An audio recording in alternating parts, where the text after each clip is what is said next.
All right. Right.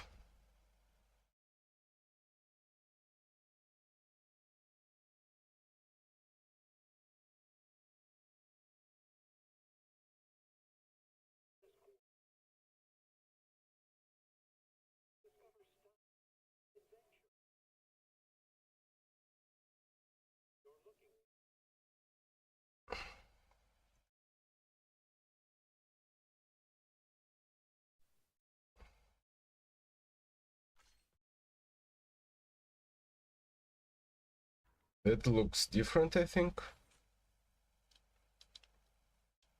from how it looked previously. But obviously, everything's refreshed. Hmm.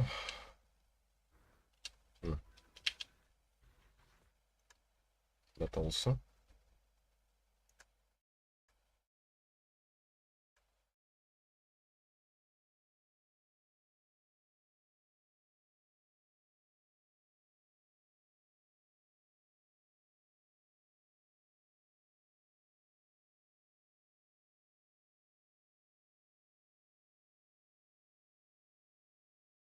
okay.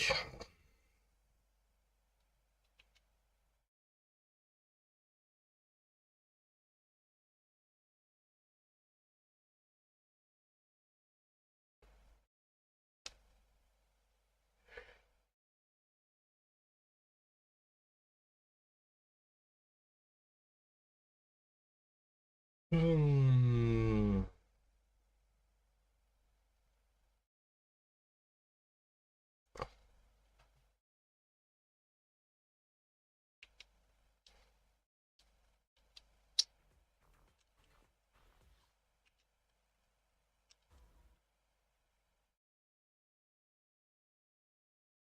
It's physical, fire, electro.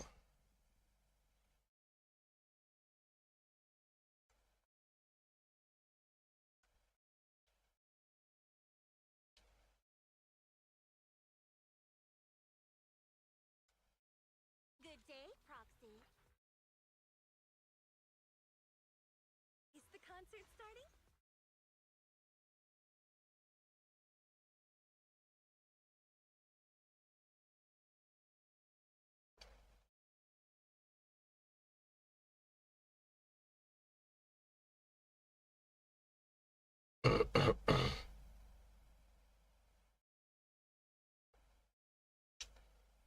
And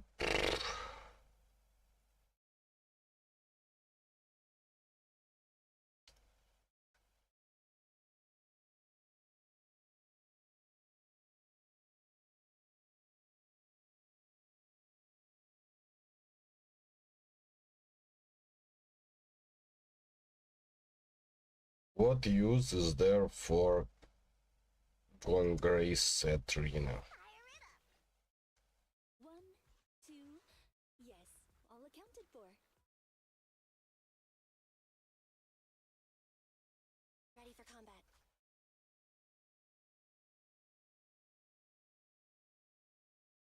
A new case to solve?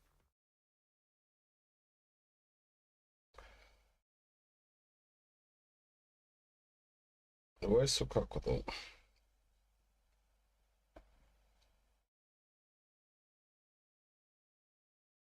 Dokaku, ready!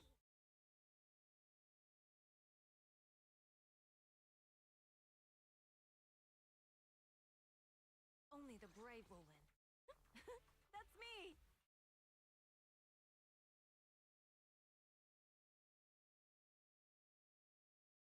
So little presets.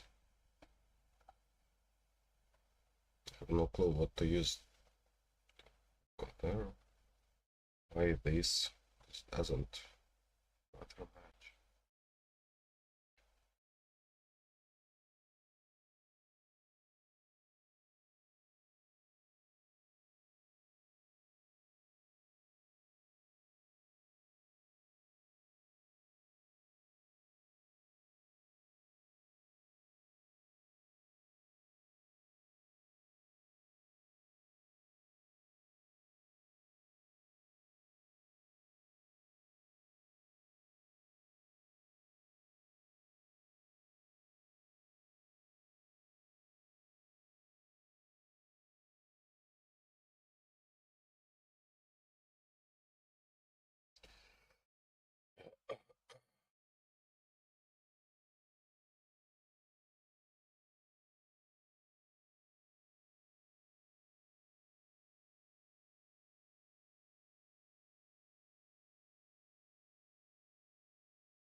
Eradicate all evil.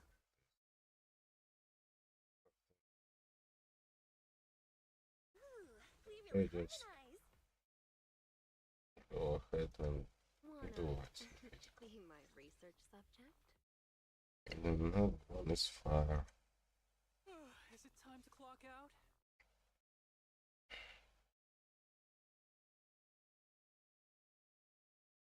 Let's start the experiment.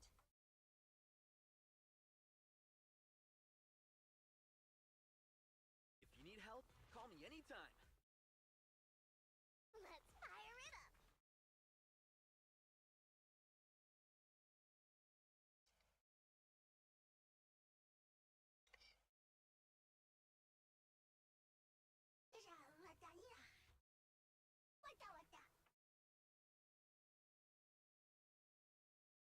Something really weird.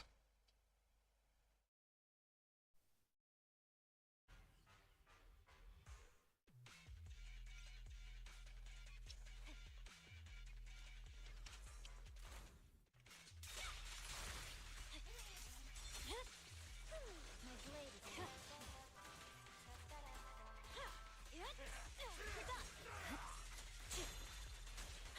found your weakness. There's no time to lose.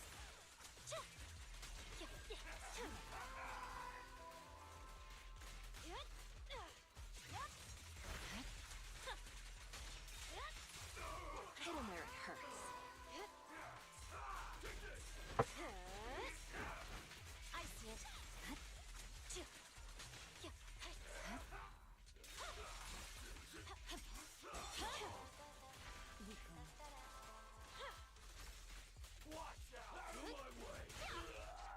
Now, you're the prey.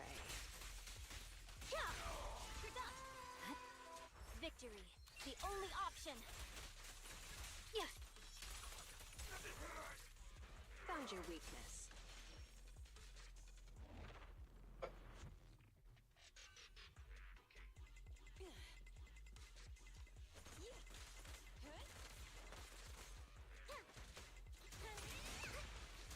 I'm here.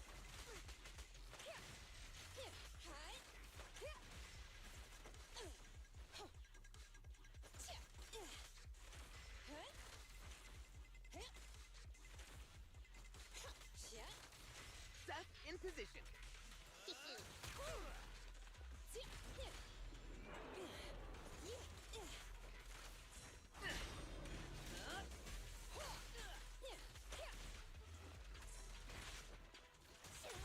Okay. Seth, reporting in. Wanna help me test this?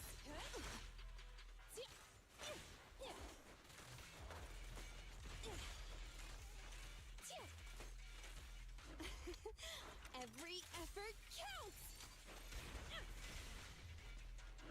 Bernie, ready!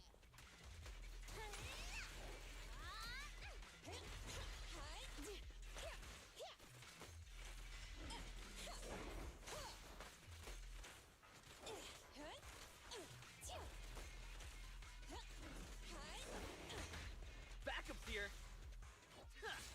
You asked for it.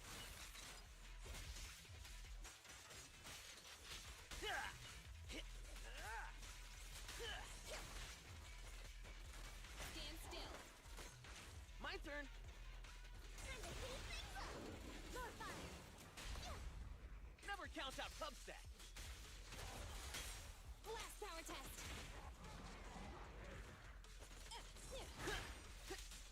Perfect timing. And here, this party is just getting started.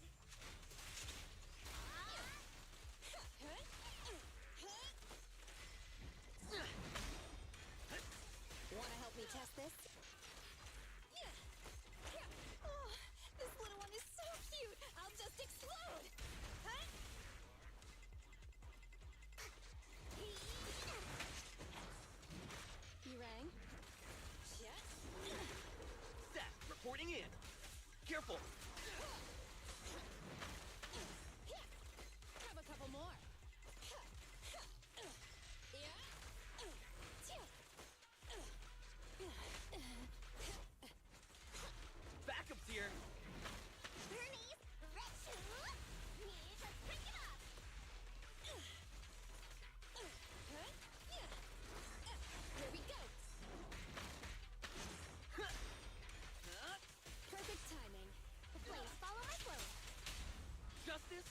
prevails.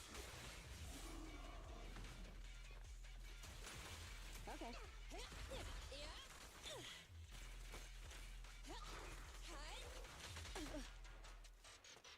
That your crime won't be forgiven. And here! Grab a couple more. Why aren't you laughing? Final warning.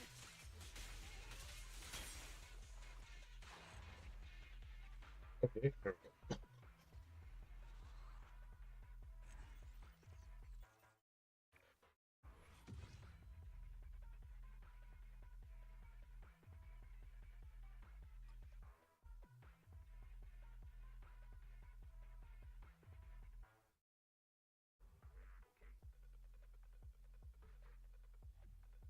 Nice, either fire or physical.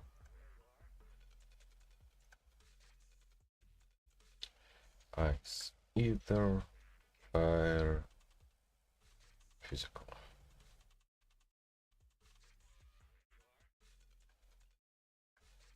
Except, of course, this one.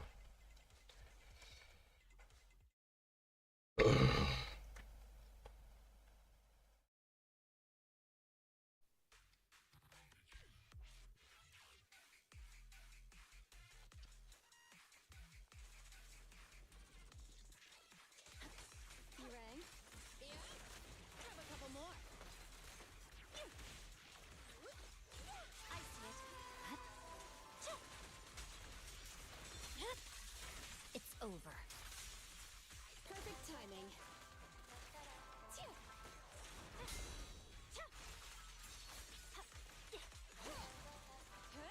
Here we go.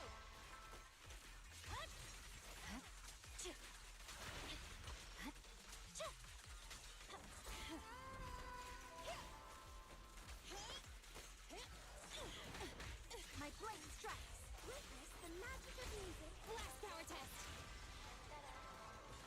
There's no time to lose. Scatter. Victory, the only option. Yeah. Rippling.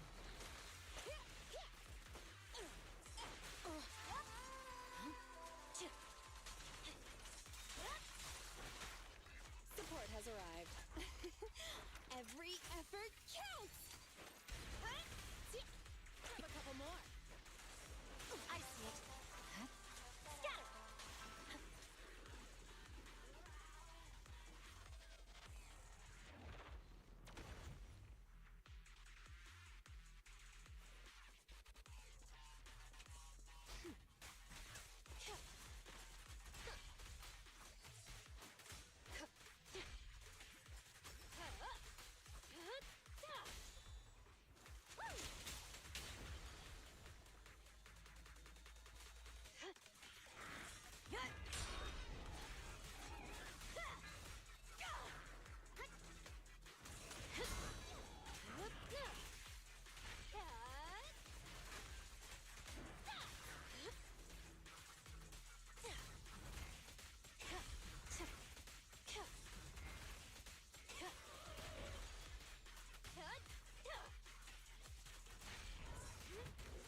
Here's a taste of the abyss.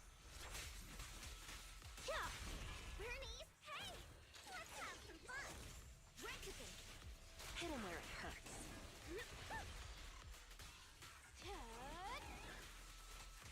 Want some more?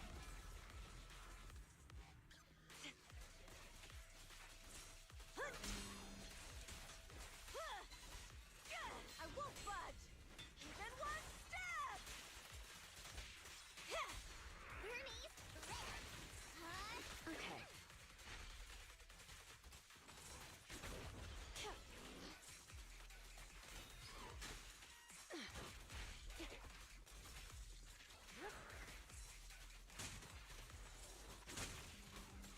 Let's make this quick.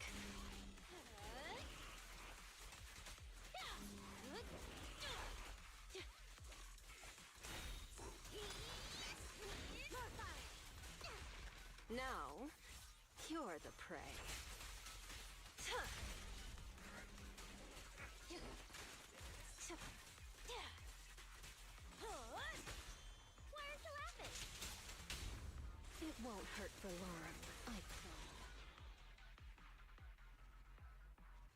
Was quite cute.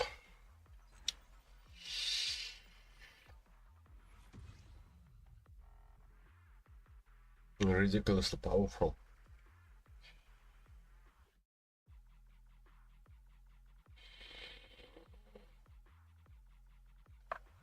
Well, not powerful. Powerful. But like...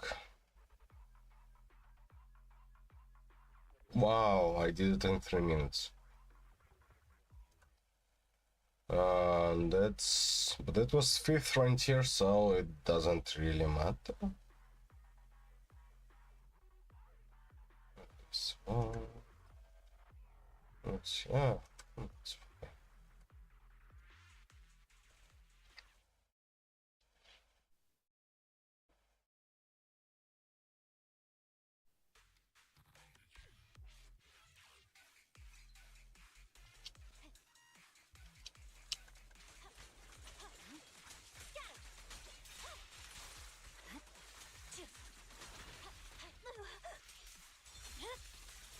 My blade is already sheathed. Okay. It doesn't make any sense. Okay, let's restart operation.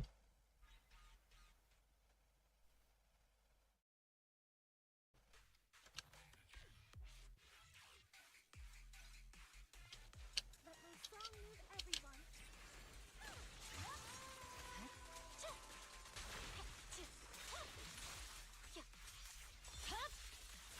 It's over.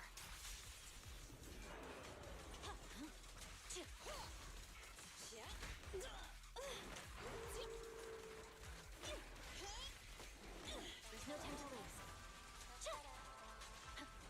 Wanna help me test this?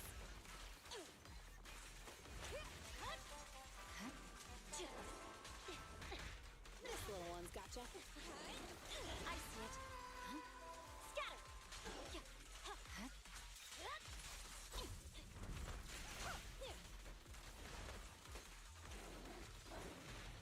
My blade strikes. You're done.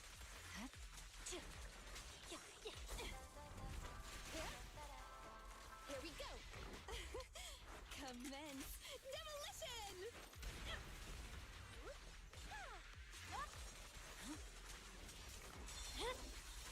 Weaken. There's no time to lose. Victory, the only option.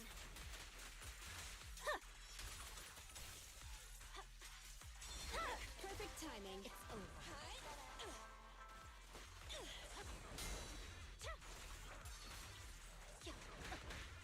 Support has arrived. My song is with you. Shadowless blade. Lose yourself in the music. Initial impulse.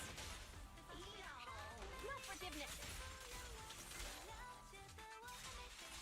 Right in front of you. Don't interrupt the show.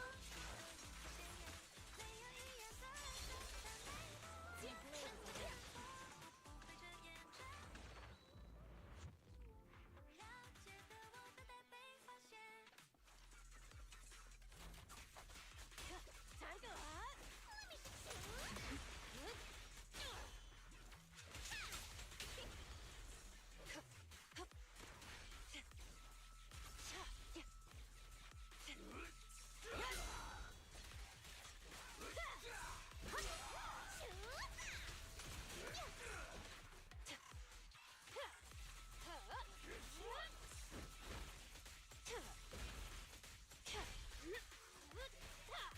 I'll make it painless. The final act begins now.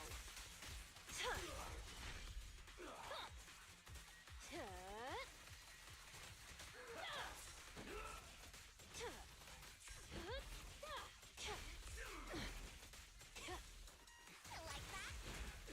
Rank-a-thing. The brave fear nothing. Who's the hunter and who's the prey? I'm about to play the battle. Catch him off guard.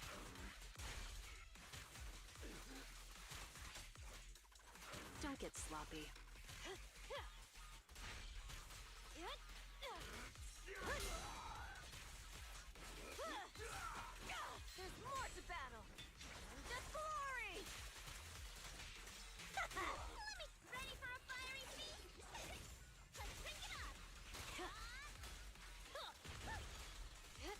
taste of the abyss.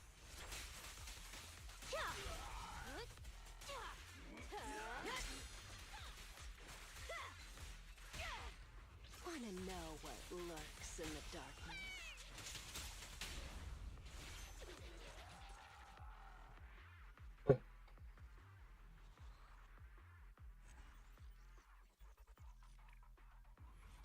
Just over 3 again. Oh no, this bullshit.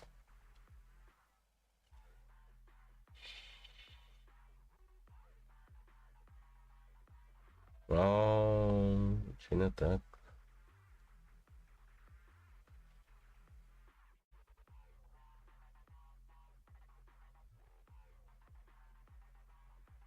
Well, maybe I'll just go like this anyway.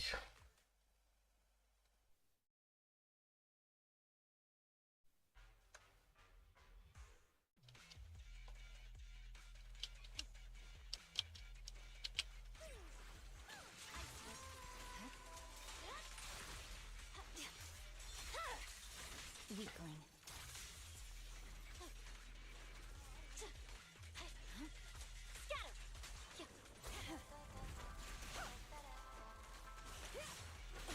Here to assist.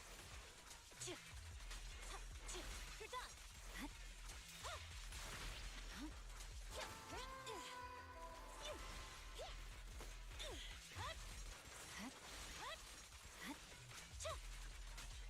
Wanna help me test this? Yeah? Stand still. There's no time to lose. Scatter! My blade is already oh, this little one is so cute! I'll just explode! You're done! I swear on my blade.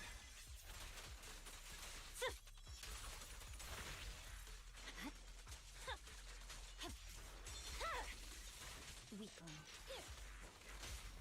Shadowless blade. Let the melody move you. Right in front of you. I see it.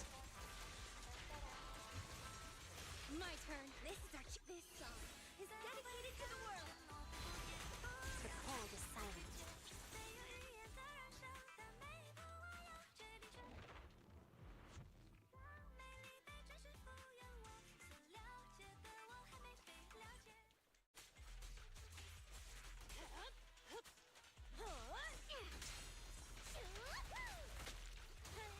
Sure.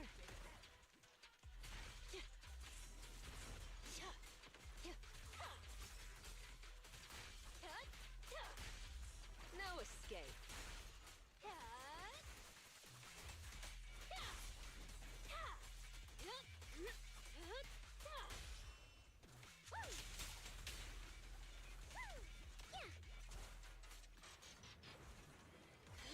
Let me go.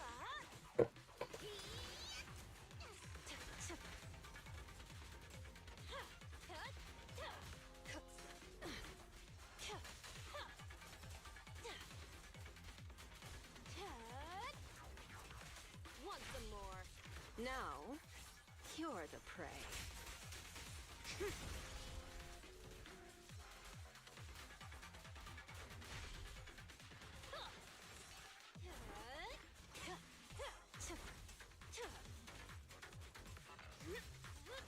Ready for a fiery feast? More fire. Found your weakness.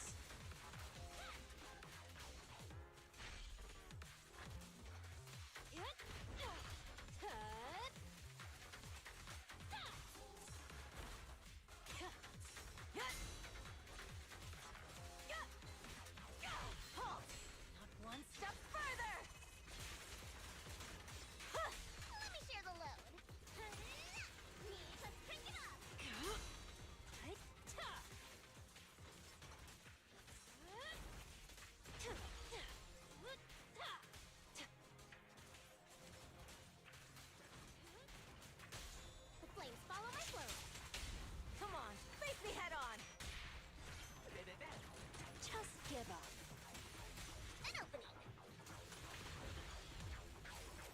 The final act begins now.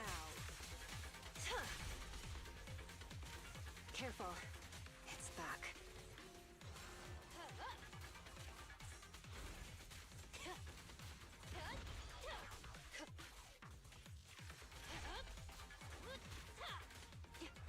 Time to heat things up.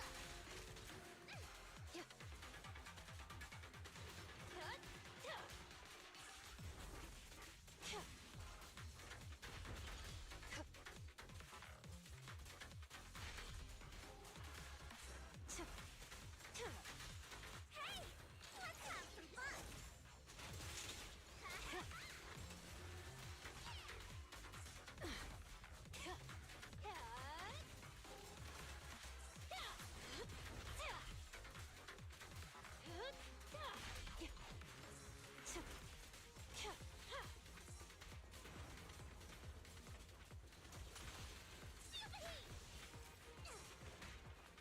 Here's a taste of the abyss.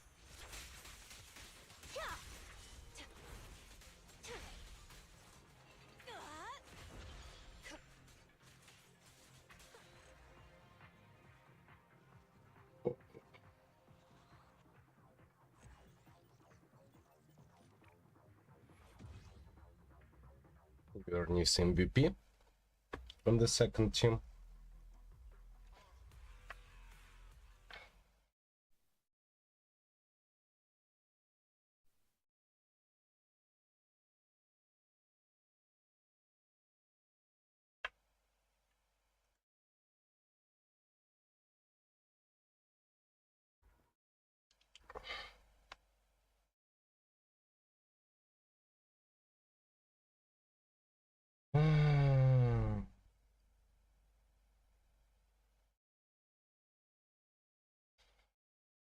I can't exchange for any of those two.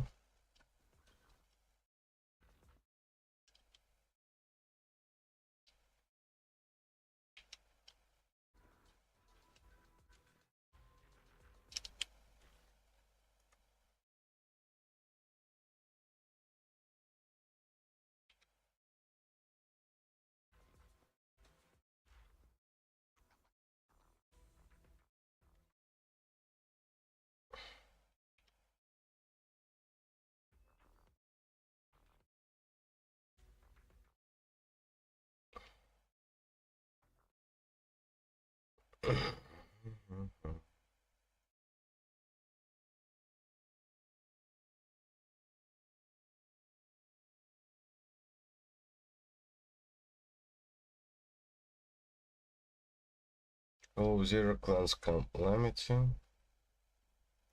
Today's recommended film.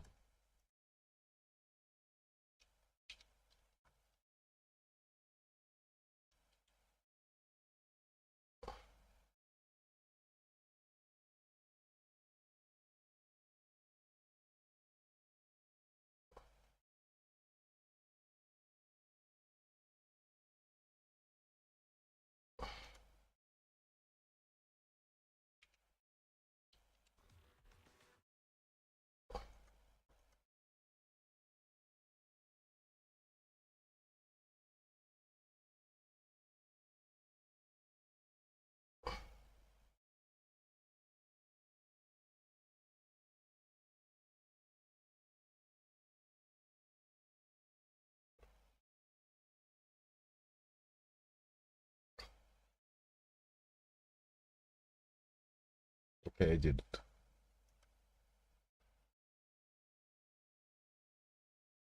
Really? Okay, this test.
the Brave will win. Okay, let's get ready.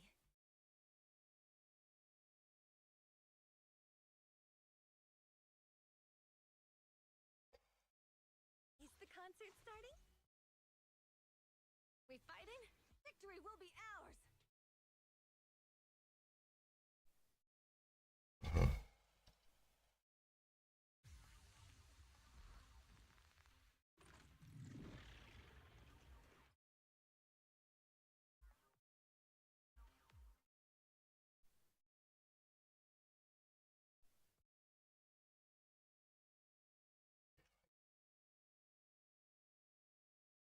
Okay.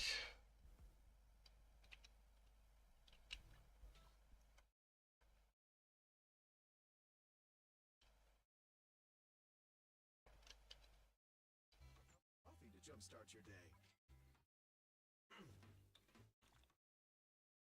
Sometimes, stopping to take a break can help you go further.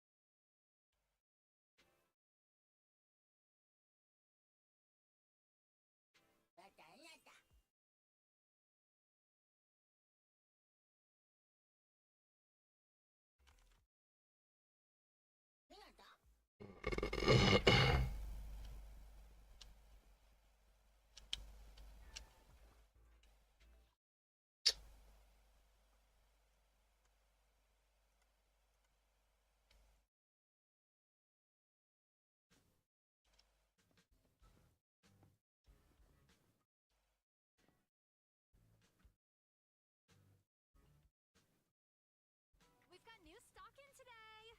Come take a look!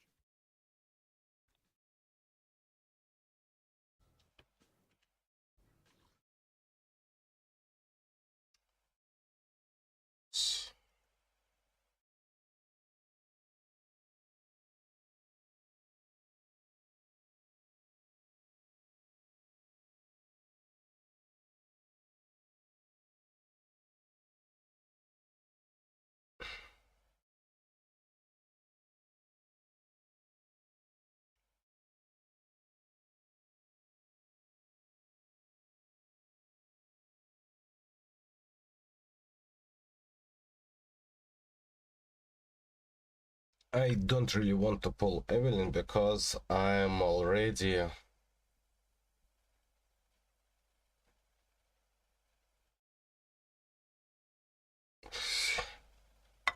Well, I'm so fucking tired of pulling almost every character.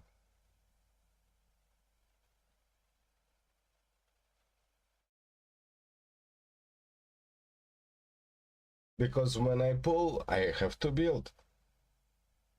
And if I don't build, then they just collect dust.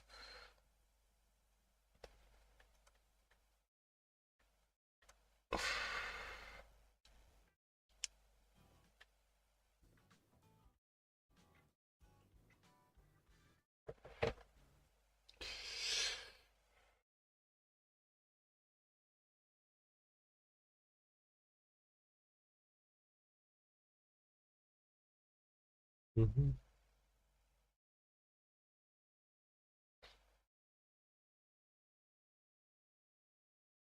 Mm-hmm.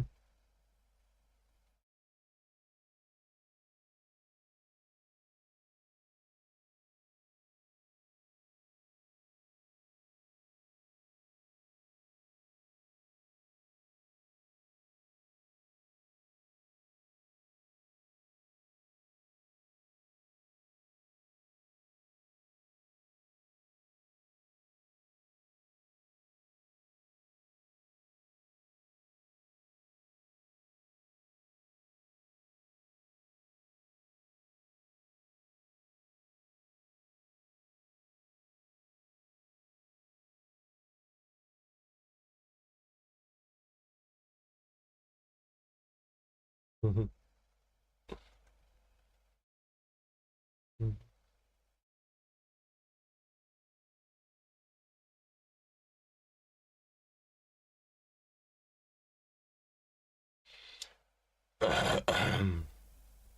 Grace.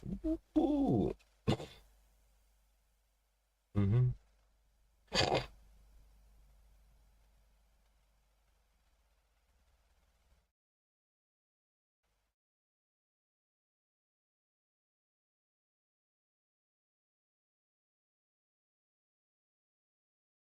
Mhm.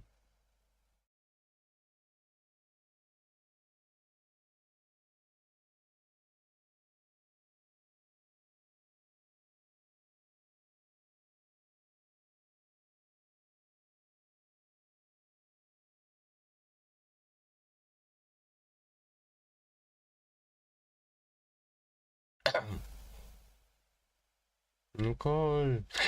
All Stardew Valley.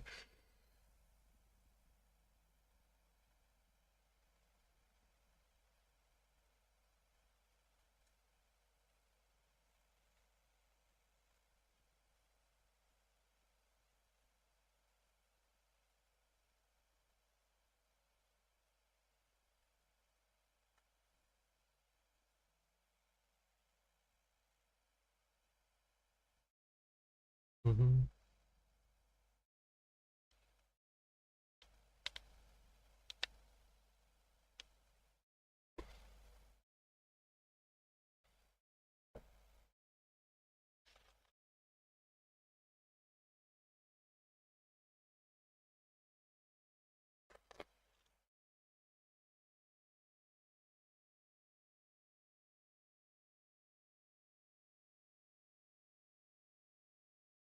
Mhm.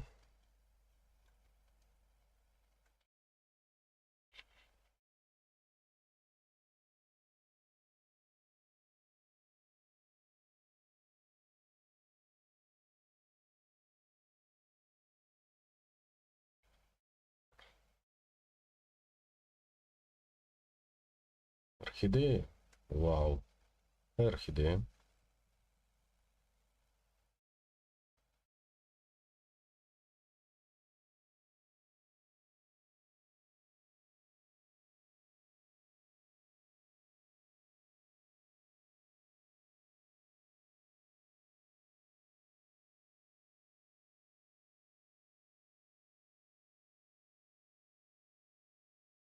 Mhm.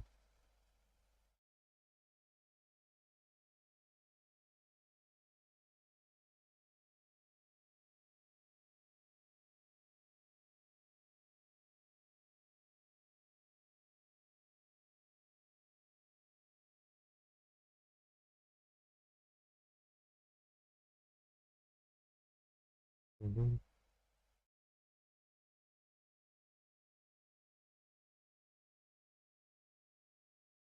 Mhm.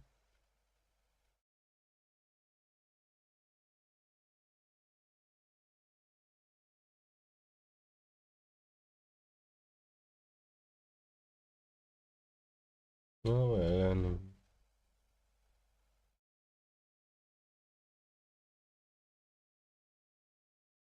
Money and the girls.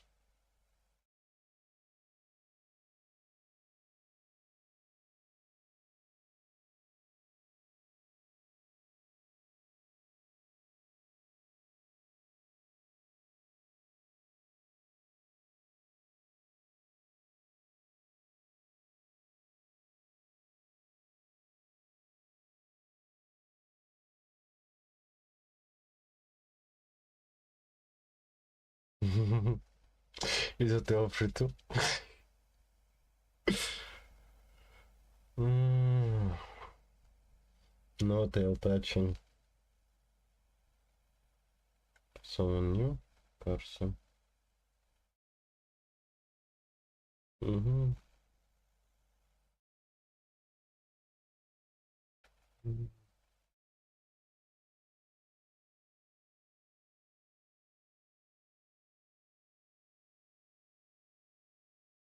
Mm-hmm.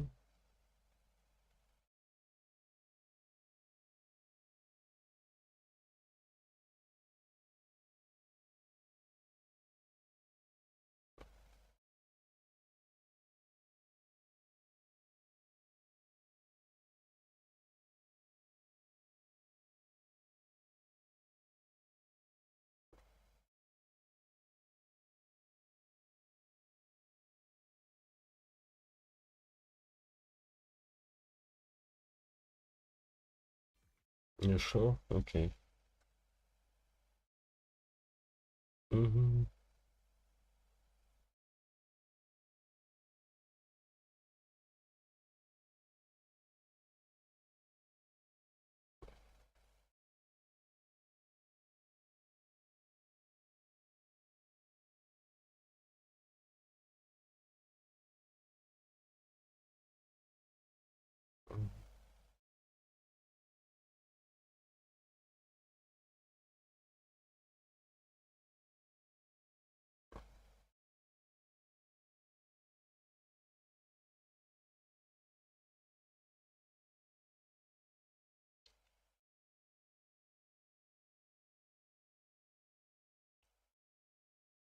Mm-hmm.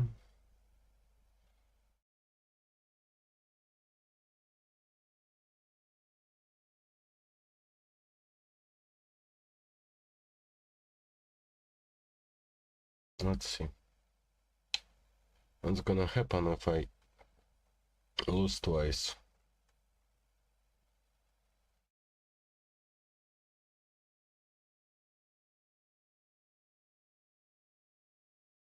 Mm.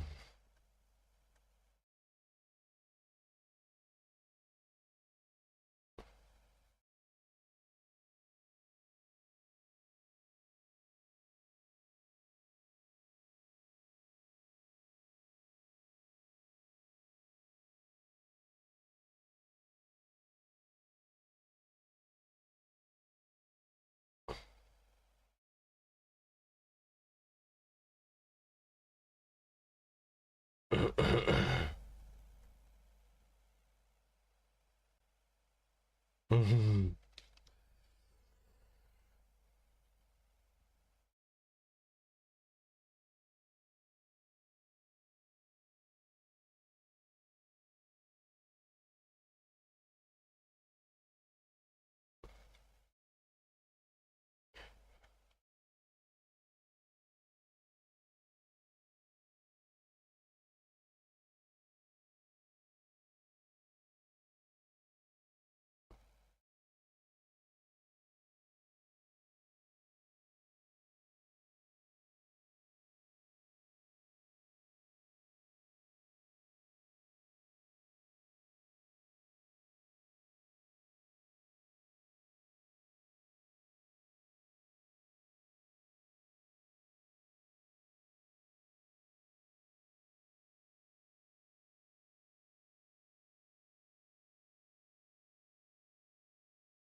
I wonder what's her reaction gonna be.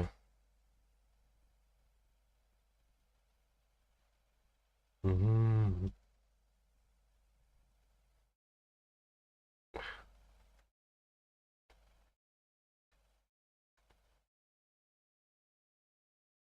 No.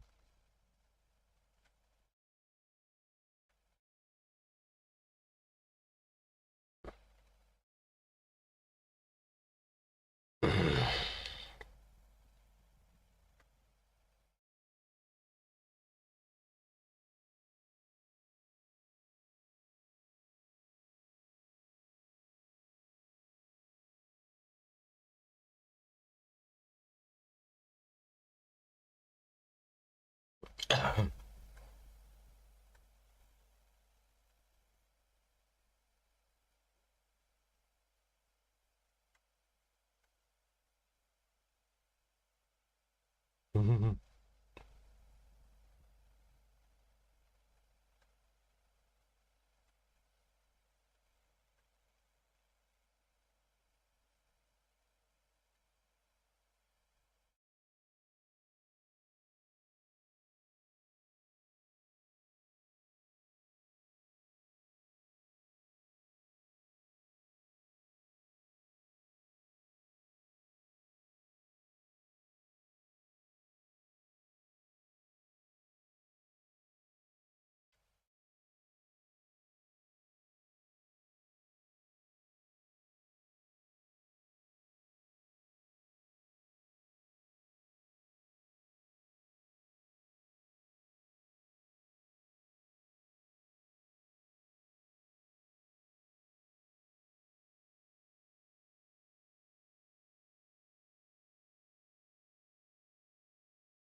Mhm.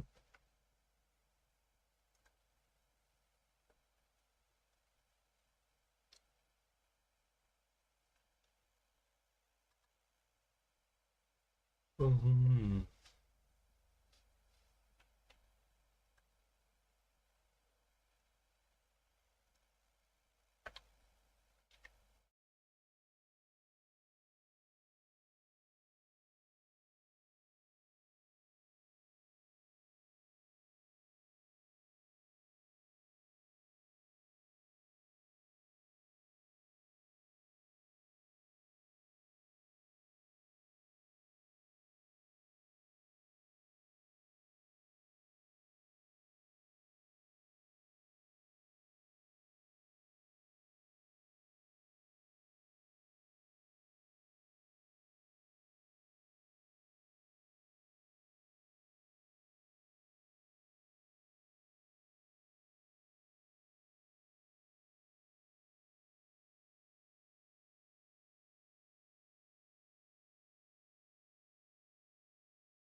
Oh,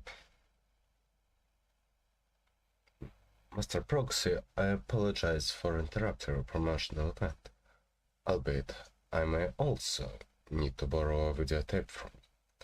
A client of ours wants to learn about the Mayflowers in hopes of connecting with the mayor at an upcoming gala. We did try to talk him out of this immature idea, but do you have any suitable films? But, do you have...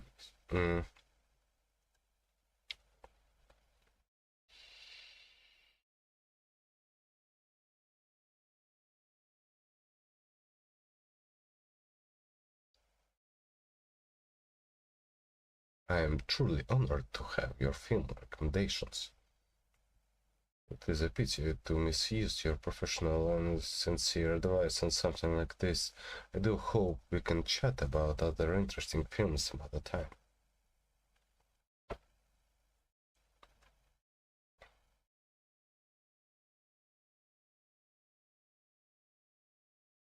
Zumi.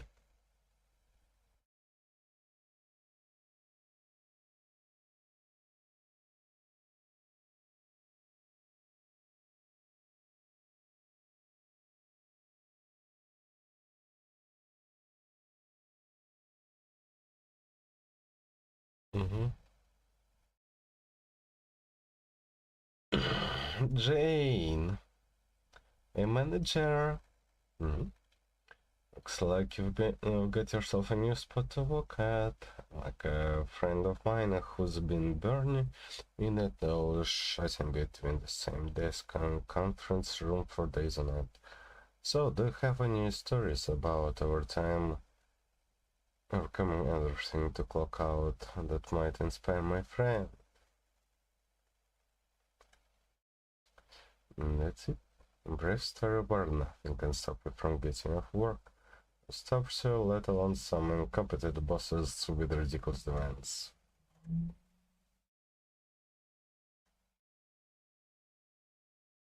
Mm-hmm.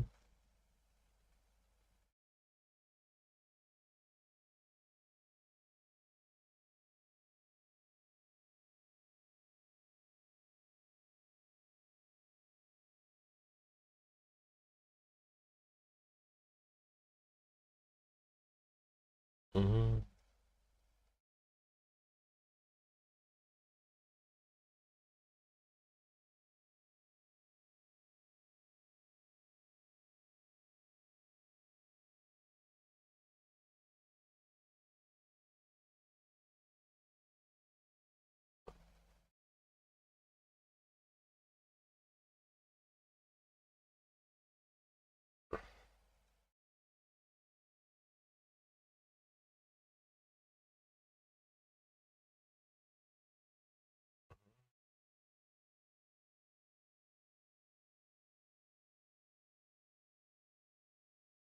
Mm-hmm.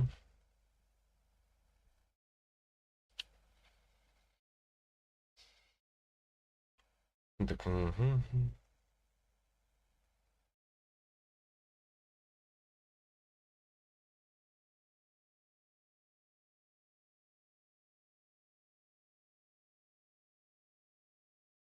Mm-hmm.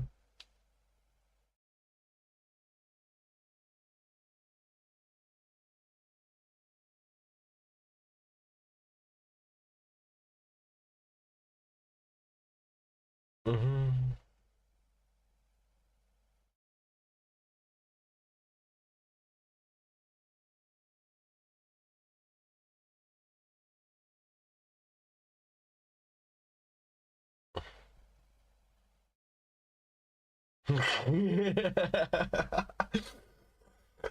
uh,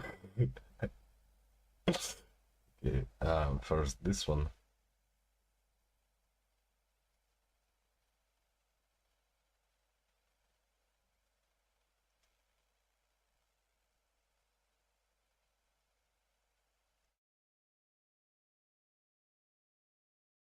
Mm-hmm.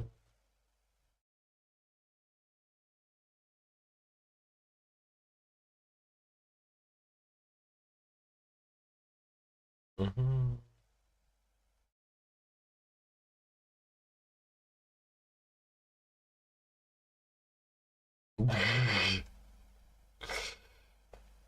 Mm-hmm.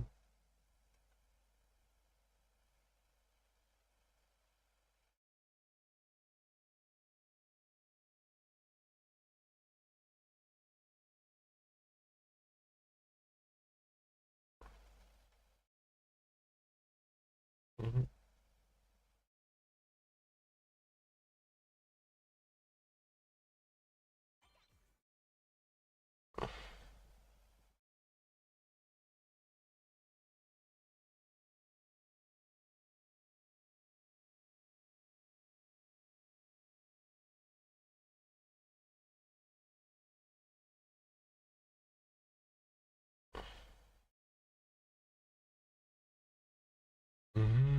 Mm-hmm.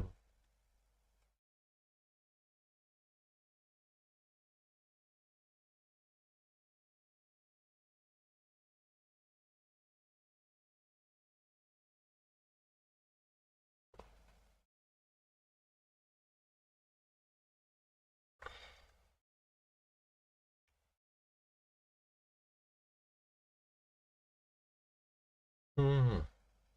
All right.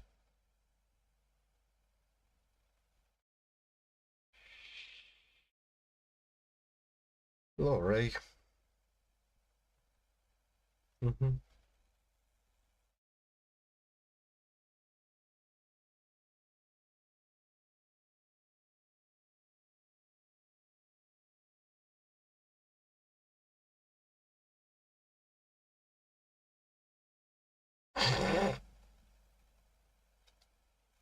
Why this specifically? But sure.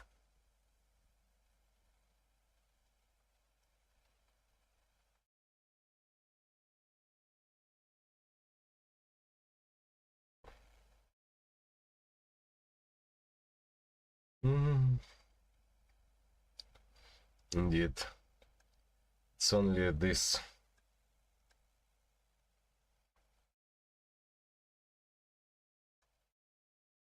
Yet, that we have problems with. Mm.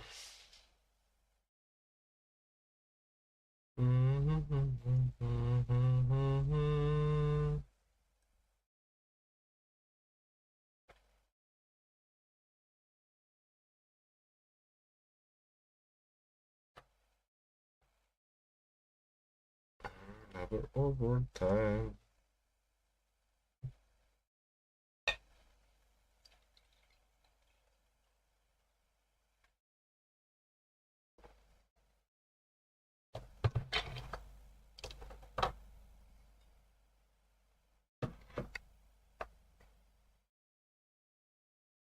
Mm-hmm.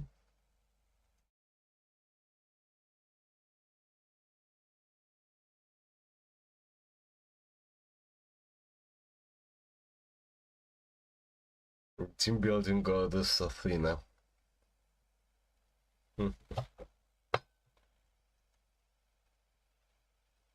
Oh, Caesar!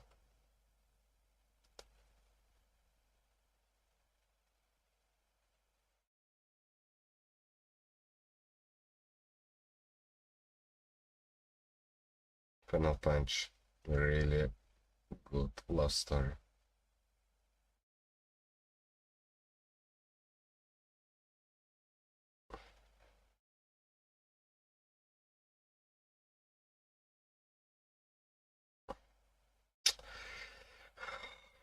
Why does she have so fucking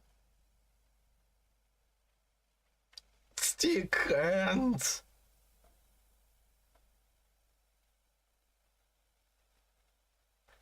She's a great fighter, but this is I have hands.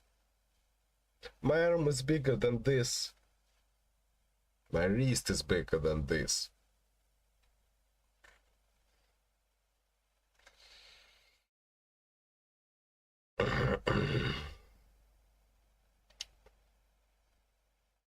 Nelly wants to spar with me using Starlight Knight skills and wish the complete Starlight Knight series first. Let's try to push this forward and starts to.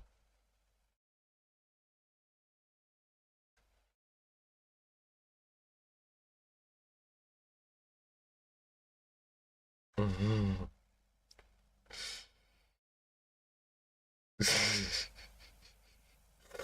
10 seconds difference.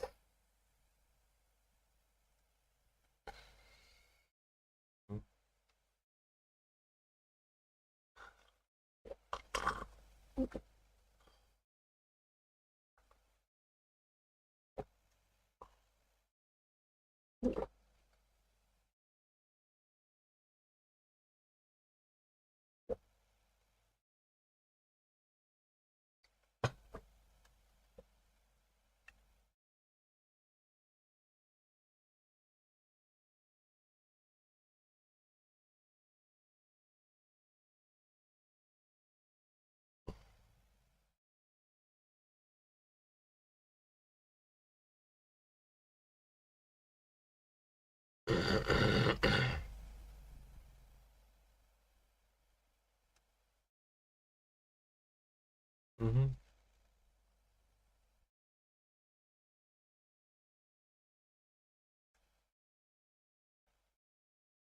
Антоха.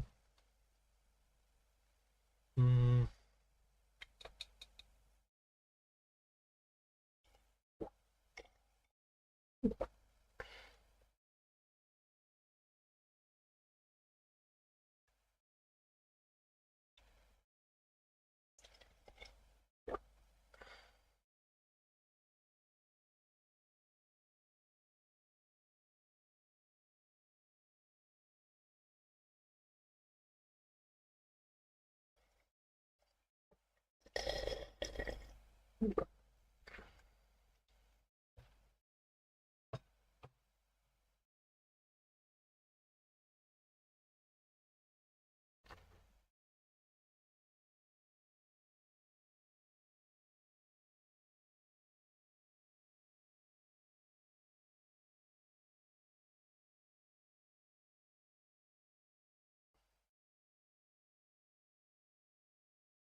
Okay, hello.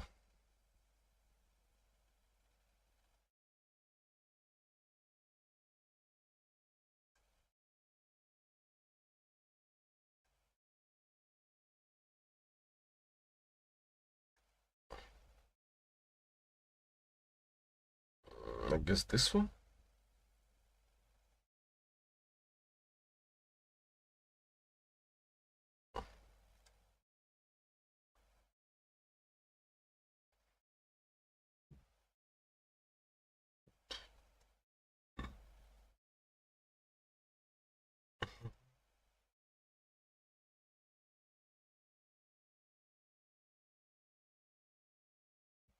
Mhm.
Mhm.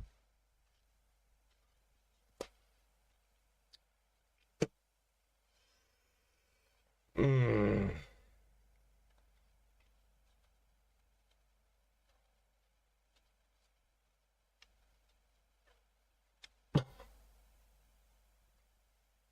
Mhm.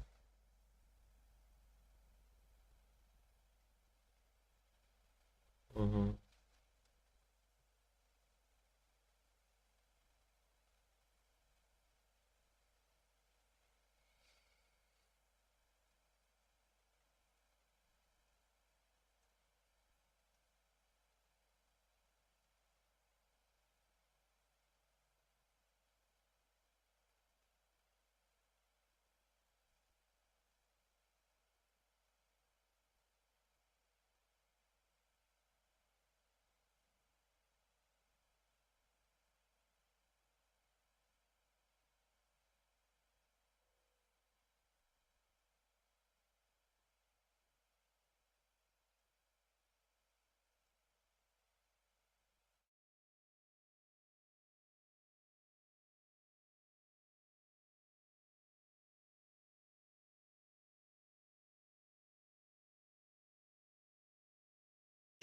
No clue. Best bet, sure. Mm.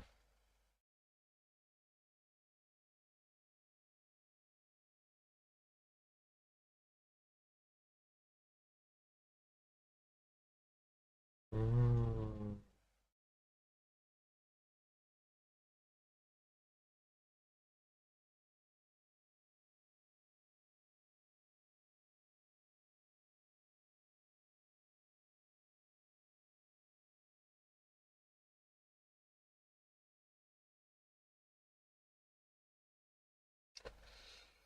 Mhm.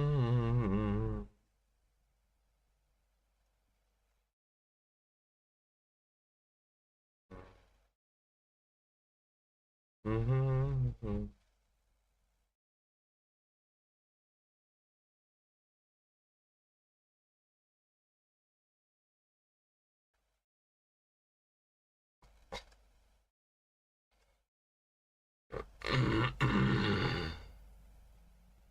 Stevie. Mm.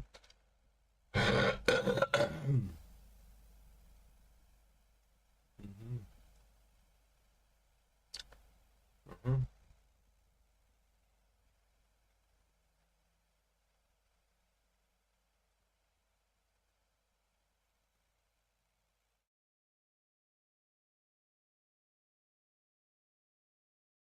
Mhm.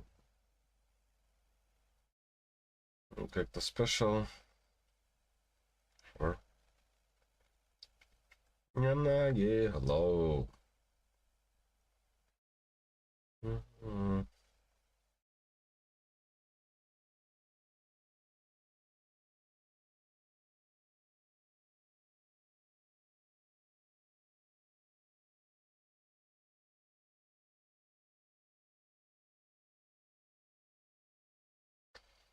Mm.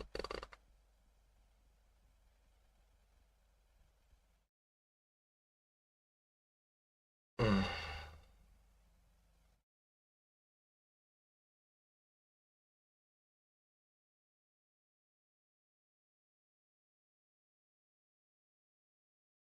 Scene of the credits god. Mm.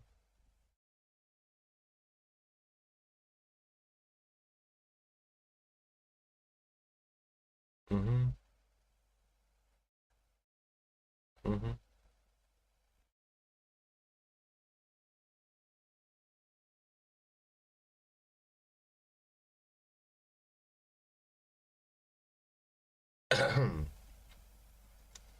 No, Rina.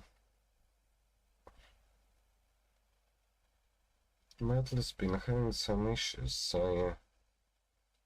Some meals for go for.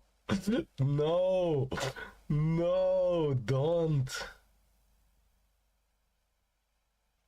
I mean,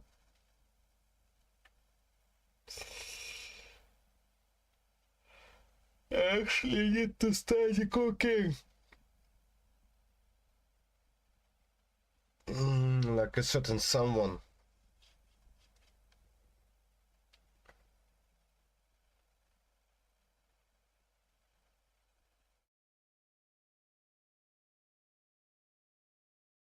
Mhm.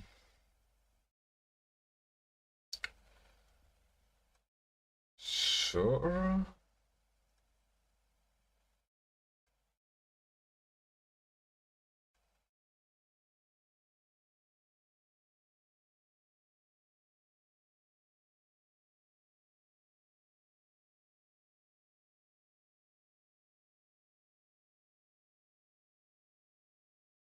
Mhm.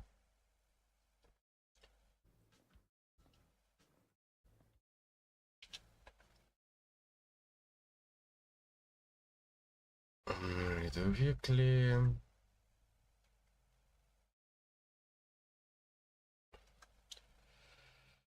Uh,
what's that supposed to teach?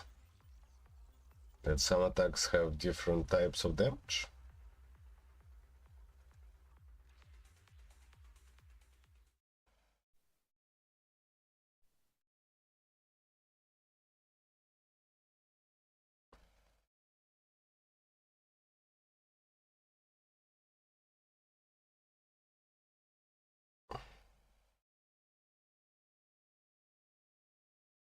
Oh. Okay, I see. I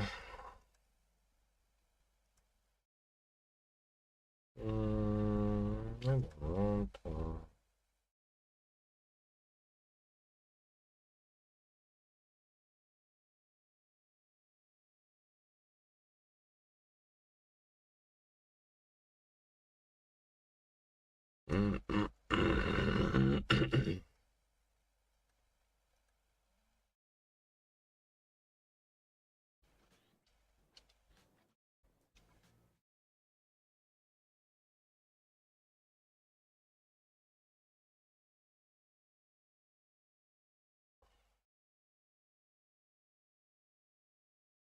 Oh, I completely forgot about chicken.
Yeah.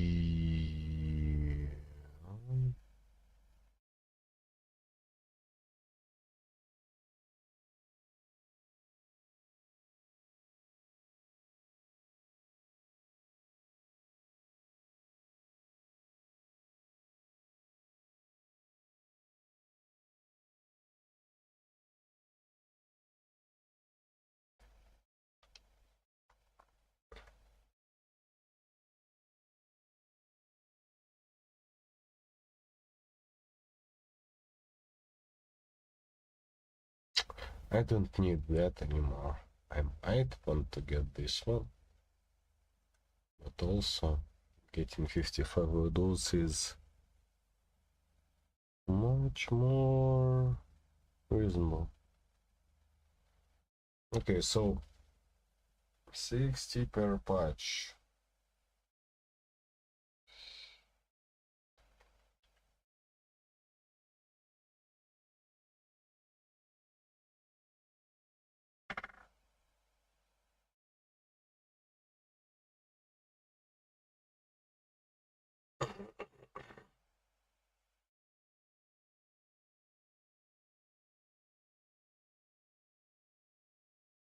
Let's say it's 40 days. 4 times 9. 40 times 90. Divided by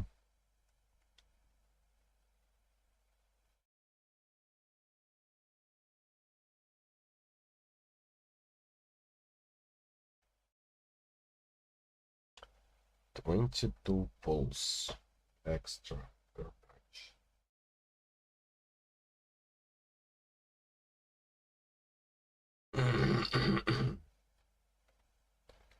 Yeah. The poles I got from streaming, they're slowly drying up.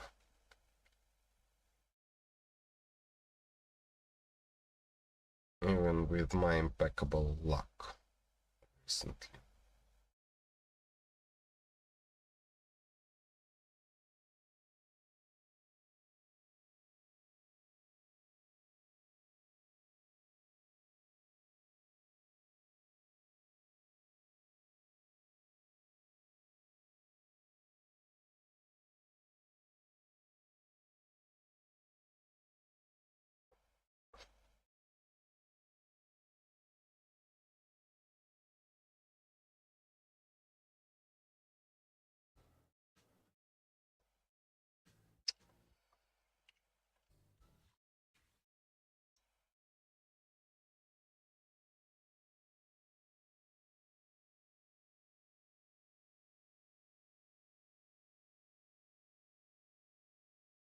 Let's see. Gee. How have you two been? Hello, Chingy. Are you off work today? Here to borrow a videotape? Afraid not. Today, I'm here for a routine visit. Routine visit? Now I remember. The reason I came to see you both today is because the final decision regarding Phaethon's punishment has been made.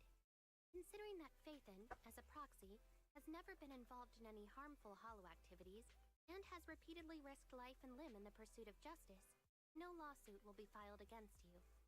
However, as punishment, all the funds found in your previously confiscated Internaut account will be forfeited as a fine. While the amount is considerable, you were aware of this possibility when you abandoned the account, so... Wait, funds? Wise? I thought you said we didn't put any money in the Internaut account. Well, let's just calm down. I plan to leave some in the Internaut account, just in case. After all, you can't put all your eggs in one basket.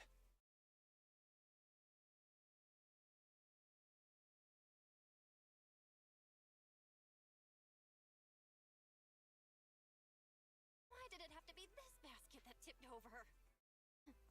In any case, aside from the fine mentioned earlier, the other requirement is that both of you need to become informants for Juyuan's squad, using your abilities to assist us when needed. There's no need to worry. Aside from the squad's formal members, and a few high-ranking officials within the Bureau, your identities will not be disclosed to others. After this, Juyuan and I will make regular, routine visits to the video store. Wow. You know, that actually makes sense. By the way, Chingy, didn't you say Zhu Yuan would also be coming by? Come to think of it, last time we went to the precinct, we didn't see her at all.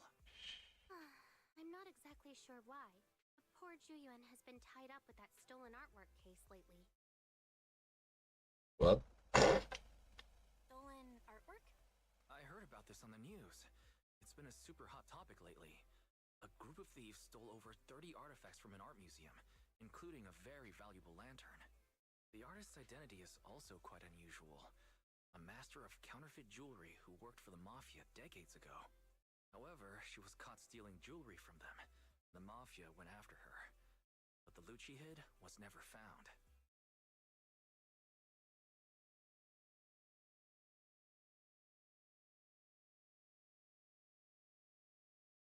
Exactly. Because of these legendary stories, the value of this lantern has skyrocketed, and it's giving Juyuan quite the headache.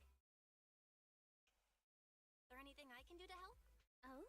If you have some free time, there's indeed something you could help with. How about joining me for some fishing at the Torchlit Lighthouse? Yo, what? Completely unrelated. Ah, is the plan to lure the enemy onto a hook? No problem. I've been pretty free these days. Excellent. Then we'll meet at the dock later.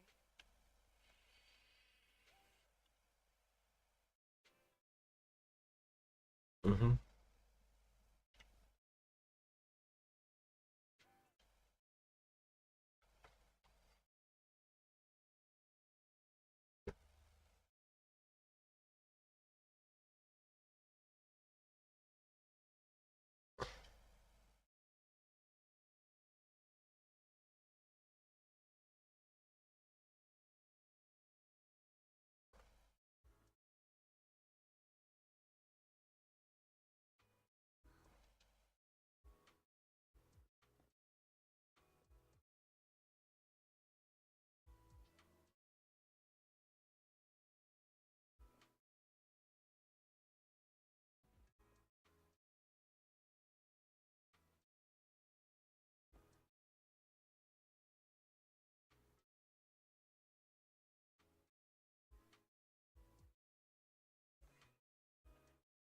Lol.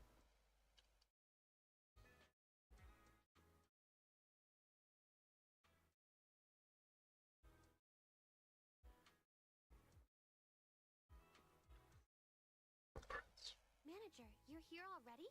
That was fast. Wait, what's with this lively atmosphere? It's because a fishing competition is about to begin, of course, and we've arrived late.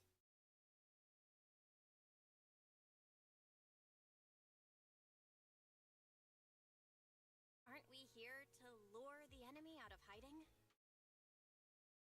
Oh, Chi, it really is you. I was just thinking that with how busy you usually are at work, I probably wouldn't see you at the competition. A promise once made must be kept. I'm on vacation for the next few days, so I thought I'd bring my partner for the competition here to get familiar with the fishing spot. Belle, let me introduce you. This is President Chi, the president of the Redo Fishing Association and an old friend of mine. That's right. Back when Qingyi had just switched to this body, her arm fell into the river during a scuffle with a criminal, and I was the one who fished it out. Truly unforgettable. It was only after that incident that the cross-sections of the automaton's body were modified to look less like muscle. It was only after that incident that the cross sections of the automaton's body were modified to look less like muscle. I see. So, basically, it looked like she had a cat of arm.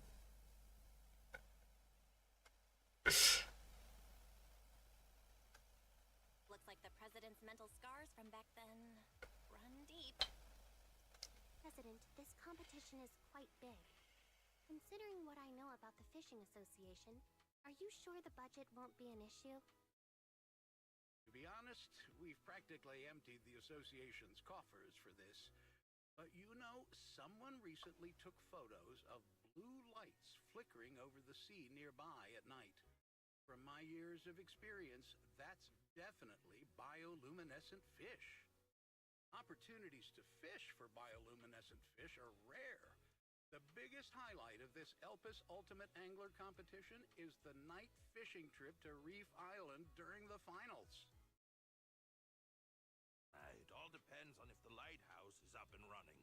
If it ain't working, no one would dare take that old boat you rented to Crow's Nest at night. Gee, where are the supplies for the lighthouse repair? Why haven't they been delivered yet? Oh, why are you in such a hurry? They'll definitely be delivered today. The supplies for the competition are all in the same batch. I can only trust half of what you're saying. You came to borrow my venue. You didn't mention anything about officers tagging along. This small harbor is already too crowded for a big mascot standing around. Chingy, McDunn is just like that. His words are never very pleasant, but don't take it seriously. We're holding the competition here, and I even asked him to help with the arrangements, so I've disturbed his peace a bit. How about this? I'll go check on the delivery, and you two can get familiar with the venue. We'll talk later.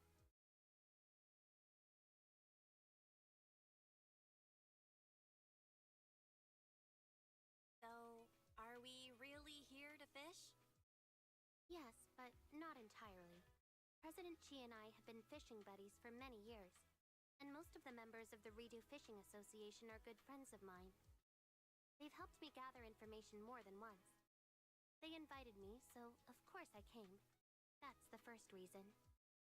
The second reason is related to the theft case I mentioned earlier. The city's been tightening up security recently, so the criminals who stole the art pieces will likely try to move the stolen goods via waterways. I've heard that the lighthouse keeper, McDunn, is quite well informed when it comes to the nearby ports and hollows.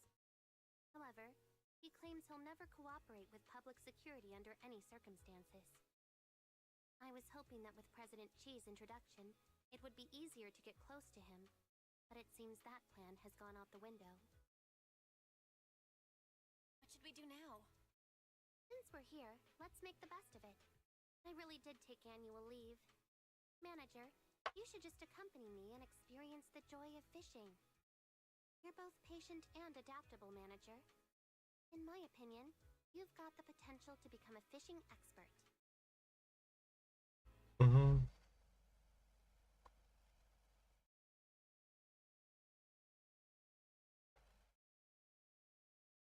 Mm-hmm.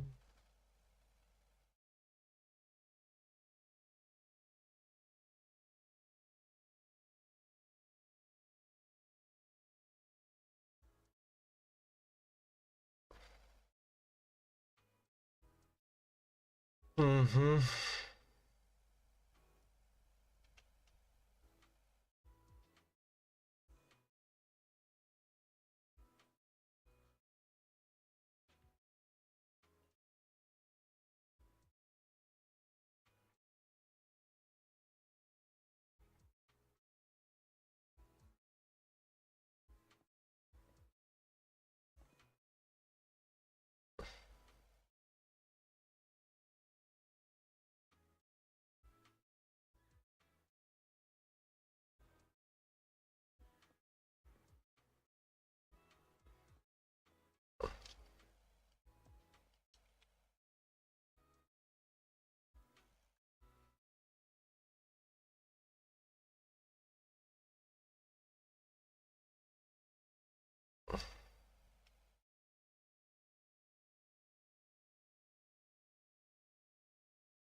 Mm-hmm.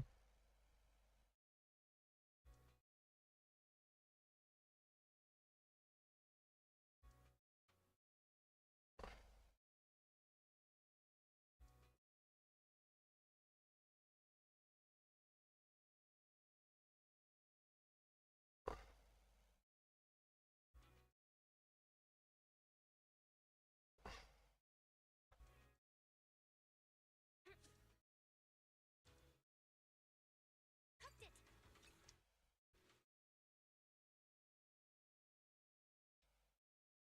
Oh no, my arms are giving out!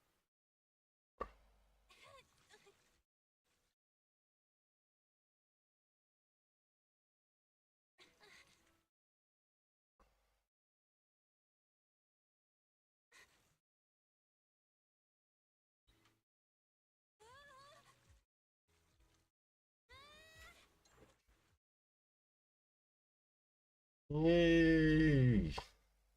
Credo.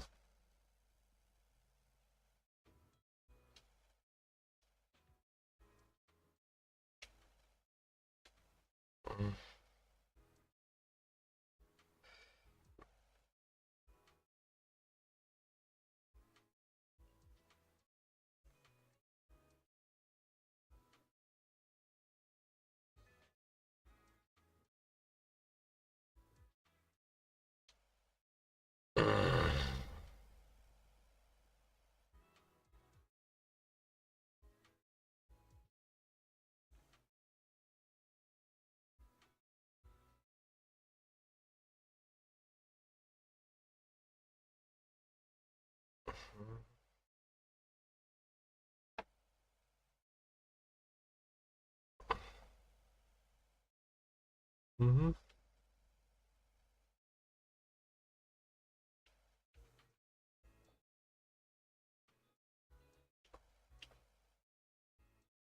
Mm-hmm.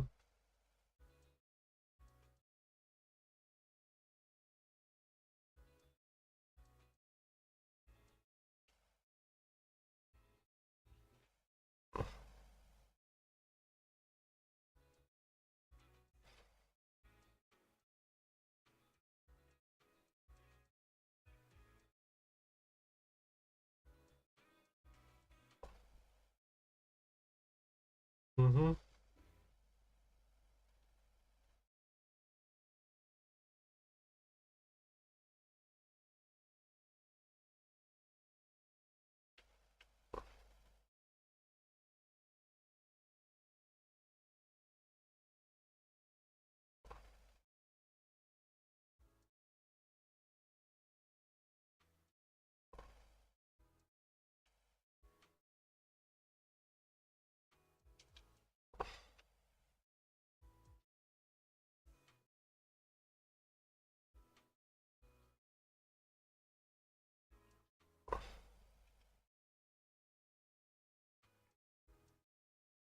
Mm-hmm.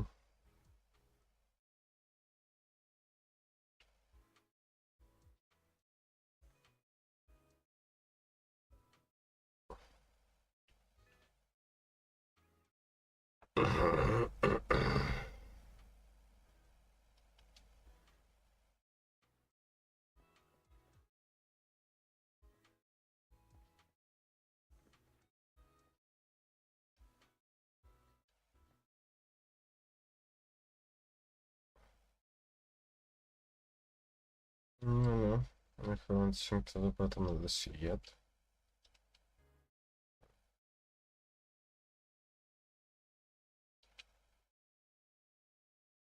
Mhm.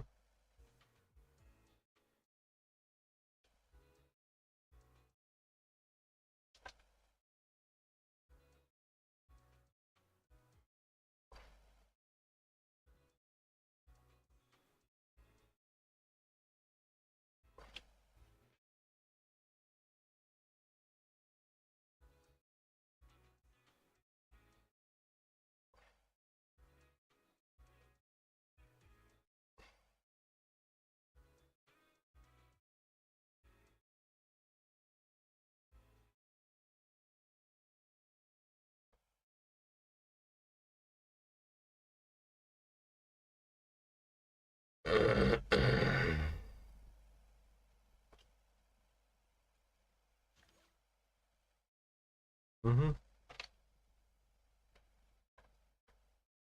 Certificate is the most important credential at the port.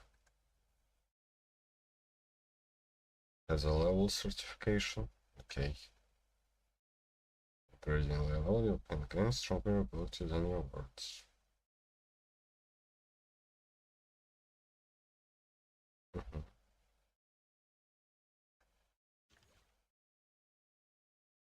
Mm-hmm. Mm-hmm. Mm-hmm.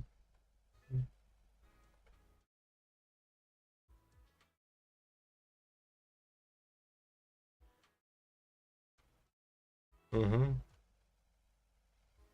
Find it still the competition there, so don't bother necessarily. The finals will be individual match. Each team has to organize and responsible for an excellence at sea. Oh.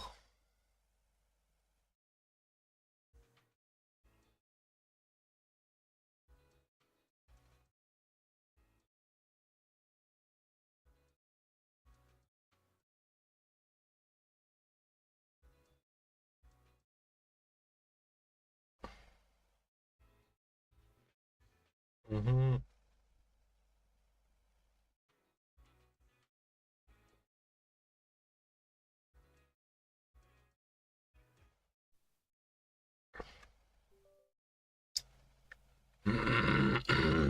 I hope it restarts from the beginning.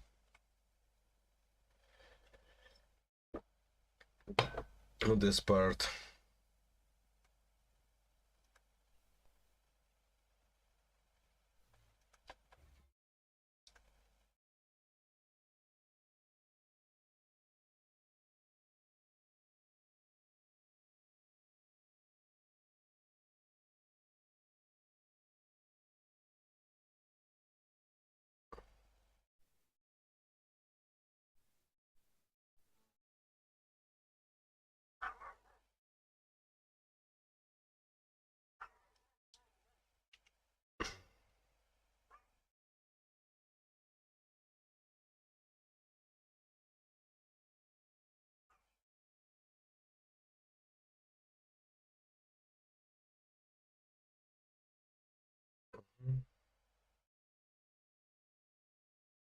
Mhm.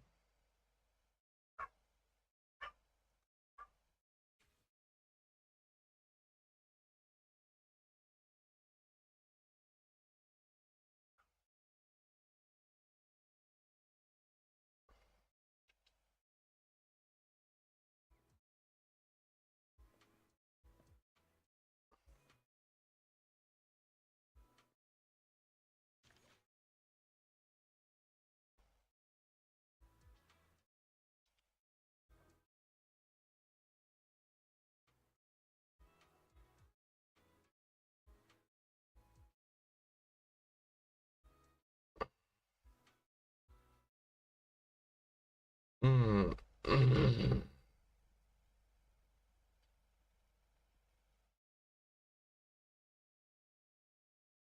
Ninja, premiums test.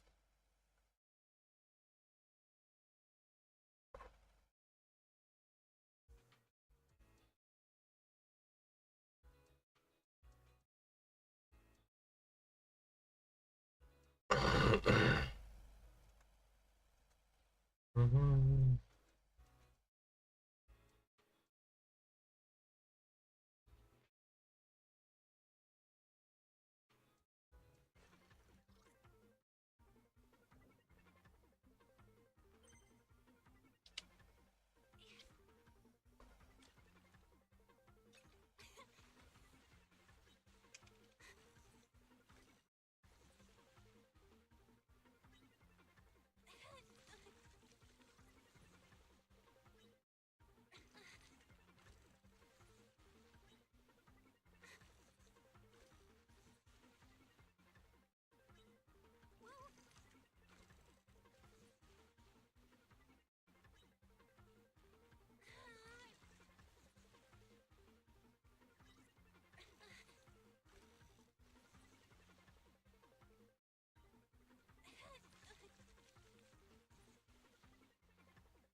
Mhm.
All right.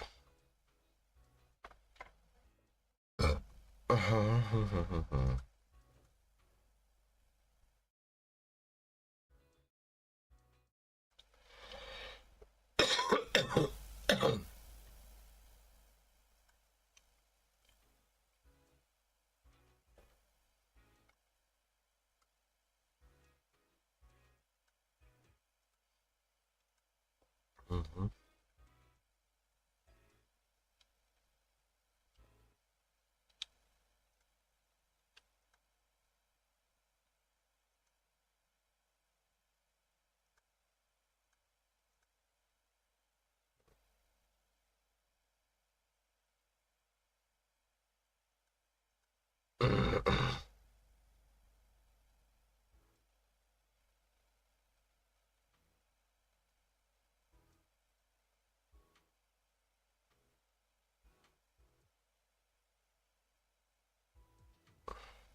Mhm.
Okay.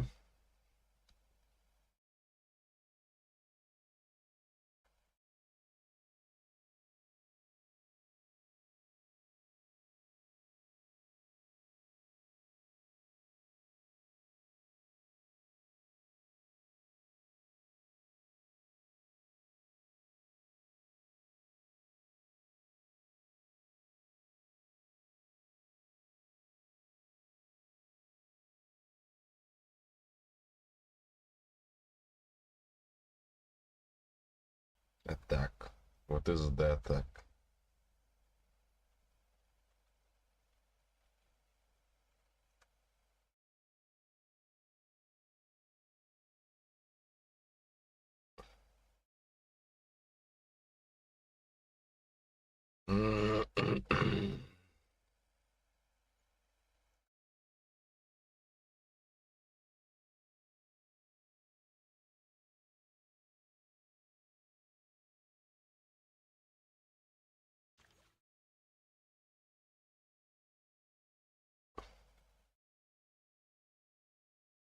I see.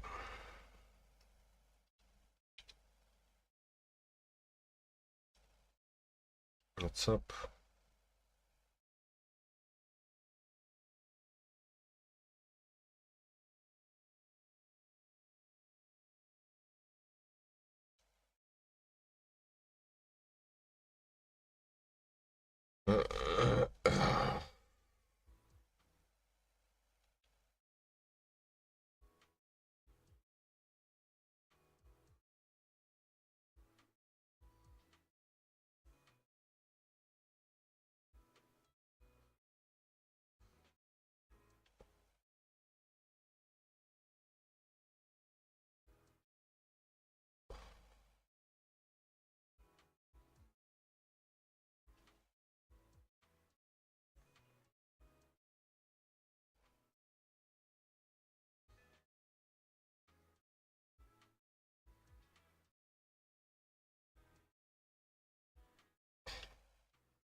Who throws garbage into hollow?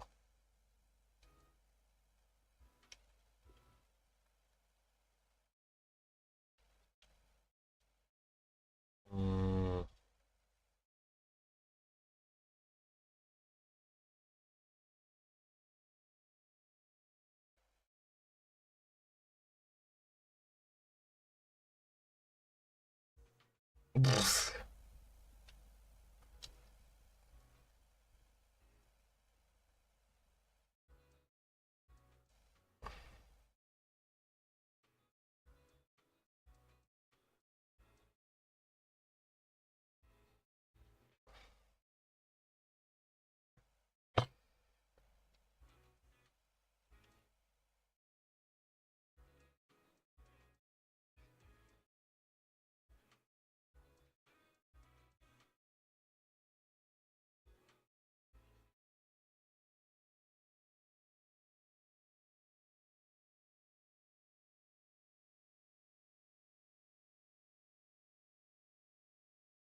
I don't need to look for a proxy.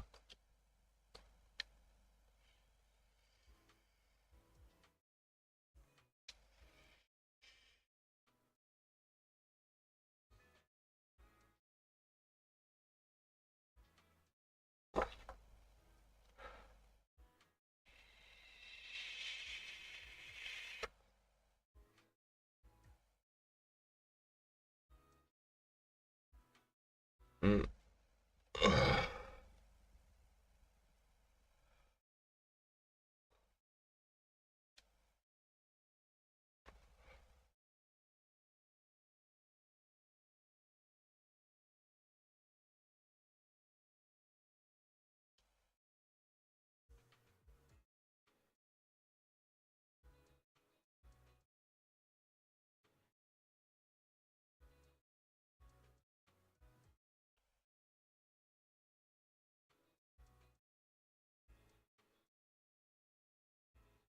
Mm-hmm.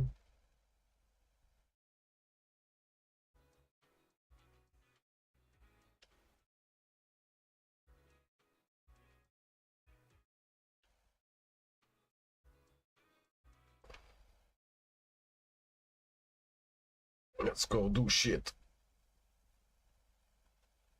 Mhm.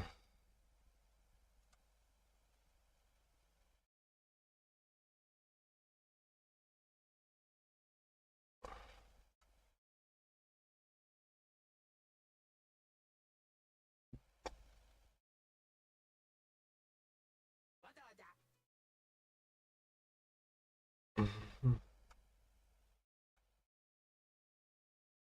Which alias? Wanna go? We fighting? Take me.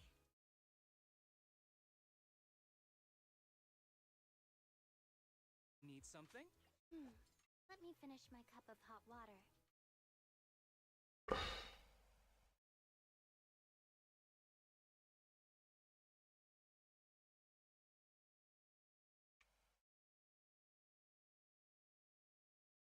Why not tea?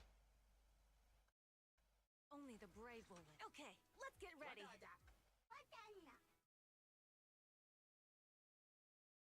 Well, maybe trial mode. A new case to solve? Need something? I'll ask my colleagues.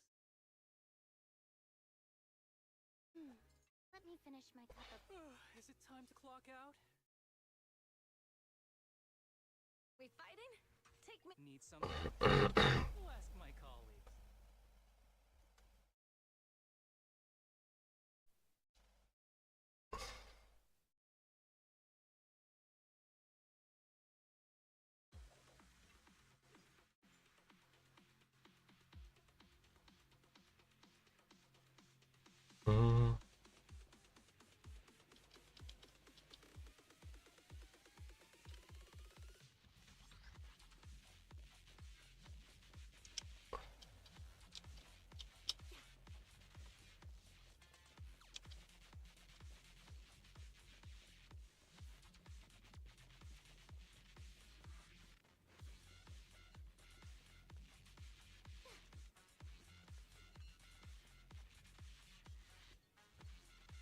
Use.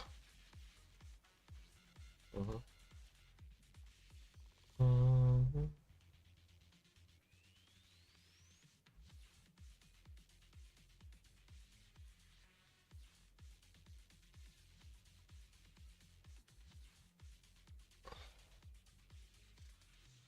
Hmm.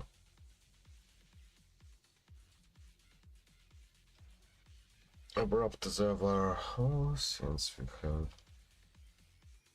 Should be much. Ready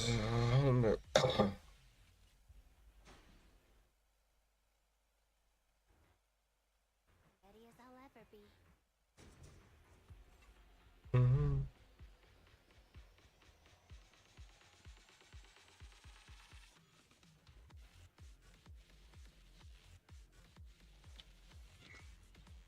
Hmm.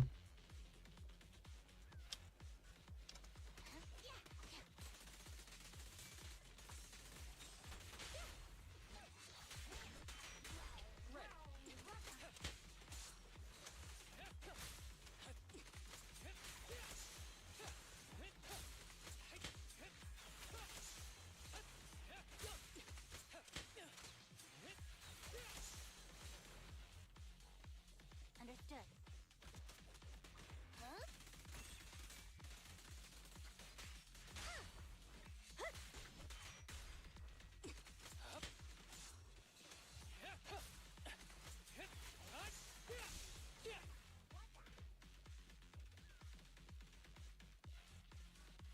Woof, woof, woof.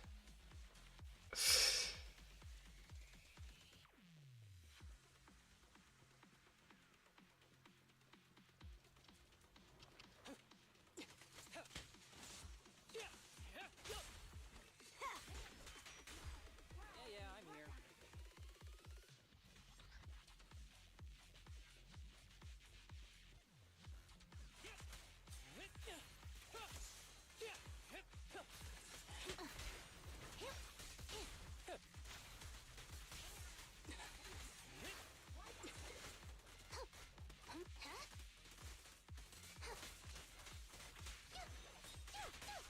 Ready. With pleasure. Mhm. Cargo crate. It's boxes.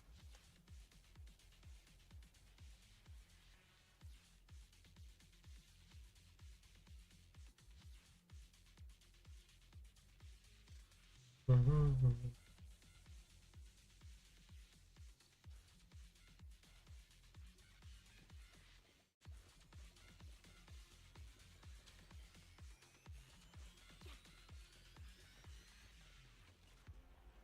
Oh. Come over here.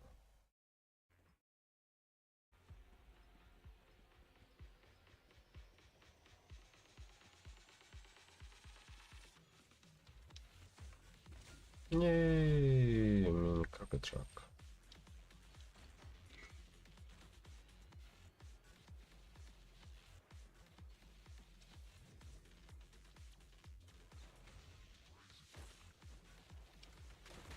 Watch and learn. Fine.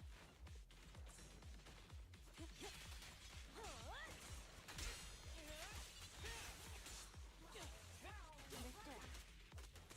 Huh?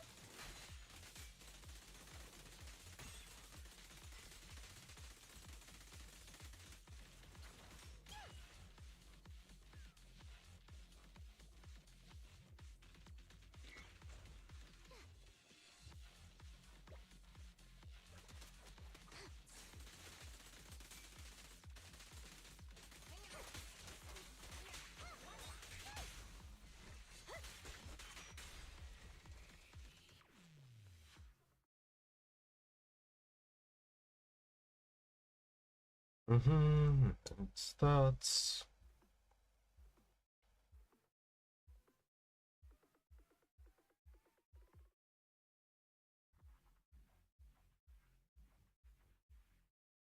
The where the 390 comes from.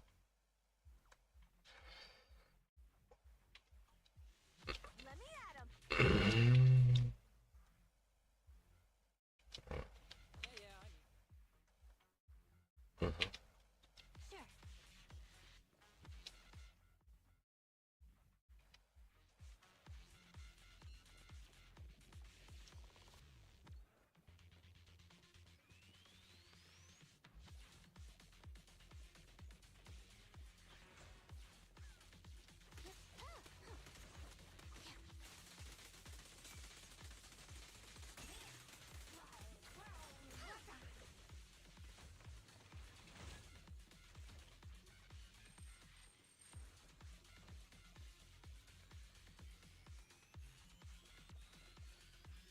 Mhm.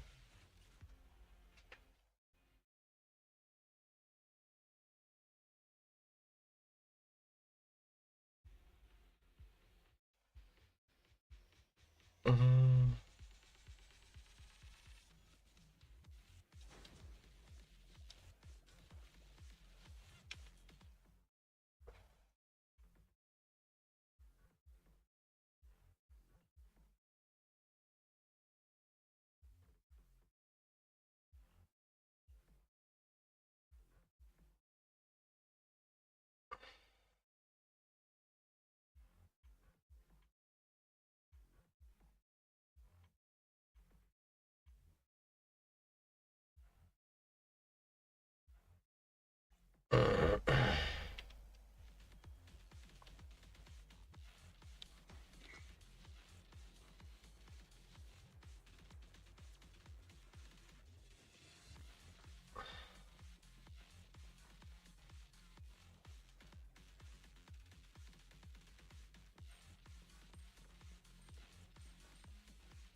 PC doesn't look blocked. Why do you have such a big wall here?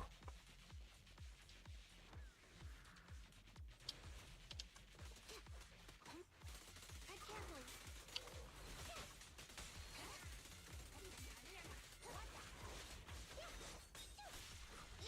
Let me help. Dirty trick. With pleasure.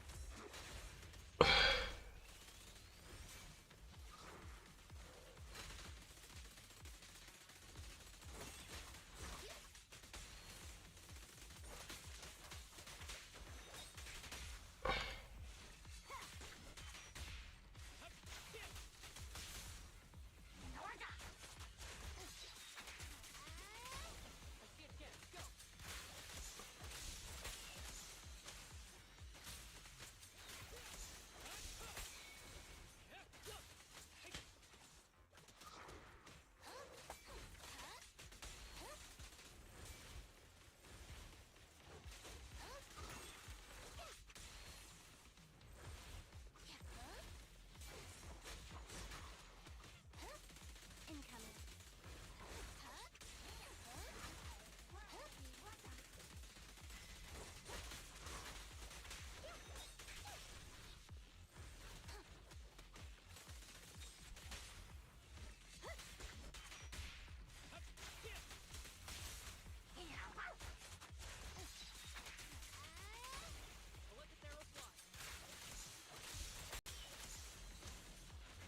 With a clear mind, arrows fly true.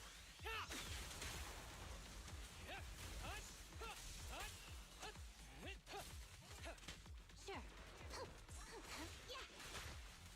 They did press dodge.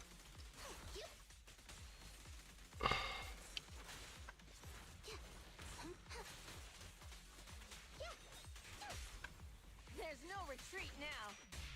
Let's test your mettle.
Mhm.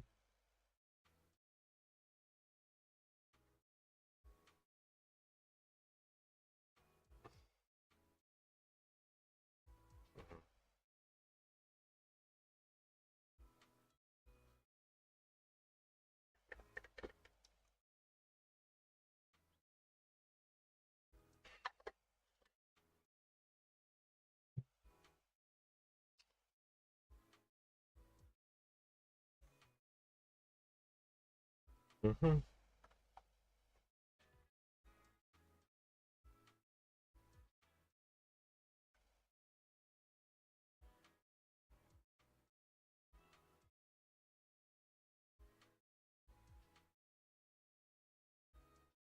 Mhm.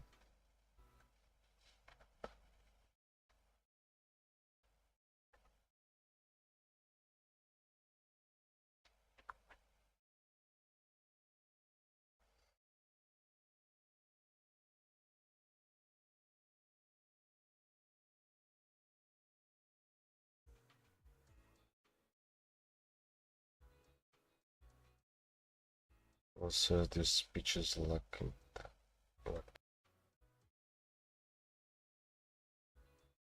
You always said your speeches lacked impact, considering how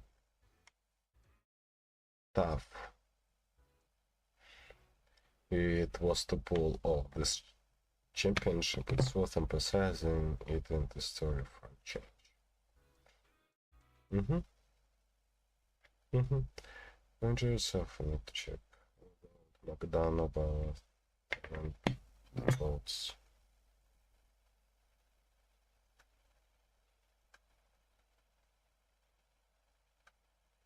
Mm-hmm.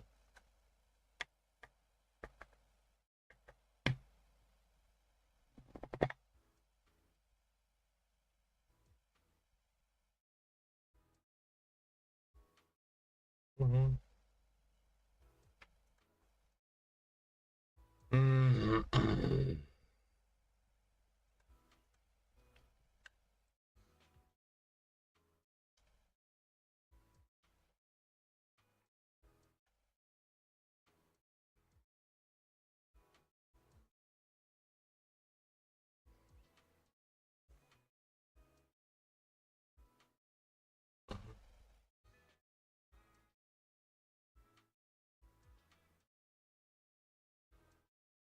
I'll protect you, Chinyi.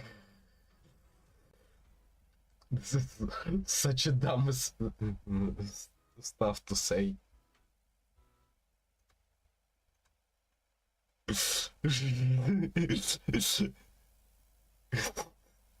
Exactly.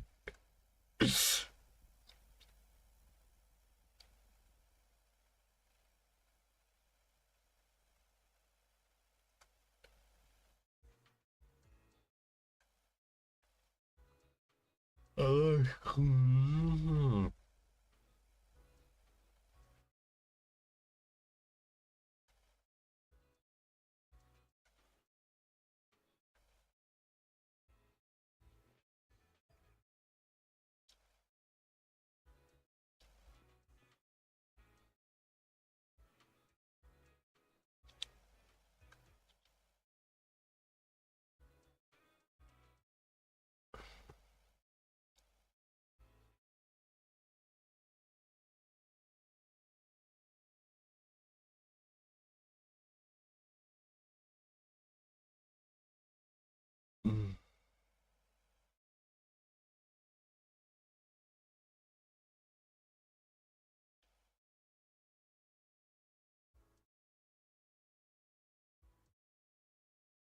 Mm.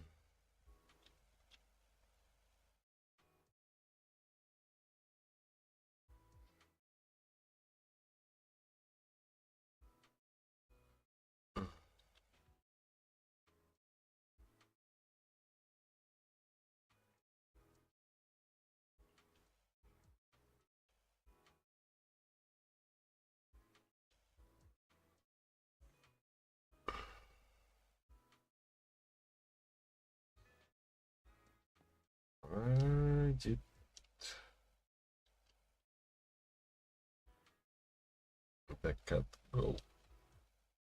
I don't know. I don't see him.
И с томатным соусом.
Okay.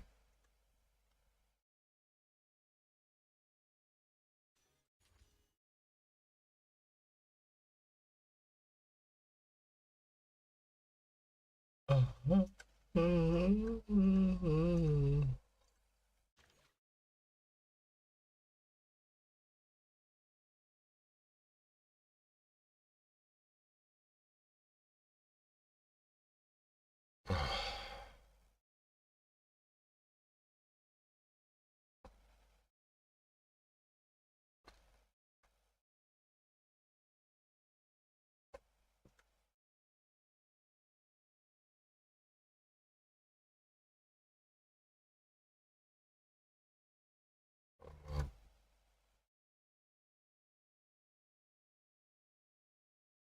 Oh, wow.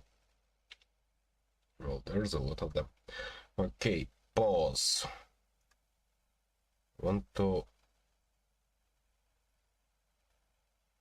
watch video.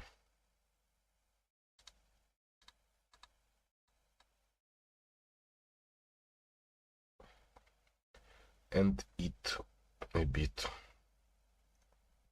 Здравствуйте. До свидания. Ладно, вот вопрос глобальный. Почему, когда я хочу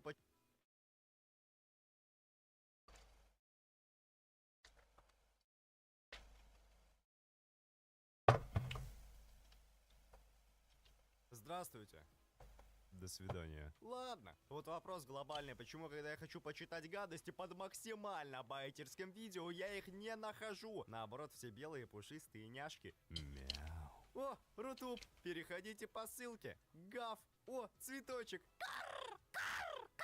Анекдот. Попытались, значит, главного героя поделить, а он 0. Ну, то есть не делится. Причина в том, что чел, между прочим, некий ниндзя, крутой, мощный, выходец из секретной деревни, легендарный математик Габимару. Так Сагири в книжечку и записала, теперь вы тоже знаете, кто есть кто, пора отправляться на следующую Олимпиаду. Только вот так незадача, чел, ну настолько главный и настолько герой, что он в огне не горит, в воде не тонет, медные трубы, наверное, тоже когда-то прошел. Йо, вон какой-то старый староста еще младенцем подобрал у непонятно почему и как закончившихся родителей. А потом сироту тренировали, обучали и всячески готовили к какой-нибудь резне. Никто не спрашивал, но ГГ еще ответил, почему вдруг угодил в темницу. Оказывается, хотел сбежать с деревни, но товарища предали, староста приказал, вот и вся история. А чего он уйти-то захотел? А, ну точно, быками тоже можно попытаться устроить деление. Не вышло. А так как за 7 минут тайтла произошло целое ничего, давайте обсудим в комментариях котлеты от Мираторга. Как вам? На мой взгляд, вся продукция Мираторга, за исключением вот этих смешных сосисок, чевапчич, полный кринж и ужас. Что касается тайтла, так Сагири заметила какую-то странную оказию. Мол, как так, чел сам говорит, что уже особо на жизнь не надеется, но при этом всячески сопротивляется вычитанию. И чего с деревни-то уйти хотел? Я так и не поняла. А, ну ясно. У Горемычного была жена, дочь старосты, такая же горемычная, какие-то там умные слова говорила. Или не говорила. В общем, да, жена это святое, смотря чья. А потом, типа, как вы уже слышали, но теперь еще и видите, свои же братья по оружию предали. Гады. Из важного. Статист выдал сюжетную завязку о том, что ГГ такой неделимый, потому как жил в деревне, где вообще все такие, у них эликсир жизни есть, который где-то спрятан. Ну, так, по крайней мере, молва ходит, говорит кто-то. Ладно, новый день, новые пытки, испытать героя. В масле, к сожалению, или счастью, он не сварился. Да что ж такое-то, когда же это уже закончится? Да? Правда? Сагири в полной боевой готовности, тогда пройдемте. Не понял. И это правда, здесь ГГ реально не понял, как же так? А оно, вон оказывается, что представленная наблюдательница на самом деле профессиональный тестировщик мечей Асаимон из клана Ямада. И тут Габимаро такой реально в шоке удивился, аж даже сам не понял, кандалы сломал, от ударов уклоняется, жить что ли захотел? Ну да, все так и есть, ведь пусть ГГ и крутой пустой синоби, математик 22/7, резняшка-стесняшка, а Мешка на самом деле любит свою женушку. Вон даже во флешбеках стесняется, краснеет, довольный, а не какой-нибудь там маньяк. И вот вам в подтверждение еще один флешбэк с любимой женой. Согласен. Меня также трясет, когда фанаты на улице ловят и начинают целовать руки, жать, цветы дарить. Знакомо, знакомо. Среди всего происходящего смешно то, что ГГ во время боя, пока машет мечом, попутно пытается что-то там кричать и доказывает, что он вообще-то реально гулит Dead Inside, а не то, что о нем могли ошибочно подумать. Да ладно, чел, успокойся, все поняли. И поэтому вот готова посылка, письмо, записка, бумажка с помилованием от самого Сёгуна. Но просто так я вам ее не отдам. Сначала придется отправиться неизвестно куда, на какую-то землю с цветами и бабочками, где по легендам имеется эликсир бессмертия. Куда плыть, к счастью, недавно как раз узнали. Вернуться к несчастью никому не удалось, по крайней мере живьем. Тогда-то глава всех шизов и решил, что самое время собрать всех, кому уже терять нечего, чтобы они попытались сплавали за моря и океаны, вдруг что получится найти. А если получится, амнистия тут как тут. Предложение, конечно, хорошее, но еще лучше то, что Сагири наплела с 3 короба обещаний, мол, и жена живая и даже ждет героя, и как тут не согласиться? В общем, вот да, это настоящий мужчина. Хочет вернуться домой. А чё уходил-то? Было дело, когда Сагири была совсем ребенкой. Ее отец, потомственный мечник, рубитель-делитель, пересчитал провинившегося сказочника прямо во время чтения стихотворения. И ну так, эта ситуация бедолаги запомнила, что она захотела стать крутой и профессиональной, прямо как папа. Жаль только несчастная уже 20 лет как повзрослела, а резать нормально так и не научилась. Страшные, видите ли, боится. Но что если, а вдруг именно ГГ это тот, кто поможет ей справиться с шизой? А как? А зачем он ей? Няшка Амешка, конечно, может рубить миллиарды человек без зазрения совести, но ГГ все еще анимешник, грустный, депрессия, ставь, чтобы жалко. У таких учиться себе дороже. С вас 10 тысяч мне на карту или переход по ссылке в описании. Так, вступление закончилось. Самое время рассказать всем собравшимся преступникам, куда они поедут, когда и, главное, на каких условиях. Ну, про легендарный остров с живительным снадобьем вы уже слышали, записку с помилованием видели, поэтому повторяться не буду. О, представляете, чела можно перешептываться между собой, пока на фоне им рассказывают про все вот то, поэтому это самое, как и... Юдзуриха решила поговорить с ГГ, мол, она узнала в нем того самого крутого Габимару, о котором в математических кругах ходят легенды. Но что-то визуально тип представлялся ей иначе, а тут какой-то подстаканник. Она права. У мужчин с ростом 1,50 м 2 опции в жизни: снимать обзоры на технику и вести политические стримы, либо презирать эльфов. Ой, это что, единственный выживший, которого организаторы захотели показать в качестве доказательства реальности мифов и легенд? А он точно живой? А, ну да, точно. Вон ртом двигает, значит, правда, реально, да. Еще поди фотосинтез освоил, вообще крутой. Но, а кто сказал, что реально существует какое-то зелье, чит-код на бессмертие, а вдруг нет? Ну вот сами и проверите, а если не хотите, один вон не захотел, и где он теперь? Лежит, отдыхает. Потому что варианты неповиновения отсутствуют. Все время экспедиции на острове к преступникам будут представлены их палачи, ведь помилование обещается лишь в случае находки цели поездки, а иные ситуации не рассматриваются. Непослушание запрещено. Возвращение без сопровождения также карается баном. А также есть еще один нюанс. Перед отправкой придется несколько сократить число кандидатов, а то асаимонов на всех не хватит. Условия отбора никто не говорил, поэтому авторы доктора Стоуна, учитесь, как убирать фоновых персонажей. По канону выживут самые прорисованные. Соответственно, в отдельном представлении нуждаются Тёбэй, который первый смекнул, что нужно делать, Юдзуриха, которая выдала базу про ГГ, Тамия, который мечник, крутой мечник, Рокурота, расти большой, великаном станешь, и еще этот, как его, ну вы знаете... Габимару. А что это он ничего не делает? Не дерется? Странно. Здесь еще могло быть очередное воспоминание о Сагире, спровоцированное негативом от коллеги, мол, бедолага слабости, меча боится, зачем оно ей вообще надо? А твое какое дело? Чел, тебе в тайтле все равно осталось от силы пара минут экранного времени жизни. Радуйся, что хотя бы на минуту больше, чем этим умникам, решившим сбежать.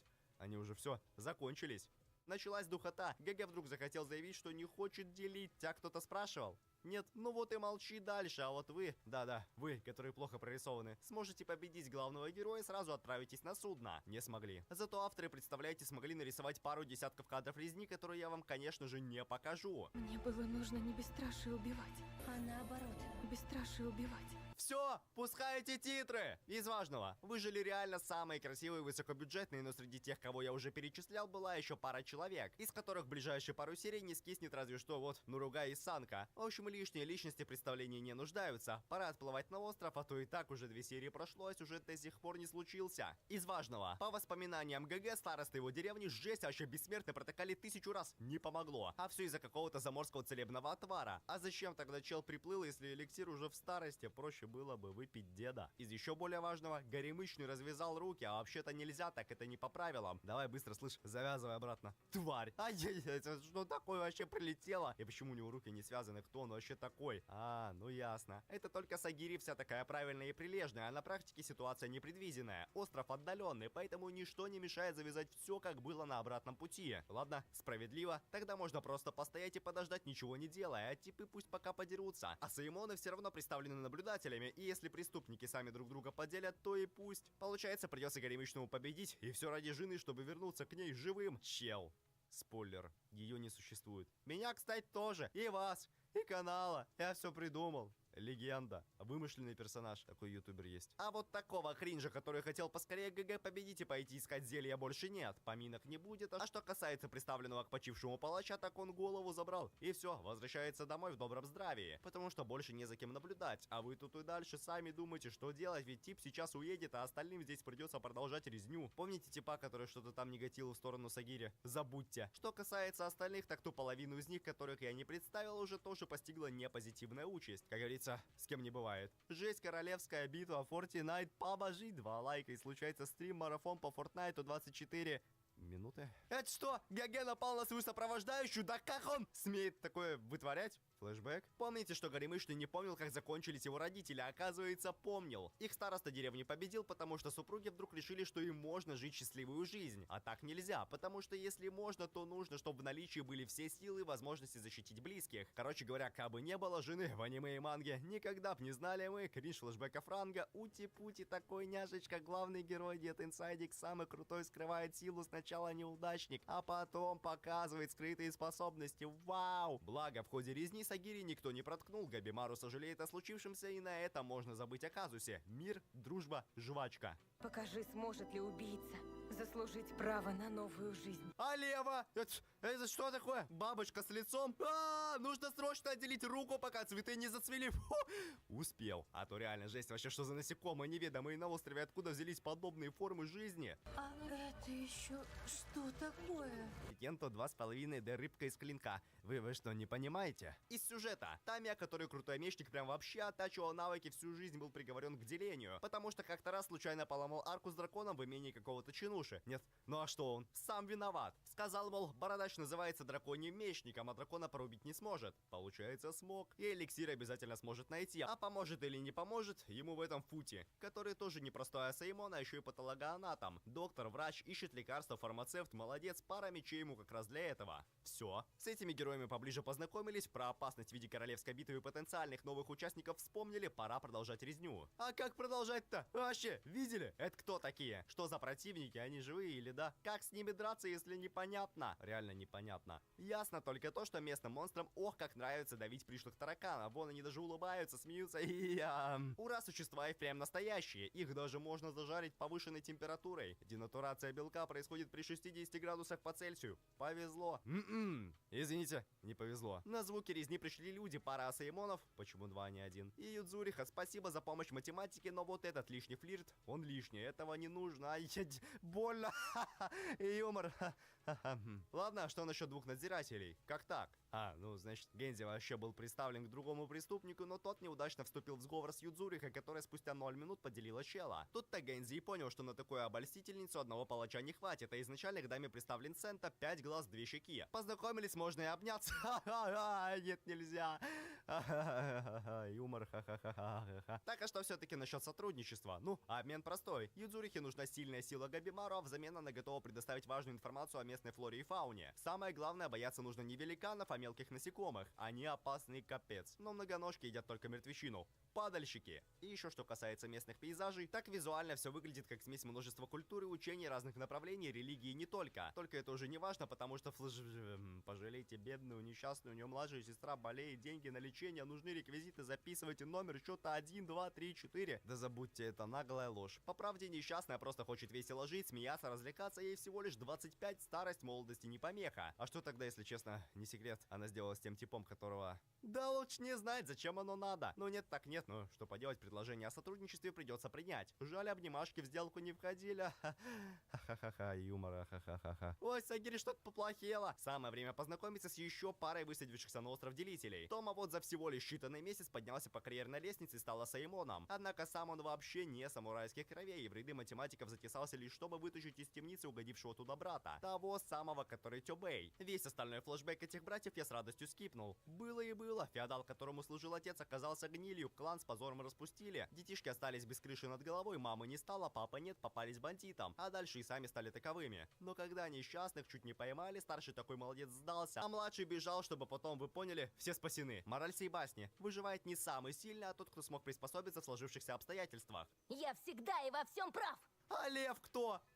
Ладно, простите. Если Тайтлу можно повторять один и тот же гэг 3 раза подряд, то почему мне нельзя? Кстати, братья умные, умнее всех. Вместо мечты вернуться куда-то и кому-то планируют сами попить зелье и стать бессмертными, а потом... А что потом? Анекдот! Однажды Геродот спросил Пифагора, если Земля имеет форму шара, то почему, улетев на юг, птицы возвращаются не с севера? Так они до юга не долетают, их в Спарте без визы обратно разворачивают. Ура! Сагири проснулась, самое время поговорить, обсудить все, что ребятки узнали за кадром. Ну то есть они они все уже молодцы, сдружились, подружились, а со мной никто не дружит. Что касается важной информации об острове, так то не важно. А местное вообще все какое-то неказистое, неестественное, слепленное из скала и кринжа. Вывод: эликсир жизни реально существует. Раз даже такое существует. Хотя есть вариант, что все уже давно откисли и пребывают в чистилище. ЧЗХ. Ангельские ритмы в феодальной Японии? Внимание, Гэнзи прогнал телегу о том, что тестировщик мечей и воин — это разные профессии. К последнему Сагири явно не готова. И вообще она не последняя дочь клана и может стать отличной женой. Так что самое время, пока не поздно, вернуться домой, чтобы не было беды. Чел, во-первых, хватит душнить. Во-вторых, был уже один такой, который душнил. И где он теперь? А вообще Сента прав. С чего вдруг полагать, что покинуть остров так легко, если все известные случаи говорят об обратном? Вот вам, кстати, ранее неизвестный случай. Тензи и Наругай плыли и приплыли. Прямо по курсу доски тех, кто пытался сбежать.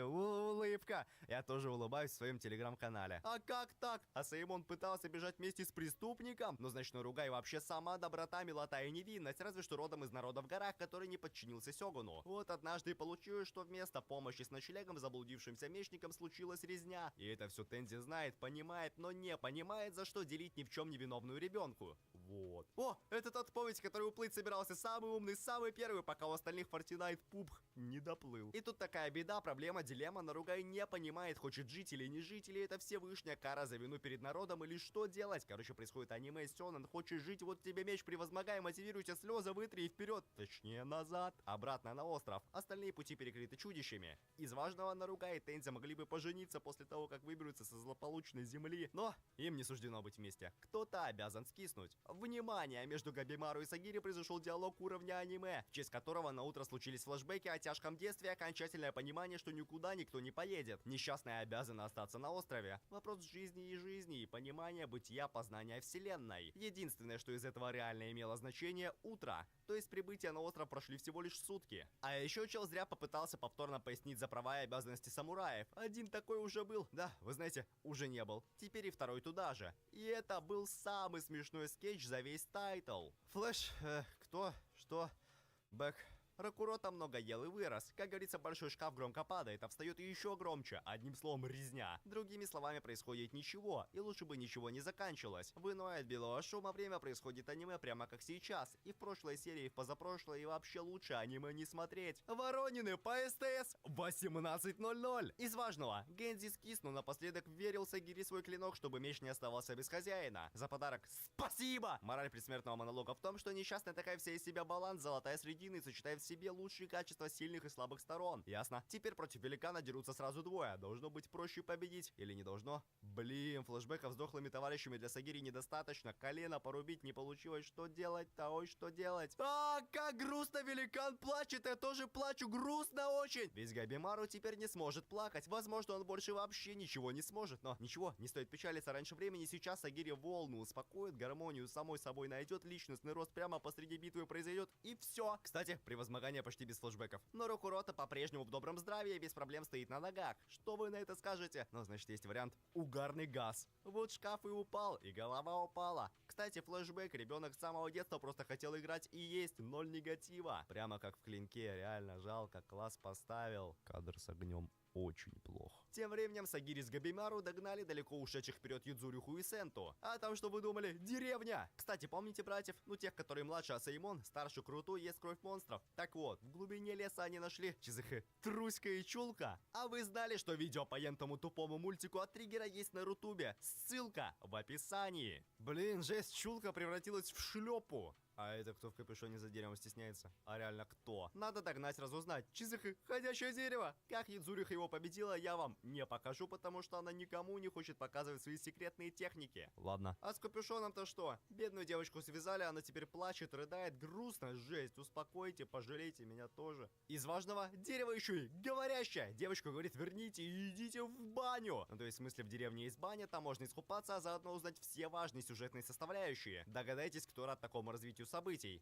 Юмор, смешно, аниме, верно. Кстати, спасибо дереву за сюжет. Зелье реально существует, источник жизни зовется Тан, и находится он в третьей центральной зоне острова Пенлая, а питаются снадобьем небожители, которые, ну, бессмертный получается. В отличие от тех обычных крупных мобов, это уже не мобы, а гуманоидные высшие формы жизни, не терпящие незваных гостей. Проще говоря, всех, кто приходит на остров, делят и превращают в цветы, из которых делают тан. Между тем, опять баня. Второй раз за серию, а то впервые с легким паром Сагири чуть не уснула. Кстати, аниме тоже баня, и я тоже усну. Как из нее выйду? Точно. Авторы чуть не забыли, но вовремя вспомнили, а то я тоже чуть не забыл познакомиться. Дерево зовут Хока, а девочку Мэй. И живут они здесь 100 лет. Пожалуйста, не бейте, мы никому не желаем зла. Реально аниме. С легким паром. Шрам у девочки на спине, потом узнаете откуда, но сейчас знаете, что он напомнил Горемычному о подобной метке на лице женушки. Мораль морали такова. Нечего стесняться, если шрамы украшают мужчину, то почему не женщину? Вот и все. Если до этого я говорю про что-то важное в тайтле, забудьте. Сейчас случилось реально самое важное. ГГ спустя 7 серий понял, что находится в аниме, и пора бы прекратить заниматься анимешностью. И вместо этого заняться делом, а то жена ждет, время идет, на вчерашних союзников плевать. Нужно идти эликсир самому искать. Ура! Еще один флешбэк. Тенца когда-то был беспризорником, жил на улице, ел или не ел, что придется, и вообще отлично себя чувствовал. А потом у него появился учитель, но об этом позже, а пока самое время прогуляться вдоль берега в поисках течения, по которому можно уплыть отсюда. Кто это? Бам! Бам! На! Блин, оно лечится за 0 секунд, что ж делать? Ну, еще парочку точных выверенных делительных ударов, а потом бежать. О нет, оно даже без головы бегает. О,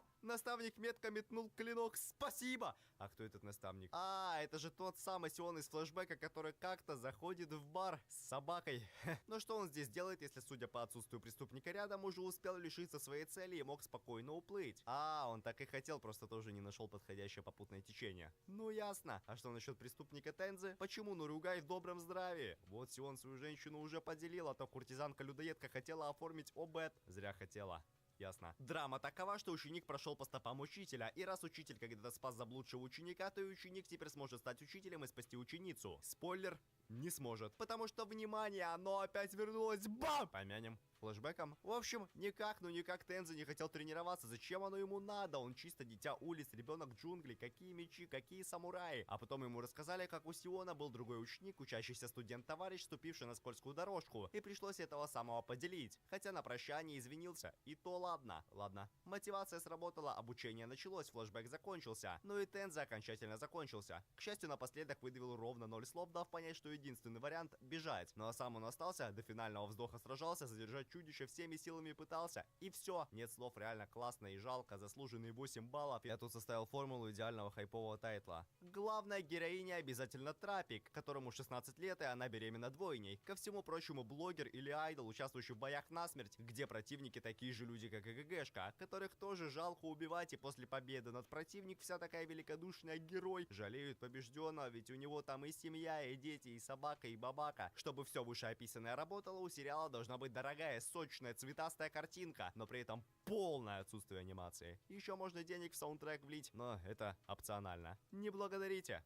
Пользуйтесь. Помните, Горемычный собирался решительно пойти навстречу опасностям? Так вот, он реально пошел, решился. Вы, главное, не волнуйтесь, с ним ничего не случится, он ведь главный герой, крутой, классный, по виду слабый, но скрывает великую силу. И вот он бежал, лес пробежал, до деревьев добежал, дальше бежит, смотрит, дверь. Это что, тот самый Пенлайт, центр острова, где должен храниться эликсир? Да ну нет же, это опять математичка за спиной заспавнилась. Бам! Не понял. Это что, ГГ с 0 минуты победил, руку сломал, шею свернул, а дальше что? Оно обработало и осознало, что главный герой слишком крепкий, и для деления придется приложить какие-то усилия. Одним словом, резня! Как с таким вообще бороться? Достаточно вспомнить жену! Можно даже не свою! Вспомнили? Тогда готовьтесь, сейчас будет плохая шутка. Не, ну кто ж знал, что с этими самыми небожителями шутки плохи, оно может превратиться в пироархидею с Геншин Импакта? Странно, но главный герой-анимешник ничего не смог противопоставить такому боссу. Неужели он теперь умрет? А это что, сон про жену? Или это был сон про остров? Или жена это сон про остров? Я не буду объяснять. Просто знайте, новый ролл во вкусно и точка полное говно. Кстати, ГГ сейчас сдохнет под крутую грустную музыку.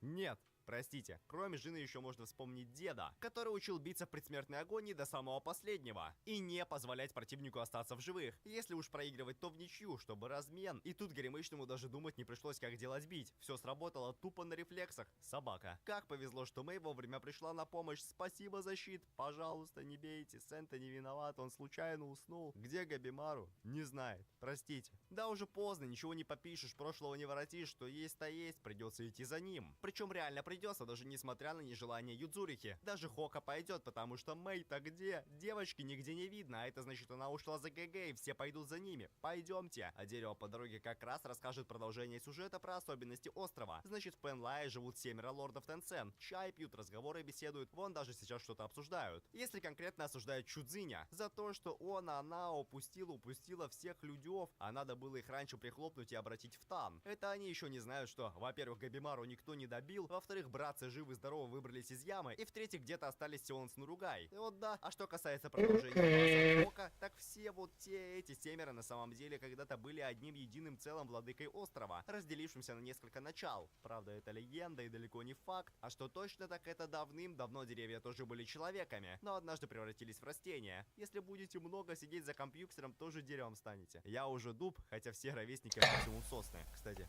подписчики, хотите сосну? Из важного. Габимару лежит на берегу речки, размышляет обо всем хорошем и плохом, а времени на это нет. Он перед ним уже образовались Тамия с Фути. Помните таких? Ну так вот, ребятки, посмотрели так подозрительно друг на друга, поняли сильные и слабые стороны, обработали, осознали, что так или иначе бой закончится обоюдным вычитанием и решили просто поговорить. Габимару так вообще сел, просит, мол, давайте мир, жвачка, обсудим все, союзниками станем, а тут здесь на острове творится адский рай, чудики, деревья, не выжили, прикиньте. Что? Не видели такого? Но сейчас объясню. И он реально им просто объяснил. С одной стороны, люди в аниме редко могут поговорить, чтобы не происходило аниме-моментов, а с другой стороны, они реально 10 минут хронометража просто говорят. Интересно, а сможем ли мы дойти до 20? Из неважного, челы заинтересовались в сотрудничестве, потому что у каждого есть свои корыстные цели. Тамия хочет увековечить свое имя в истории, чтобы потомки слагали о нем легенды, а Фути тупо патологоанатом. Ему для научных целей нужно препарировать этих, как их там, небожителей. А это кто? Мэй выросла на 10 лет вперед за 10 минут назад и еще и говорить научилась? Жесть! А может тогда расскажешь, что здесь происходит? Где эликсир? Кто небожители? Когда с острова уплывем? Внимание! Кринж! Сэнта однозначно уверен, что все вот эти хитросплетения множества культур на одной земле какая-то несмешная шутка. И автор этой шутки лох не шарит за философию экзистенциализма. И что с того? Да ничего, пора всем стать сильными, а то без сильной силы небожителей не победить. К счастью, как раз этой слабой слабости Мэй может всех научить. Называется чудная способность Дао. Духоты в стиле аниме, когда герои уже вроде разговаривают, но все равно друг друга не понимают,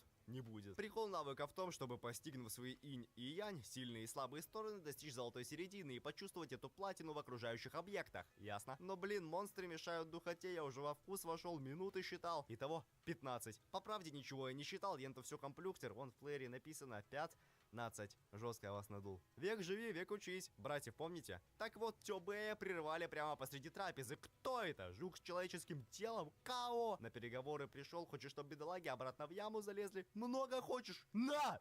Жаль, только удары наносят переговорщику 0 урона. Потому что в них не вложено то самое Дао. А где класс, чтобы жалко? Понятно. Он не а просто хайпит. Жесть! Как же он хайпанул! Шею вылечил, Дао почувствовал, руки вылечил, не зря кашу в детстве ел. Получается все, победа в кармане, осталось получить ответы на вопросы, где отыскать этих непонятно кого, которые сильные жесть. Ответы будут когда-нибудь, а пока самое время другим героям научиться Дао, а то чё они не учат, тупо мечами машут слабые. И все бы ничего, могли ребятки мило беседовать, попутно кромсая мобов, но тут вдруг, представляете, объявился еще один челожук. Мэй на землю высадил, что-то там мямлит, мол, здравствуйте, госпожа, мы вас так долго искали, помогите нам стать учеными, крутыми и мощными. А то после того, как вас изгнали, мы грустили, очень обидно было без вас, да. Нет, ну как тут отказать? В смысле, как тут можно соглашаться, если нужно плакать, чтобы жалко, и ГГ помог, спас бедную девочку, блин, какой же он хороший, классный, добрый, няшный. Жаль, что киллер, убивца, про Алекс Дарксталкер 2008. А все потому, что не спасать Плаксу ну никак нельзя, потому что жукам она нужна для... Вот не скажу. Переходите в Телеграм, там скажу. Тем временем, пока огонь горел и жуки не атаковали в пустоты, боясь попасть по Мэй, ребятки снова успели побеседовать и наконец-то понять, кто такие силы и слабость. И что самое важное, как соблюсти баланс, чтобы видеть Дао, бить Дао, быть Дао. Итого, насекомые побеждены. Ура! Но меня больше волнует, куда пришлепали друзья с деревом, и оно реально, или это опять хайп? Реально. Главная проблема тайтла в том, что это аниме. Жду экранизацию в стиле Ворониных. Интересно, а кто будет Верочкой, потому что Леня уже есть. Или нет? Все вроде как серьезно, да? Грустно, но почему-то случаются ха-ха смешные скетчи. Картинка кал абсолютная. Радует только наличие анимации в некоторых местах. В случае повсеместного пауэрпоинта было бы совсем грустно. Еще раздражает, что сюжет чаще всего просто рассказывают в диалогах, которые в некоторых сериях длятся по 10 минут.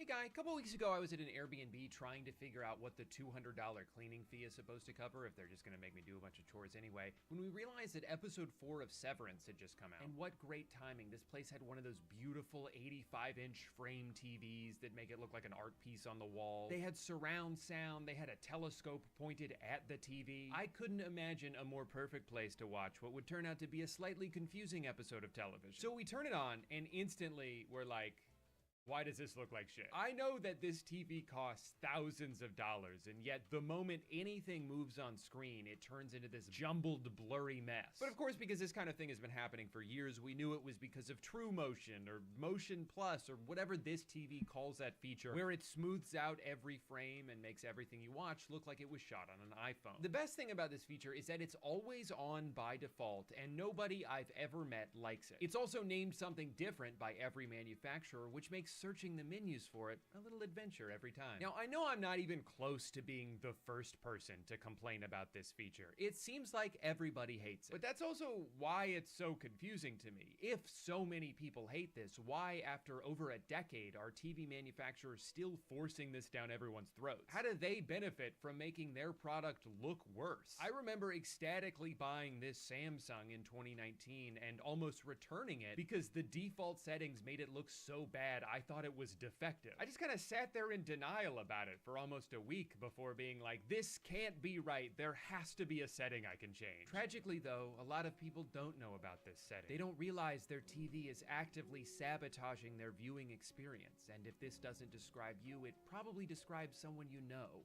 And by that, I of course mean your parents. So sit down with them, explain what's going on, tell them why you get a headache whenever you watch TV with them, and reiterate that it's not their fault. Show them this video by a guy named Noodle. Let's say it's on twos.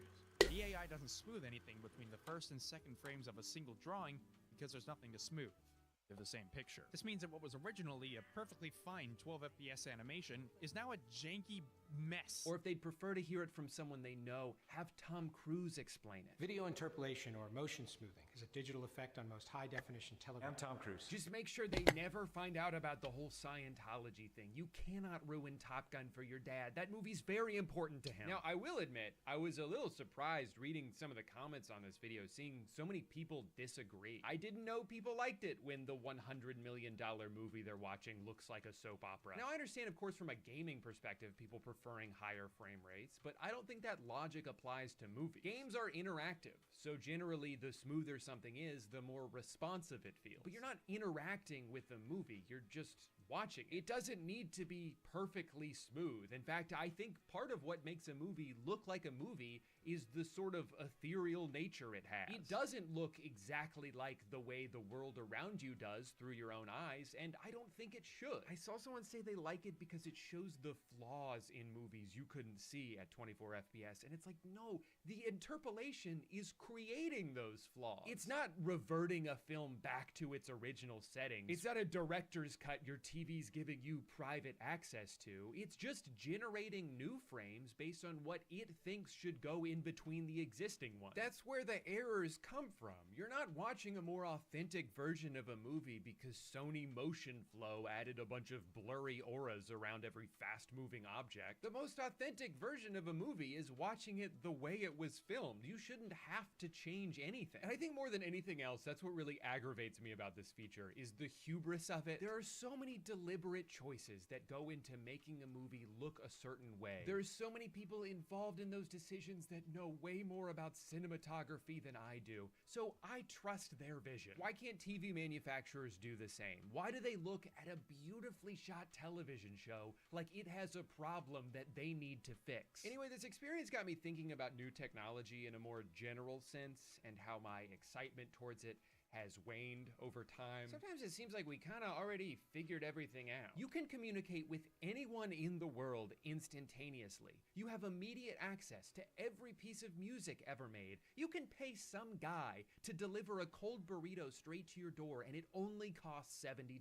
This is the peak of humanity, baby. There's nowhere else to go from here. except backwards. So many things now seem to just invent a new problem so they can sell you the solution. Or if we do create something novel and revolutionary, it's only gonna stay that way long enough for us to kill all our competition, allowing us to ruin our thing and make it infinitely more expensive. There was a time where streaming services seemed like the final frontier of at-home entertainment, a marriage of cost and convenience that made all previous options obsolete. I mean, my DVDs are just taking up space, and even if I wanted to watch something, I gotta get up, dust off my Xbox, navigate a bunch of menus, switch discs every 4 episodes. Netflix is so much better than this. Until, of course, they quadrupled their price and got rid of every show you ever wanted to watch. So slowly but surely, a lot of people are moving away from the unreliable streaming services and going back to physical media. Things like Blu-rays, vinyls, Tooth Tunes. And I've actually begun that migration process myself. But because I'm incredibly stupid, here's how it's going for me so far. I started watching Friday Night Lights for the first time in December. It was something I had wanted to watch for years but always put off, which is crazy because it's a show about football, which I like, with a bunch of music from Explosions in the Sky, a band I grew up listening to all the time. It kind of felt like they made this show specifically for me, and still I was like, I'll get around to it eventually. It wasn't until a couple of months ago that I finally gave it a chance and got really into it. 12 days before it was going to be removed from Netflix. For the last 2 weeks of December, I binged as much of the show as I could, as quickly as I could, until around 3 a.m. on New Year's Eve. 13 minutes left in the season 2 finale. I was given an abrupt error message telling me that my beloved show was now gone. At this point, I was pretty invested, and I didn't just want to wait until it was maybe on Peacock one day, and I certainly didn't want to spend $2 per episode to digitally own it. So I decided what better time than right now to begin my brand new Blu-ray collection, starting naturally with a show I had yet to watch even half of. So about $37 and 8 days later, my Blu-rays show up at my door and I'm ecstatic. I can't wait to see how season 2 ends. So I pop the disc in my computer, try to play it, and it does not work. Turns out the external DVD drive I bought a couple years ago isn't compatible with Blu-rays, so I'm gonna have to buy another one. No problem, what's another $110? Jesus Christ. Well, I already bought the Blu-rays, I'm not gonna not watch them. So I bite the bullet on the Blu-ray drive. It shows up 2 days later. Pop it into my computer, so excited to learn what will become of Brian Smash Williams. That's weird. Doesn't seem to work on VLC.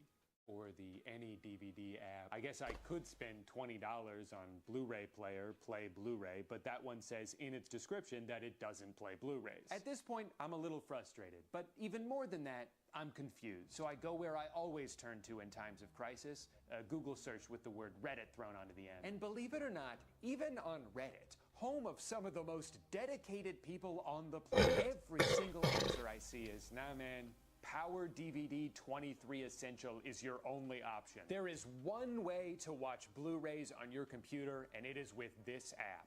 You want to know how much that app costs? $80. And it's like, I don't want to spend another $80, but I've already spent more than that just to make it to this point. I have to see this through to the end. Anyway, I bought the app, and it works most of the time. Although I should probably say it's been doing this thing now where it tells me my cloud subscription has expired and I need to visit the Cyberlink members zone for more information. So, money well spent. Long story short, I spent $227 to watch a show that I could have seen on Netflix at any point over the past 7 years. And to be honest, I'm not even sure if I like it that much. Also, I know what you're thinking. Drew, couldn't you have just put the Blu-rays into your PS5, you moron? Yes, I could have. But the whole point of watching it on my computer was so I could second screen RuneScape on my other monitor. What part of dopamine addiction do you not understand? Sorry, that was more of a story about my own incompetence than a rant about the state of technology. So here's a rant about the state of technology. I live in Orlando, Florida. My favorite basketball team is the Orlando Magic. They play basketball 20 minutes from my house, and I am not allowed to watch them on TV because I live too close. I can sign up for NBA League Pass and watch any other team play except for the one in my city because of blackout restrictions. What do you think, I'm stalking them or something? Whoa, this guy's obsessed. He lives right down the street. I don't understand this restriction, and frankly, I never will. Is the point to incentivize me to buy a ticket to go see them in person? They play 41 home games a year. Am I supposed to go to all of them? And if that was the point of it, they wouldn't also black out road games unless you expect me to travel with the team. Guys, do you want me to follow them around or not? I'm getting mixed signals here. Anyway, here's what I've had to do the past 6 years as a paying customer in order to watch my team play. First, I had to sign up for Sling TV because they were the only ones with the Fox Sports Florida channel. Then those two couldn't reach an agreement, so I had to switch to Fubo TV because they were the only ones with the Fox Sports Florida channel. Then those two couldn't reach an agreement, so I had to switch to YouTube TV. Can you guess where this is going? Yeah, they couldn't reach an agreement, and now I can't watch it anywhere, this time in the middle of a season. So out of desperation, I sign up for NBA League Pass, which again prohibits me from watching my team because I live too close. The workaround here is using a VPN to change my location to somewhere else. So now I'm paying for 2 different services just so I can watch the least popular team in the NBA. Adam Silver should be ecstatic that there are freaks like me out here. He should have a photo of me in his office that says #1 customer. So what do they do to thank me for my loyal patronage? Block the use of VPN 6 months later. Do you guys want my money or not? I'm trying so hard to give it to you. Okay, now we're in 2022, and finally, there's a streaming app specifically made for people to watch their local team play. It's a miracle. It's called Bally Sports, and it is the worst app I've ever used in my life. It freezes during commercials. The feed cuts out constantly, especially in the 4th quarter. Not that I wanted to watch that part anyway. It refuses to remember my login information in between games. Did I mention they play 82 of these every year? I'm getting real tired of typing in my password every night. While all of this is happening, behind the scenes, Bally's parent company is not doing so well. They lose over $1.2 billion in 3 months. What, were they setting it on fire? Fast forward a few more months to 2023, and Bally is filing for bankruptcy. Well, it was nice while it lasted. Nope, they're still going. Somehow. Turns out I don't know what bankruptcy actually means. What I do know is that this probably doesn't bode well for the growing list of technical problems they apparently don't have the money to address. So that brings us to today, where after 3 tumultuous years, I'm excited to report that the app is now a little bit more reliable. But also it's been rebranded to the FanDuel Sports Network, which means every second of every broadcast is pretty much just one big ad for gambling. I should make a video about that. I know that this is one very specific gripe about a very specific problem, but I feel like there's so many things like this now. So many companies that seem to get their rocks off from making us have to jump through hoops in order to do anything. They're constantly merging with some other companies so they can both... Okay. 8-bit. Чтобы это видео. This is actually want to complete a special episode before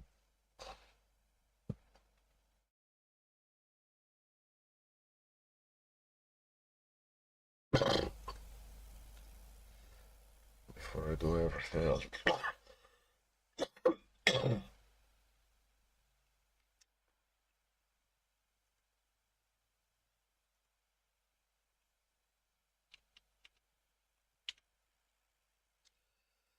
Okay.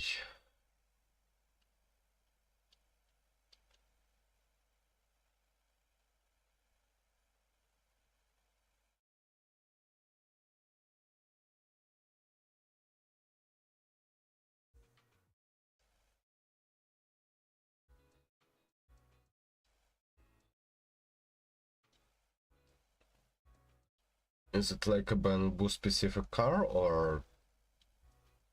Yeah, probably. They can afford to be ridiculous. Startled me.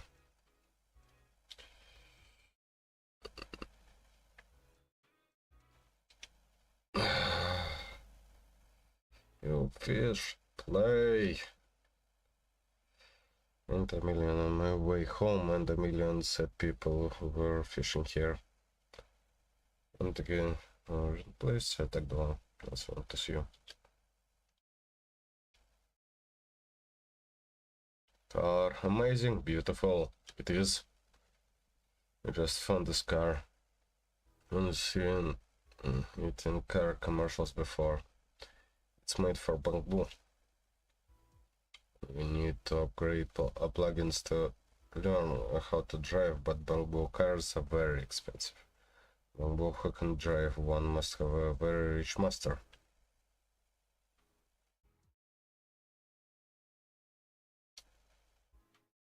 Sorry, I'll do my best. Why you? What are you doing with my car?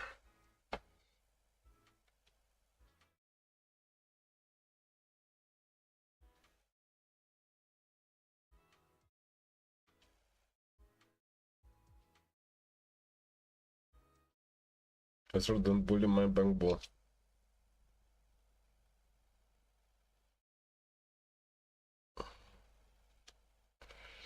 But I'm sure she's walking today, it can't sneak out in my body. I'm the real snap.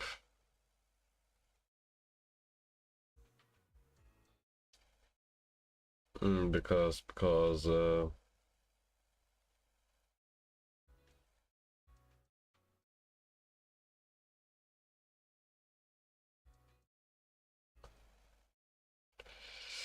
yeah,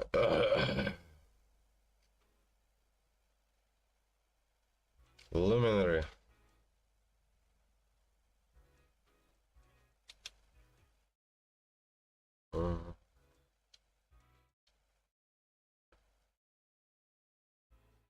I've been trying to develop myself. Until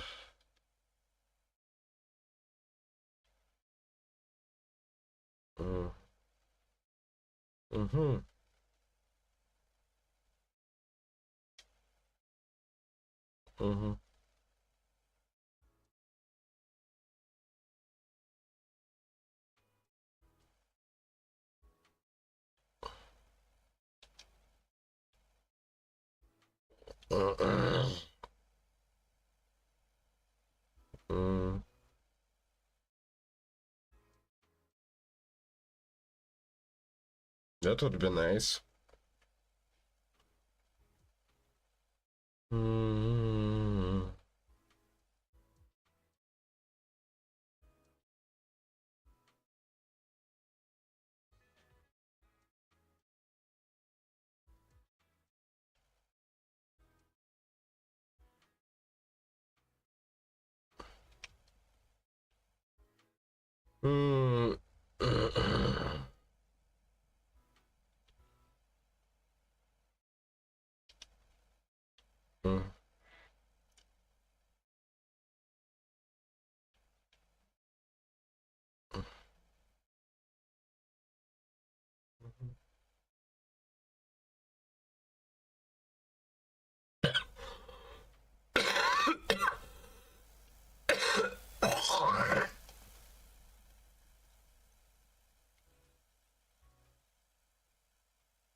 That sounds nice.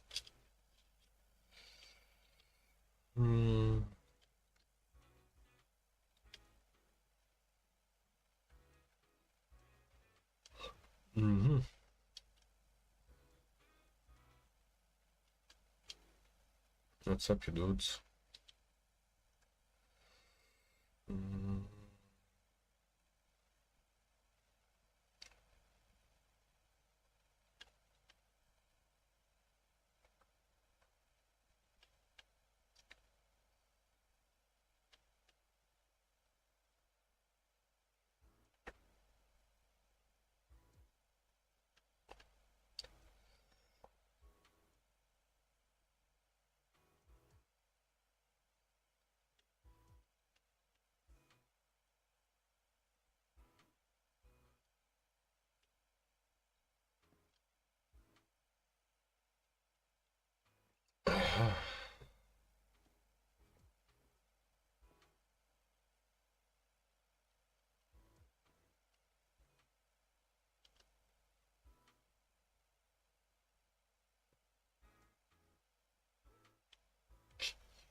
Something like this, I guess.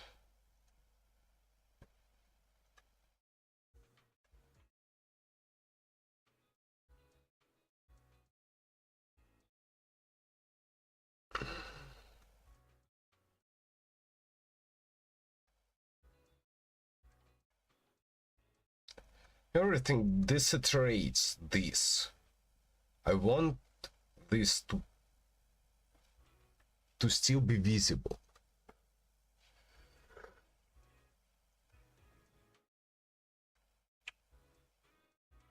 Just fucking blurs it.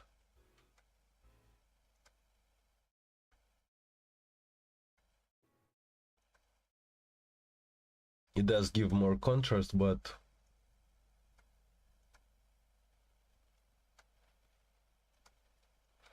I'm going for vibrant then, I think.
Mhm.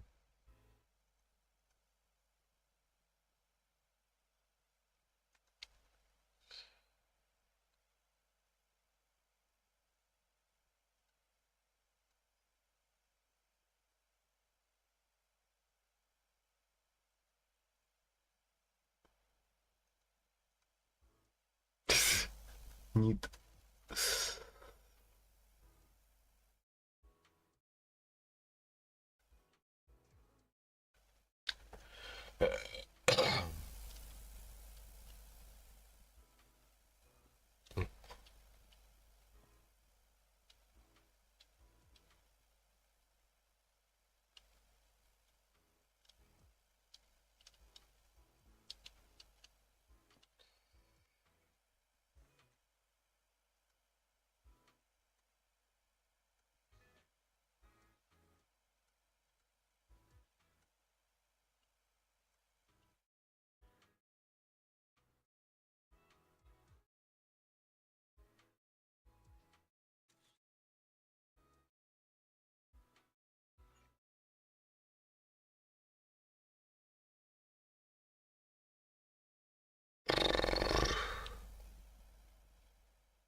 I know you.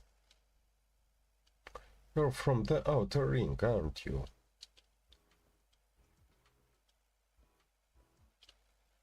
Ah.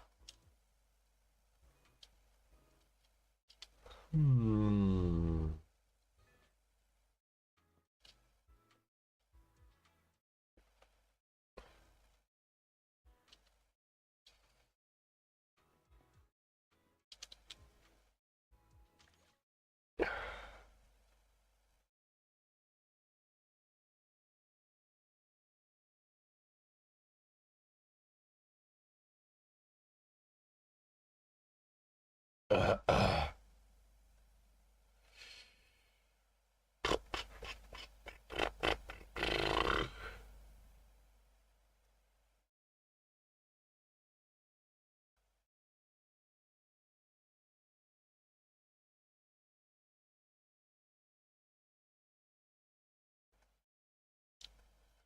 Yeah, that's important.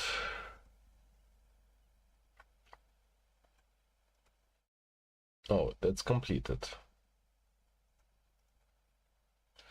What about the Chinya that stands there?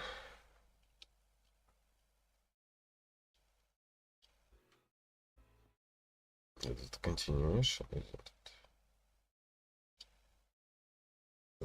What's up with you, though?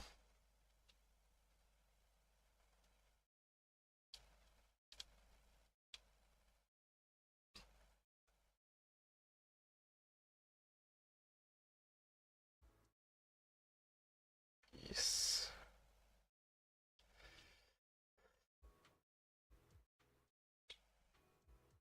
Maybe not peace, maybe... Ta-da.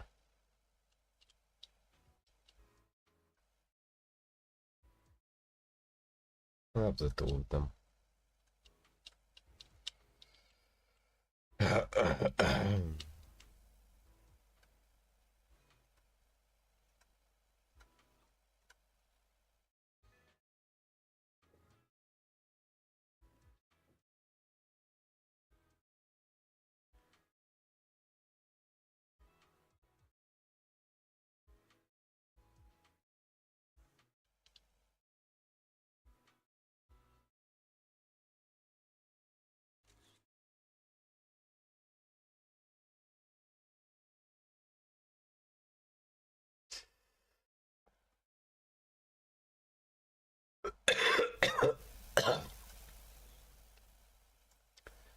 Wait, I wonder why they specifically used names that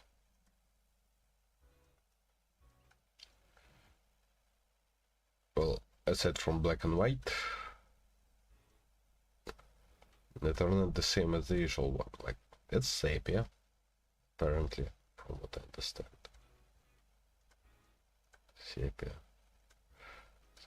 I'm not sure. This feels so weird.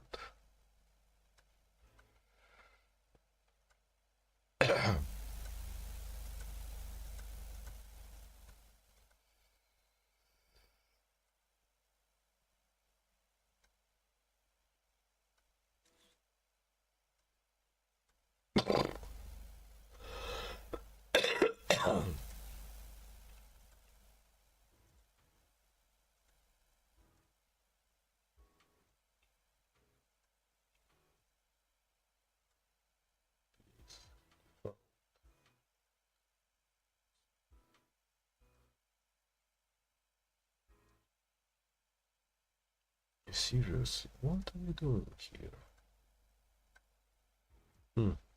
Much more pleasant water reflection.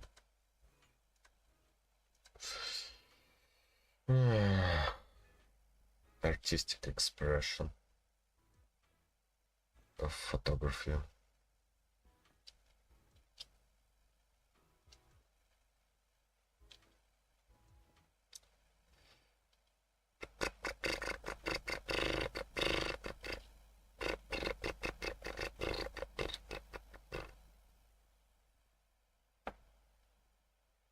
Aren't the fish biting? Oh wait, the line's moving.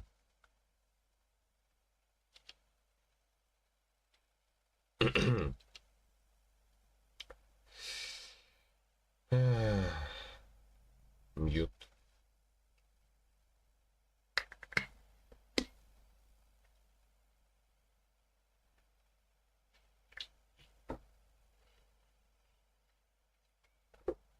Look, that's a damn shame. But from what I understand, that's the type of content that I won't be able to replay, really, so I guess this is this thing that I'm skipping.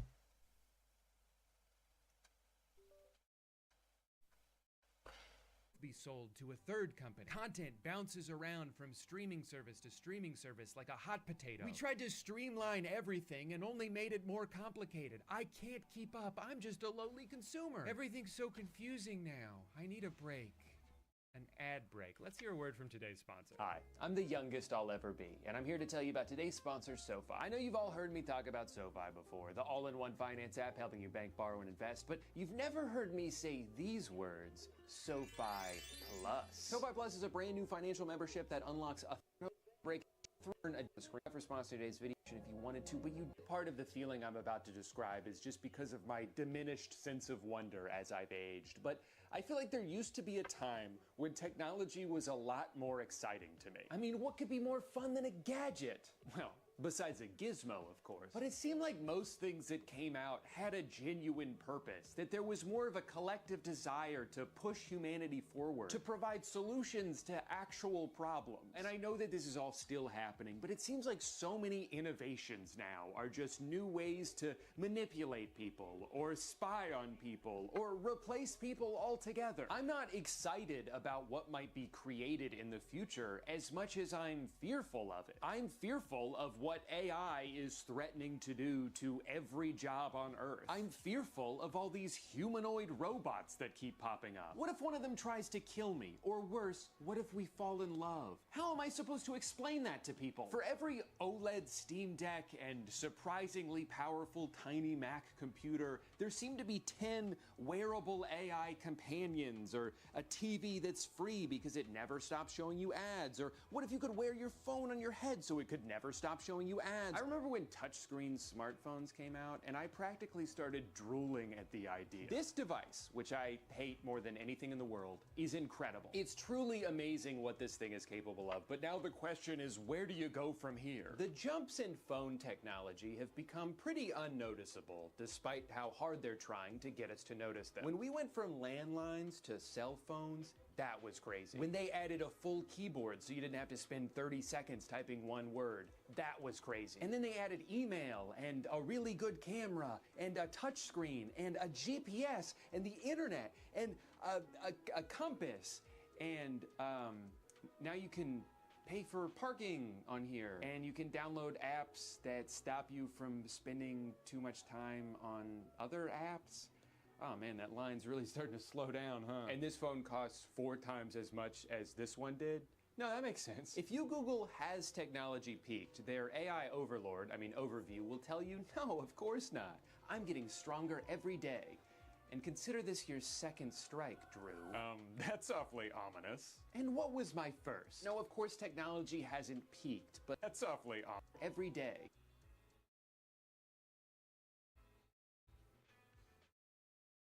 And consider this your second strike, Drew. That's awfully ominous. And what was my first? No, of course technology hasn't peaked, but it does feel like it's starting to level off a bit. The improvements between video game consoles used to be astronomical. Now I end up on...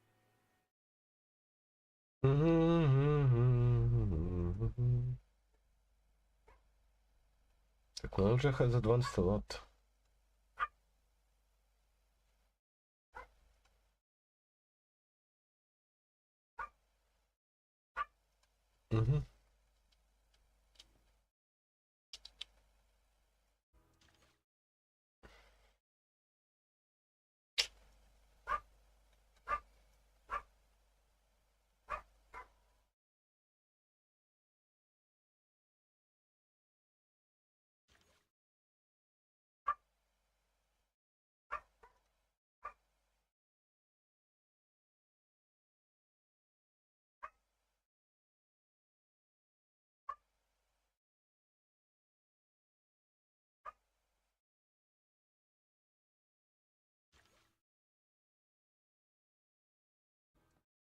Can I just go fish?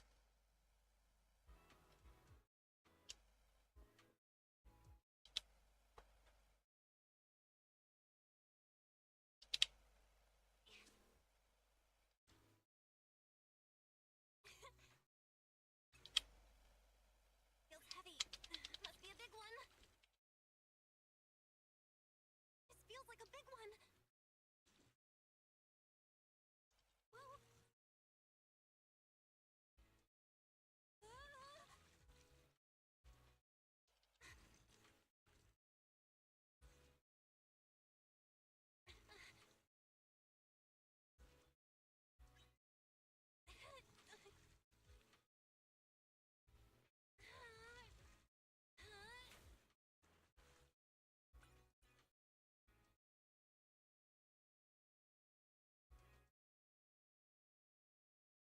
So, Bale takes the role of a payment commentator here.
Mm-hmm.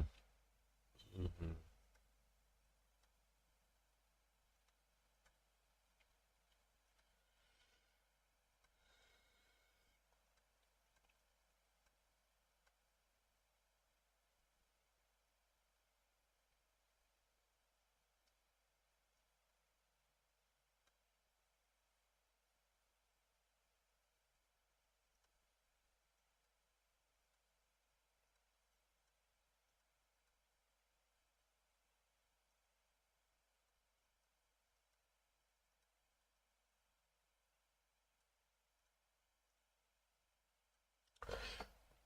Rich fishing spot.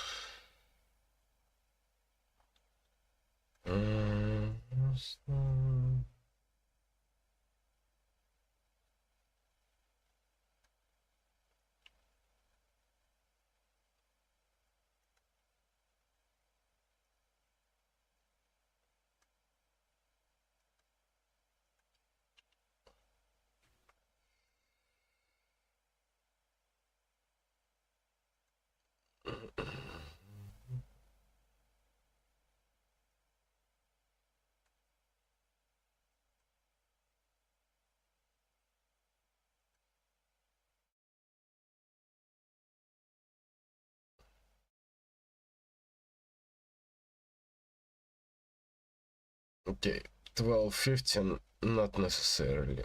Not necessary. 9.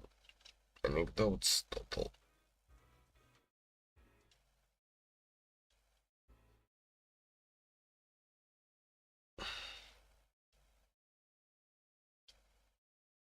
Okay.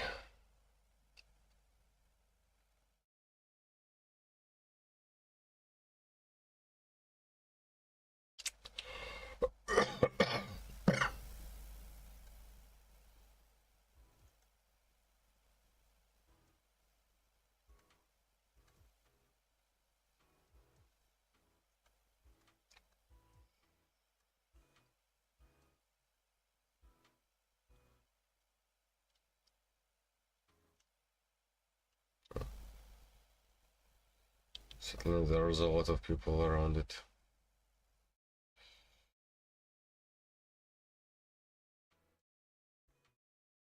Mm-hmm.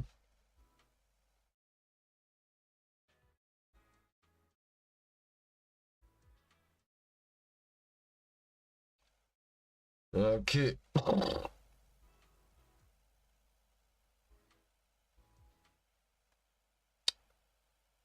Okay.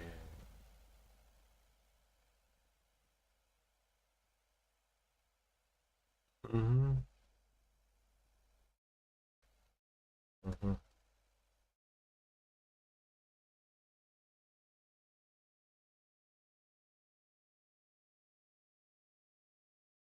Mm-hmm.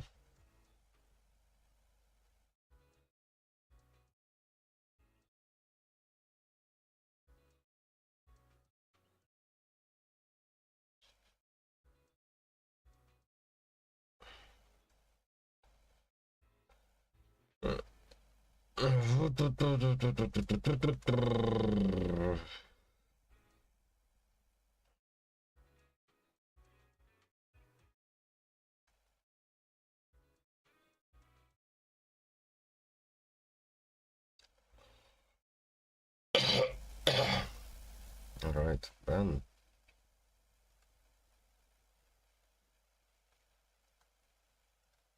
Mm-hmm.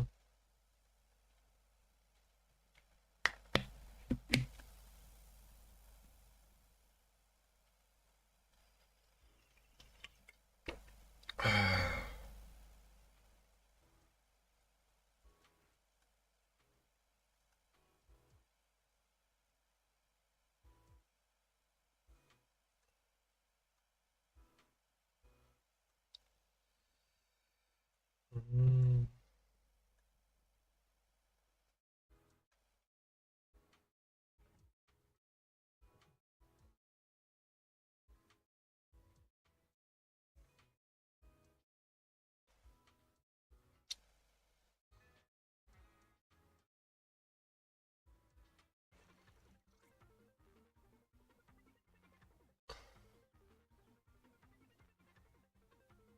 Okay.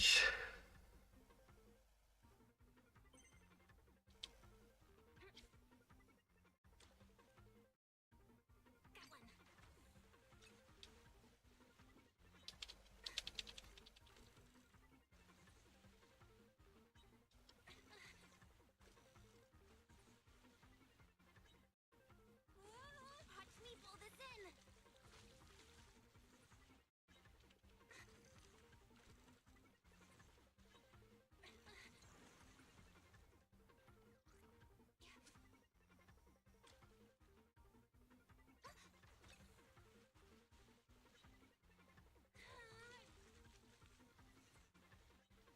What's this color?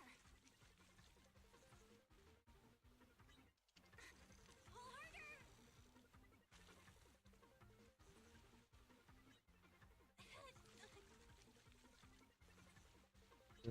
Nice. You're suspicious. You're scared. Watch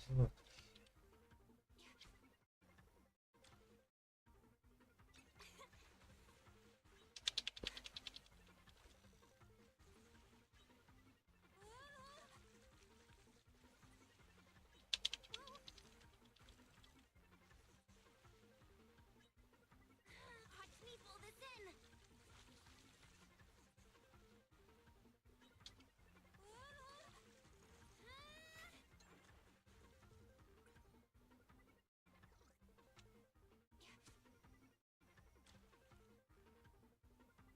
Hooked it.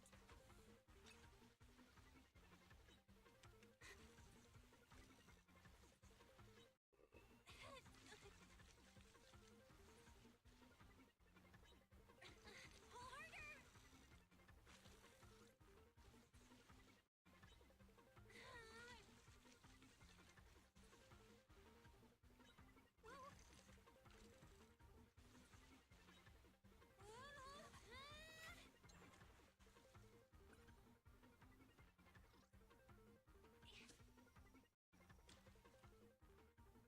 Time to recast.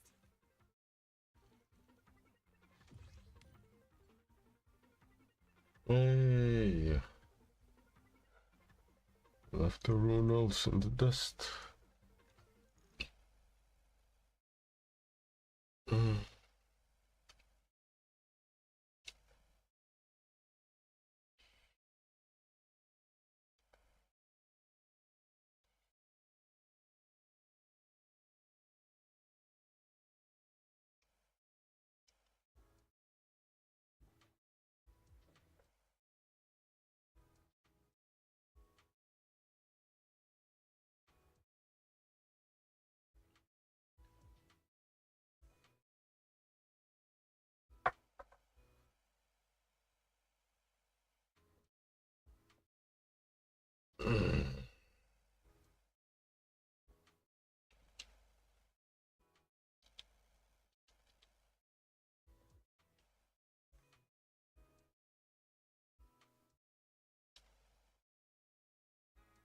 Oh.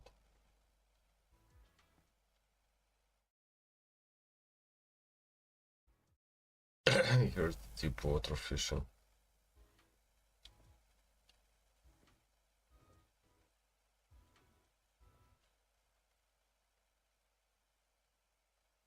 Yeah.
Mm.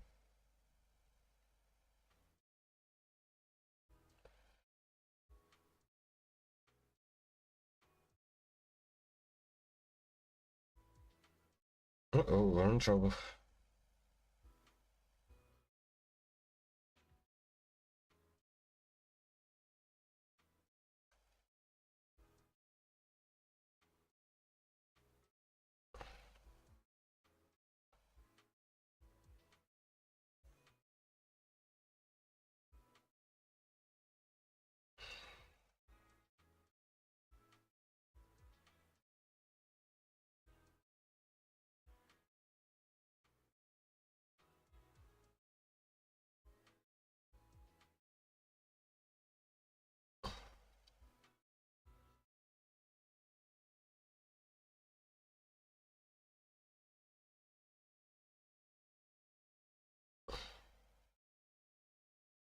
Well, as long as you set it up correctly,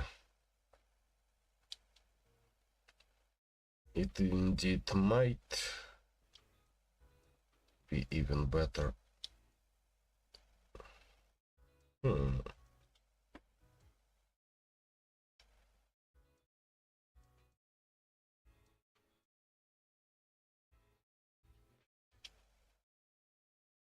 Mm-hmm.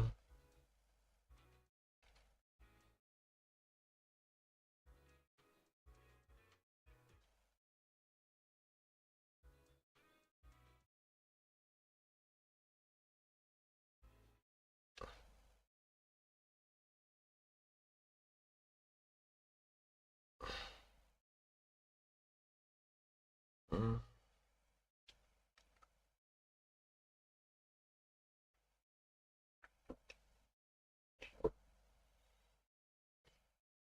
Mm-hmm.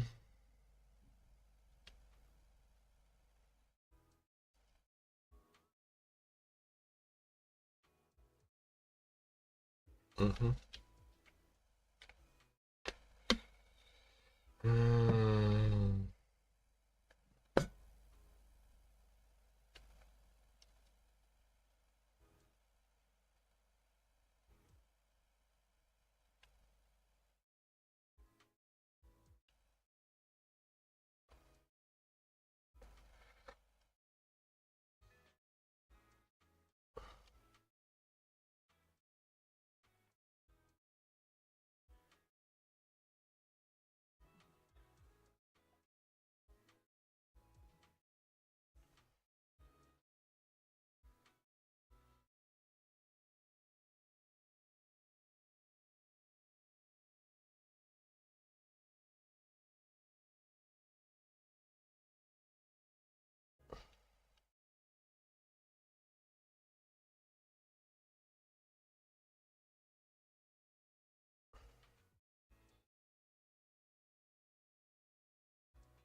Wow.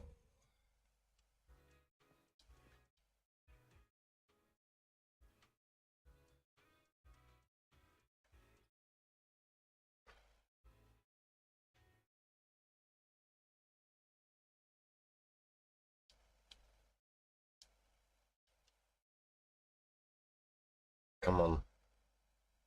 Let's be smug together. Me smug, you smug.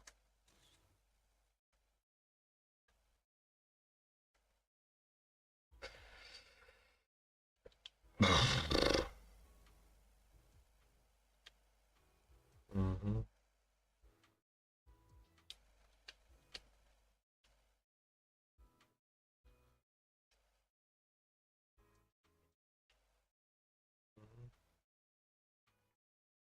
Watch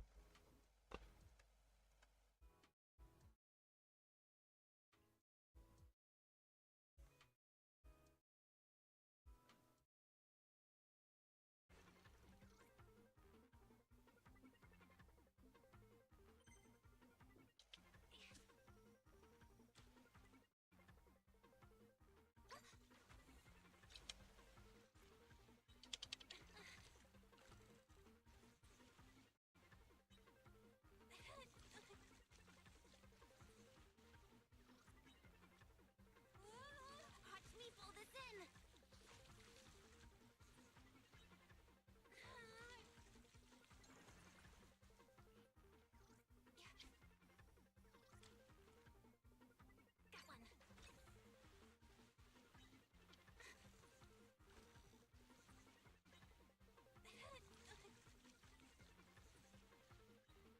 one. Pull harder.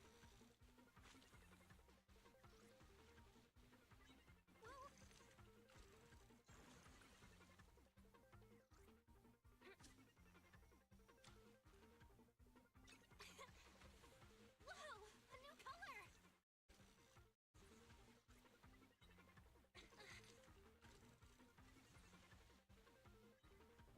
Watch me pull this in.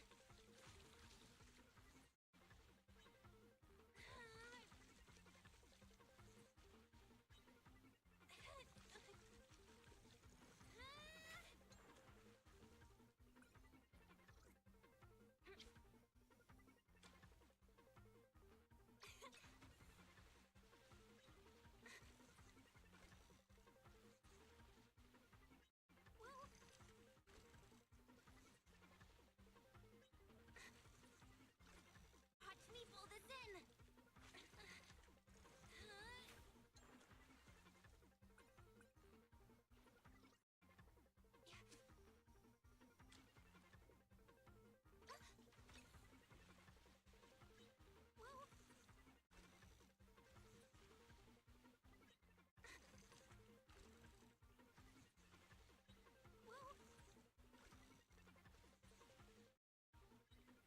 Pull harder.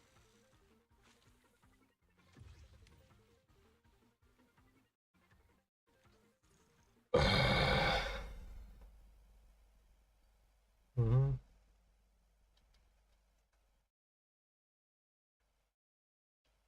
Mhm.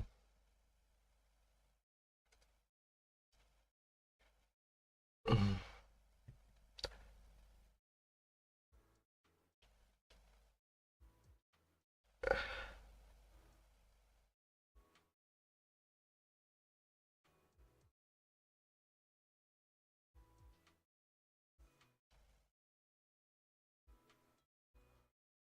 Mhm.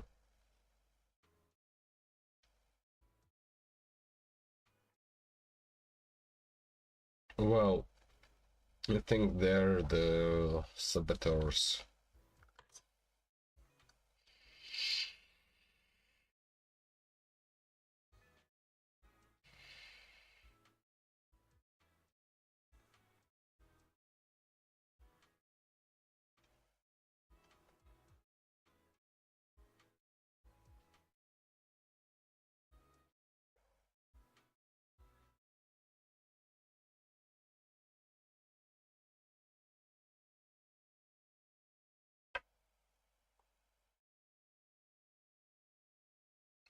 them.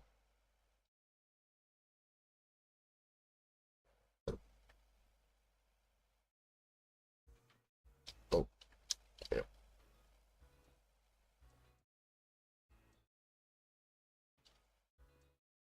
All right.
No television.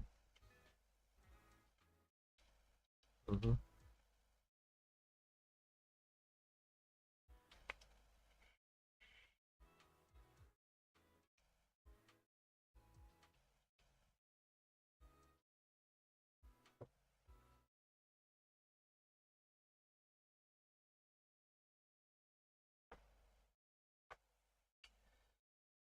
We should take Ben with me also.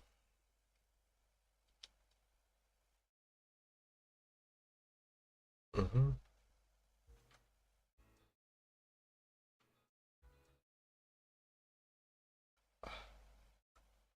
A new case to solve?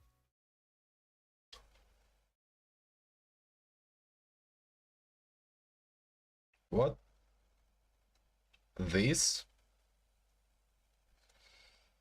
This weapon? This gun?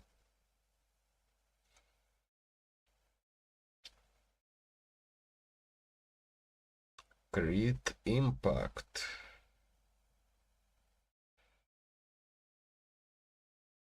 %, crit rate, 64% crit damage.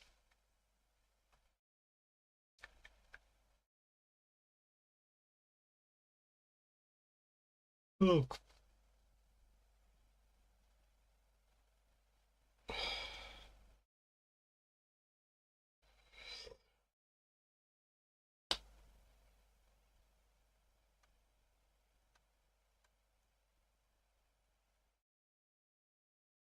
Standing by.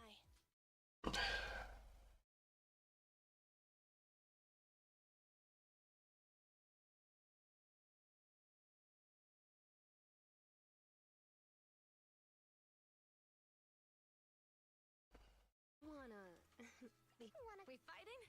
Take me. Let me finish my cup of hot water.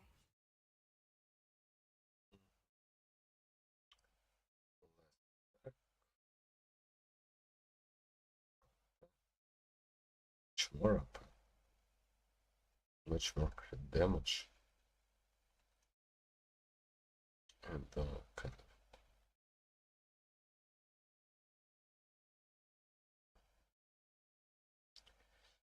Oh, that actually makes a bit of sense.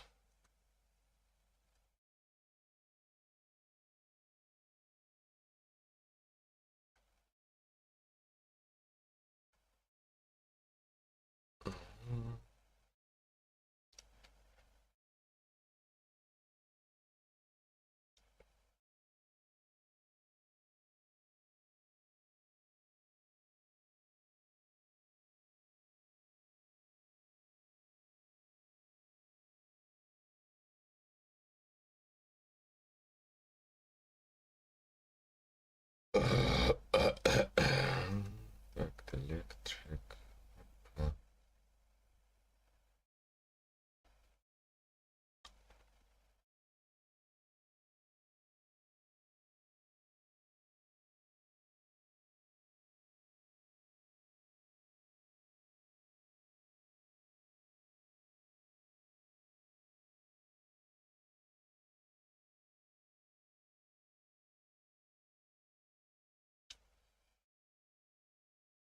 Crit damage pen there.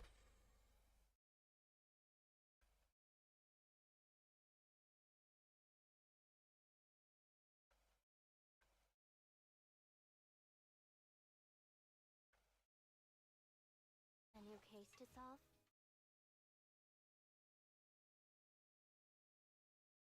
Only the brave will win.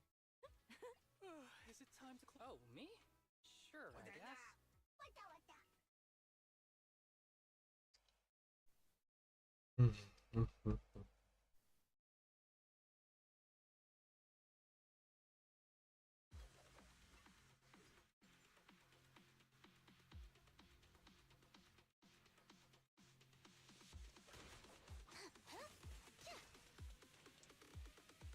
All right.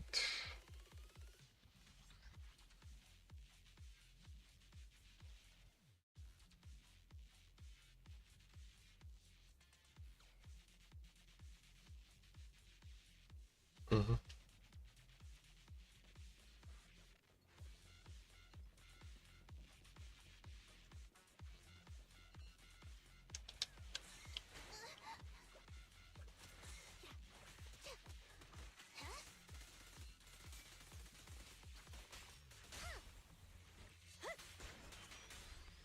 Fine.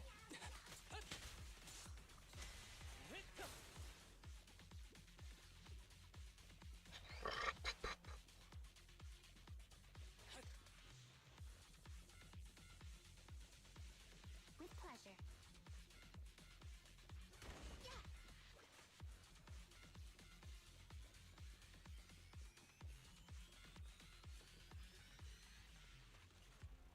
Mm-hmm.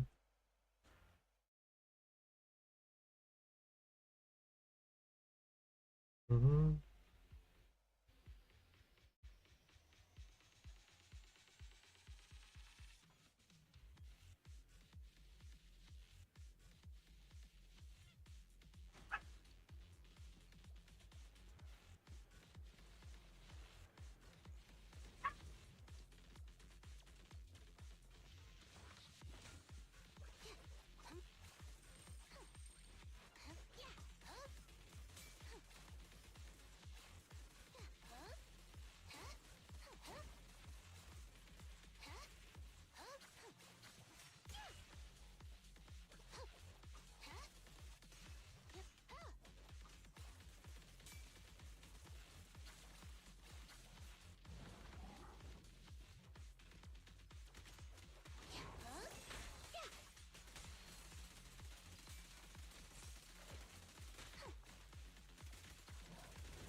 Courage is power!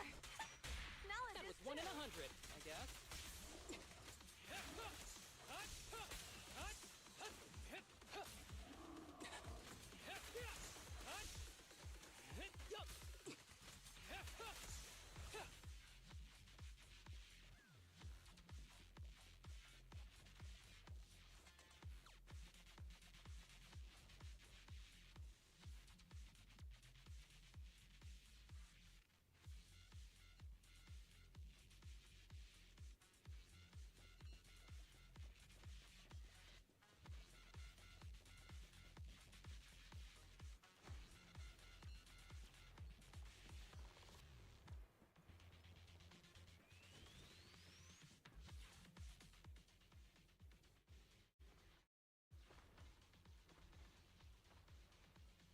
That's so.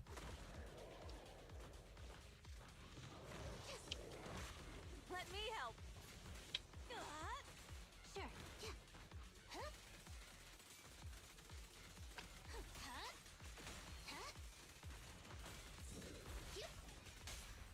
sorry. I'm terribly weak.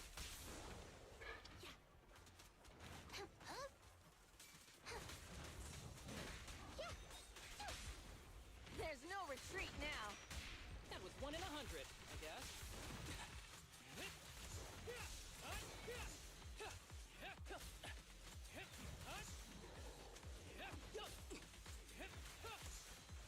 Understood.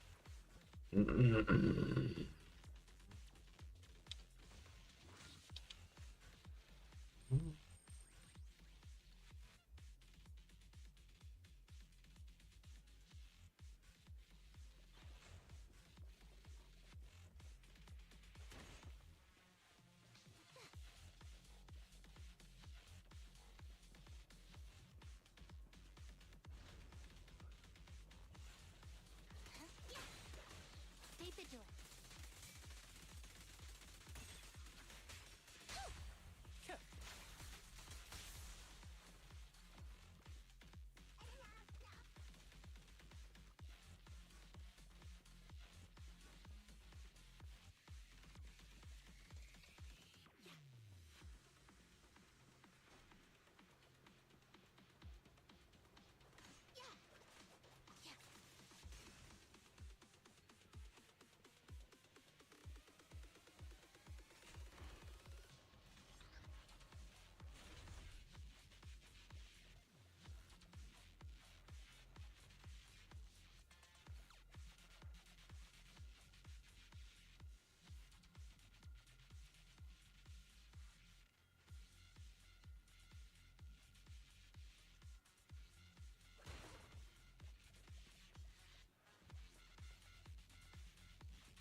And by nearby, you mean like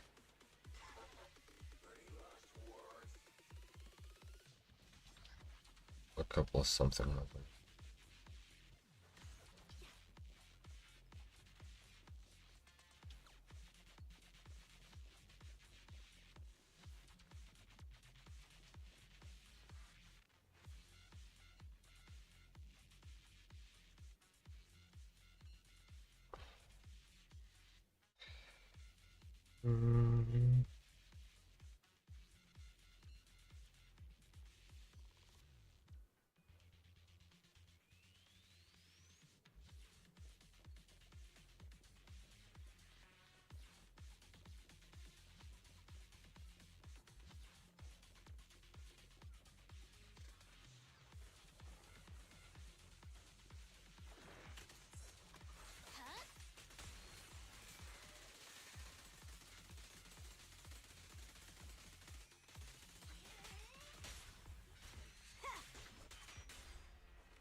the open space. Understand something's gonna happen yet.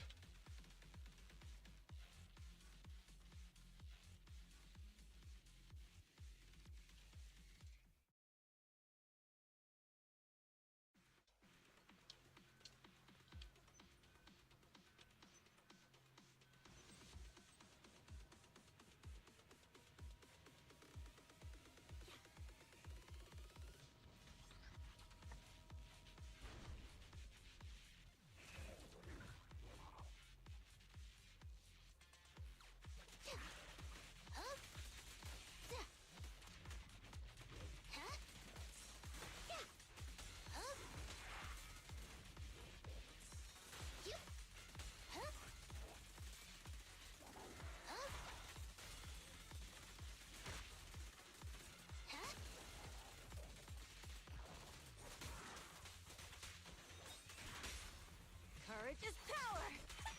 Now That was 1 in 100, I guess. Cross the line and you get shot. Ever heard the whistle of arrows in flight? Yeah!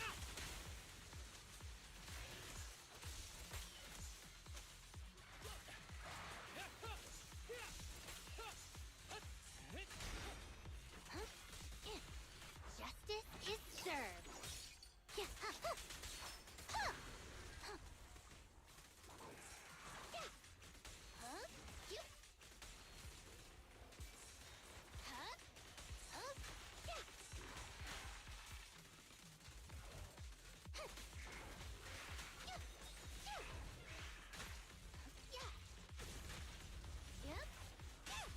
There's no retreat now.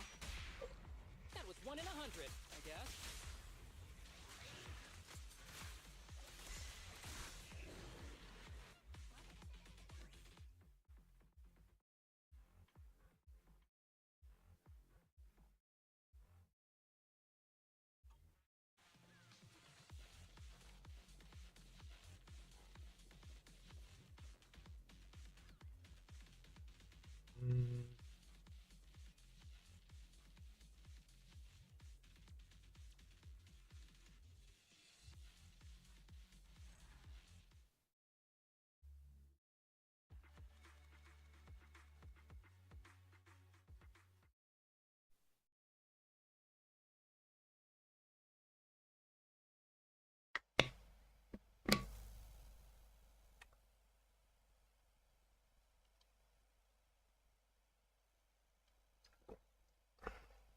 Phew, thank the heavens, Lighthouse is finally lit up.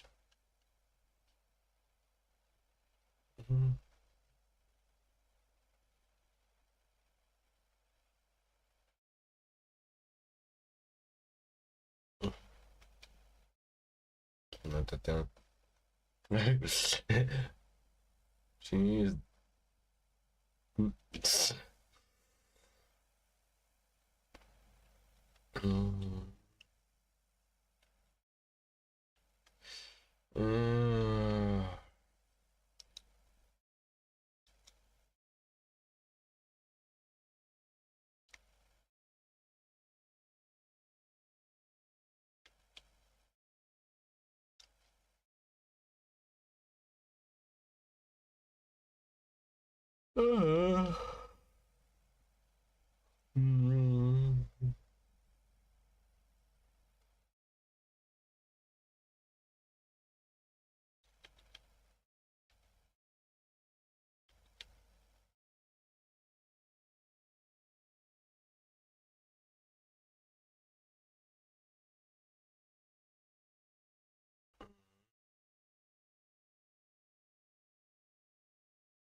Guys.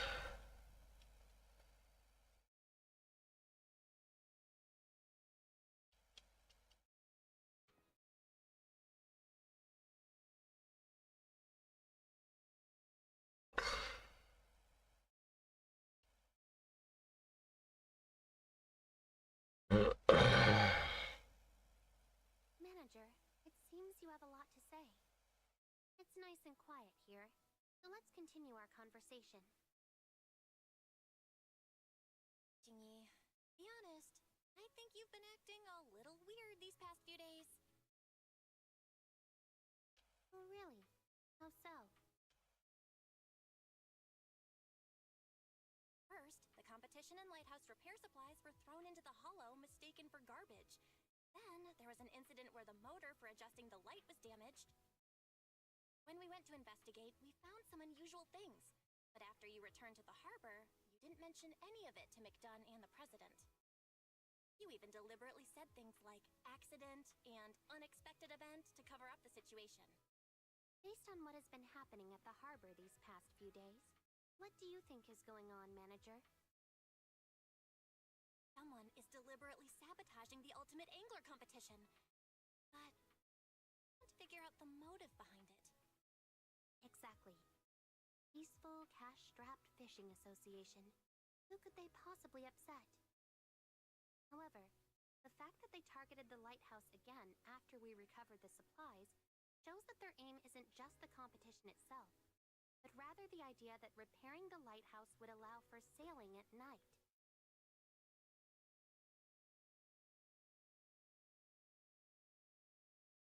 Now that the lighthouse has been repaired, the culprit's plan has failed.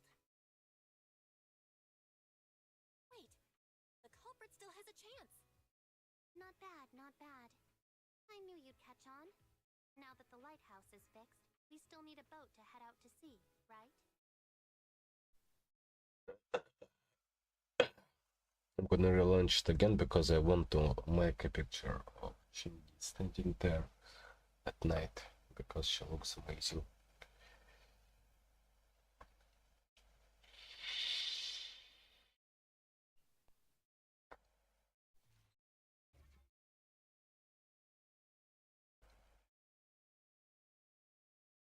On a side-by-side comparison video, squinting as hard as I can, trying to spot any difference. In 1995, video games looked like this. 10 years later, they look like this. 10 years after that, they look like this. And in the 10 years since, they look like, wait, which one is a new one? And I know I'm viewing this from a consumer standpoint. I'm completely oblivious to the strides being made in medicine and science and interplanetary defense mechanisms. But it just seems like whenever a new thing comes out, we have to pay a lot for very little. Technology has gone so far in the wrong direction that people are now trying to find ways to go back. Physical media is making a comeback. Dumb phones are making a comeback. As people become more disillusioned to the future that was promised to us, the best way to break out of it is to recapture a sense of simplicity. And not all of this is just nostalgia. I think some of it speaks to the fundamental difference in how things are made now. You used to be able to own things. Now almost everything is borrowed. You're not buying a product, you're subscribing to a service. I don't own a bunch of music because I'm paying Spotify. Like she's pissed off that I'm taller than you are. Access to music until I stop paying and then have nothing to show for it. And even if you do buy a physical product, there's no guarantee it's going to stay not in even the that taller. condition it was in when you bought it. A lot of things now can be remotely updated or even deactivated. The Spotify car thing completely bricked when they stopped wanting to deal with it. A few months ago, Roku forced an update onto all of their TVs, making it so you can't turn the motion smoothing feature off. This company just announced they're going to start charging a monthly fee so anyone who already bought their thermostat can continue to use it. We're buying things that can be made worse or taken away from us whenever the manufacturer feels like it. So what are we even buying anymore? These things aren't designed to last because the entire economic system in this country is based on perceived shareholder value. If I sell you a product that you only have to buy once and then get to keep it forever, how will I get more money from you in the future? How will line keep go up if transaction over? So things break or become obsolete. A lot of tech devices are more affordable than they used to be, but they're also more disposable. The interface on your 4-year-old smart TV suddenly takes 10 times longer to navigate. Your iPhone 12 suddenly crashes 5 times a day. No, we're not doing that on purpose. But it does kind of seem like a sign that it's time to buy a new one, right? And this isn't a conspiracy or an exaggeration. Technology is making us dumber. Rarely while using your phone are you in the driver's seat, except when you're texting while driving, which is a lot of fun. But it's mostly a passive activity. More often than not, you don't open an app in order to do a specific thing. You open an app and just see whatever it chooses to show you. Sometimes you like it, sometimes you don't. Either way, the past hour of your life was entirely decided by an algorithm. You're not thinking for yourself, you're not making a decision for yourself, you just turn off your frontal cortex and submit to whatever Mark Zuckerberg has curated for you. And the more we're conditioned to accept this relationship, the easier it is to sell us an AI agent that does all of our thinking for us and that we learn to trust implicitly. I mean, how am I supposed to be excited about technology when this is the direction we're headed in? It seems like everything is slowly trying to turn into everything else. A new app will come along with one specific niche use and then inevitably get turned into yet another form of social media. Like the Shop app. I've been using this for a couple years because I like the idea of having one account that works across multiple websites. But now, of course, it's just like another thing designed for you to scroll through. I open it up to see how far away my pants are, and it's like, oh hey, you want to buy something else while you're here? You want some Alpha Lion Superhuman Hulk juice? What about Goof juice? Chug juice? Oh, I know what you want. A little cake shaped like Texas. They also give you rewards, but it amounts to virtually nothing and is really just an excuse to send you more push notifications. Hey, don't forget to use that 14-cent credit before it runs out. It only works on this website that sells hoodies for dogs. You open up the Ring app so you can see who's knocking at your door, and they're like, hey, you want to see this funny video of a goat? Venmo defaults to the page showing you how many of your friends had pizza this week. Why do I need to know that? I bought that light in the corner a few months ago, and the only way to control it is through an app. And you're probably thinking, certainly there's no social media aspect to an app that turns lights on and off, and that might just be the dumbest thing you've ever said. Of course it has its own news feed and hashtags. Of course there's a pop-up telling me to take the Govee app user experience survey so I can earn 50 Govee points and a chance to win Govee merch. App is a goddamn joke now. Worst change to an app that could ever happen. Can't even remember my dream view settings anymore. May as well check all my lights and ban if this is only way to control them.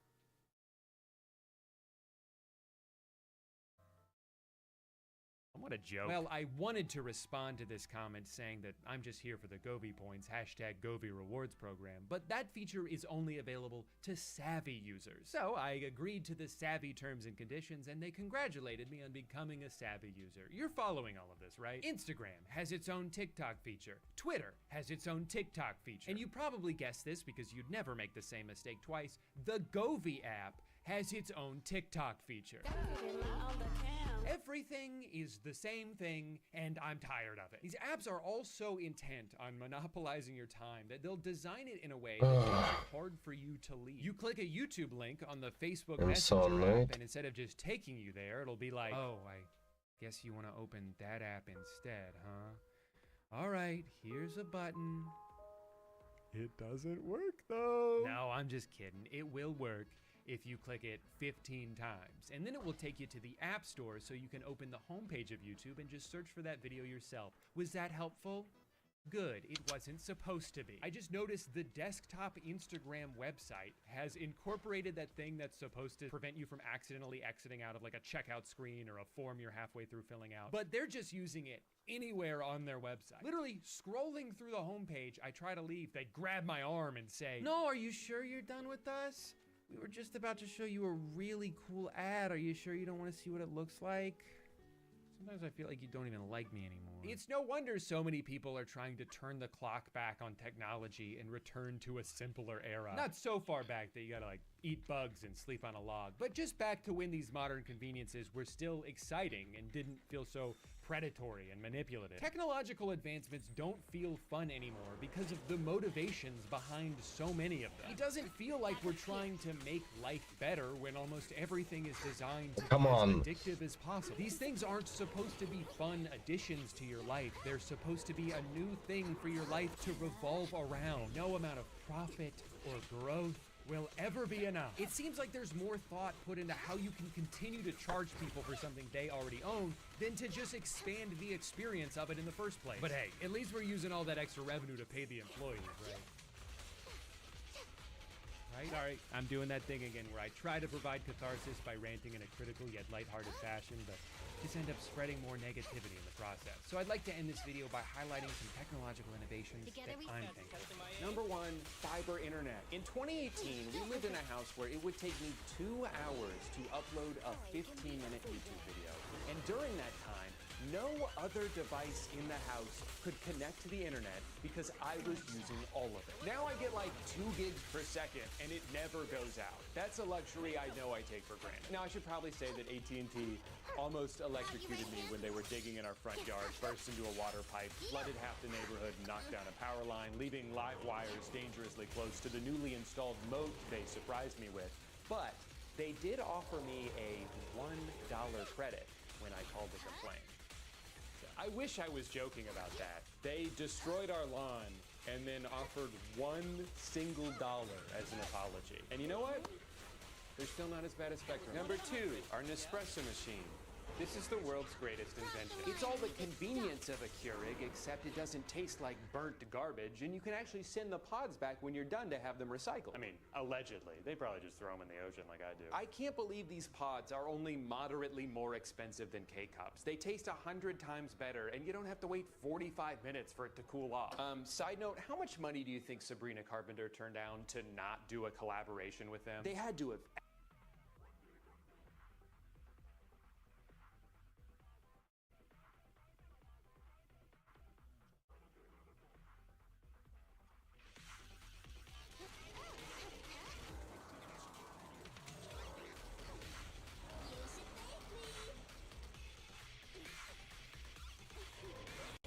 Target practice.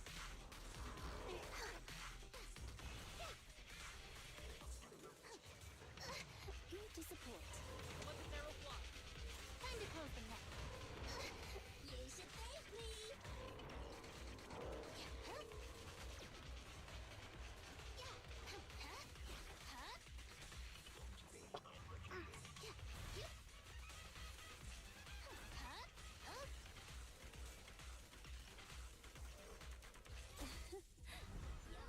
I see a chance. Go. There's still time to turn yourself in.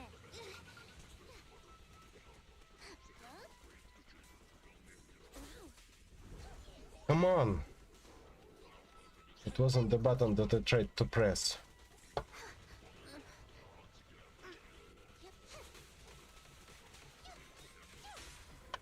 Fancy testing my aim? Let's test your metal. I can be everywhere. Dance, dance! Let's not disappoint our customers.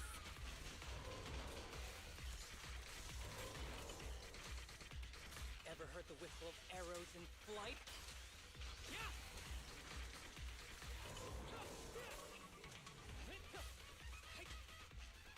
Justice is served.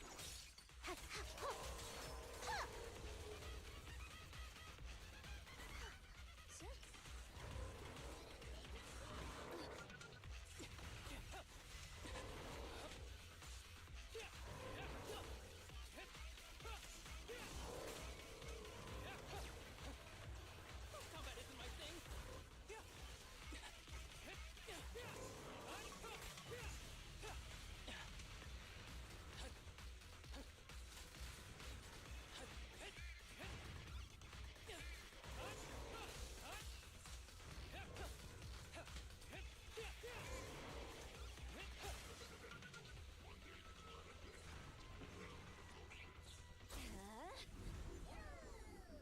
You cannot stop me.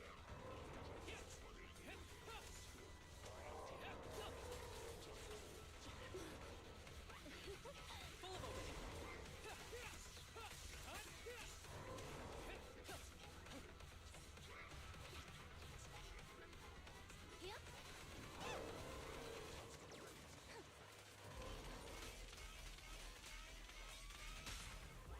They can. Please, don't resist. This arrow will hunt you down. Yours is a clear mind. Arrows fly true. asked, right? That's that mean espresso. It was right there. What are you guys waiting for? Some stupid YouTuber to promote your shit for free? Never gonna happen, bozo. Number 3, electric razors. Why was I scraping the shit out of my face for so long? These things aren't just better, but they're cheaper in the long run because you don't have to change the blades all the time. And I can use it on my balls. Oh, was that it? It was just the 3 things? Sorry, I thought I'd have more time to think of an outro here. Thank you so much for watching. Subscribe if you want. Could connect to the internet because I was $1 credit when I called to complain. So I wish I was joking about that. They destroyed our lawn and then offered $1 single as an apology. And you know what? They're still not as bad as Spectrum. Number 2, our Nespresso machine. This is the world's greatest invention. It's all the convenience of a Keurig, except it doesn't taste like burnt garbage, and you can actually send the pods back when you're done to have them recycled. I mean, allegedly. They probably just throw them in the ocean like I do. I can't believe these pods are only moderately more expensive than K-Cups. They taste 100 times better, and you don't have to wait 45 minutes for it to cool off. Side note, how much money do you think Sabrina Carpenter turned down to not do a collaboration with them? They had to have asked, right? That's that mean espresso. It was right there. What are you guys waiting for? Some stupid YouTuber to promote your shit for free? Never gonna happen, bozo. Number 3, electric razors. Why was I scraping the shit out of my face for so long? These things aren't just better, but they're cheaper in the long run because you don't have to change the blades all the time. And I can use it on my balls. Oh, was that it? It was just the 3 things? Sorry, I thought I'd have more time to think of an outro here. Thank you so much for watching. Subscribe if you want. As always, YouTube gives me $100 for every new subscriber, which I like to withdraw as cash and use as kindling to help make it through this brutal Florida winter. So remember, every time you subscribe, you're keeping me and my family warm for a couple of minutes. Thank you for watching. Bye.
Okay, I want to do it.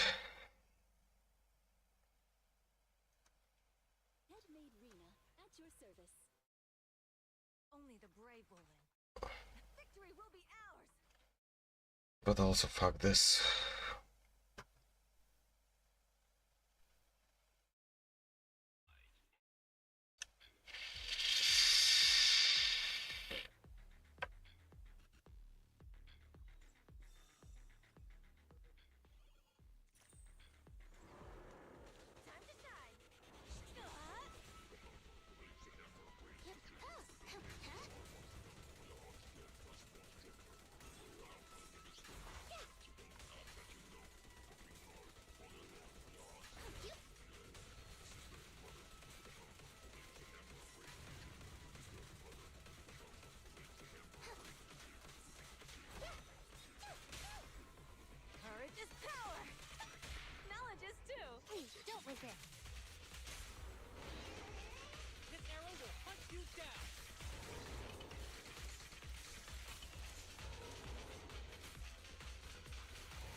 There's no retreat now.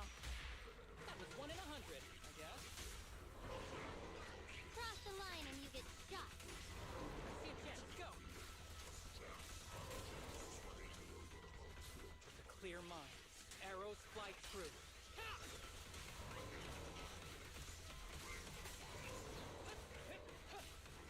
Be gentle with the patient, would you?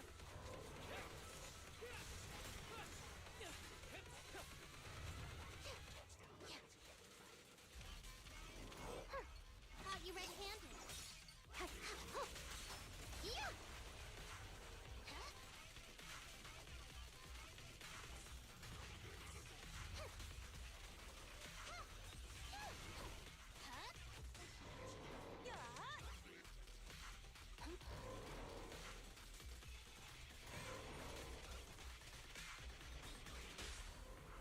Together we Testing my aim. Courage is power. Knowledge is too. Let this arrow fly.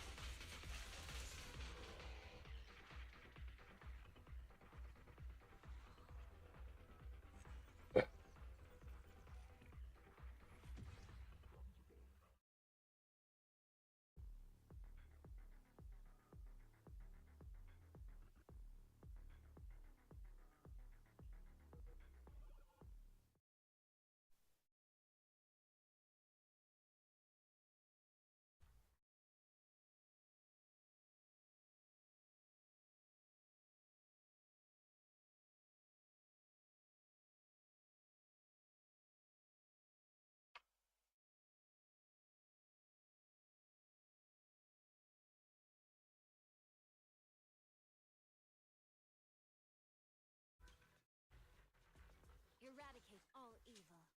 A new case to solve? Mm-hmm.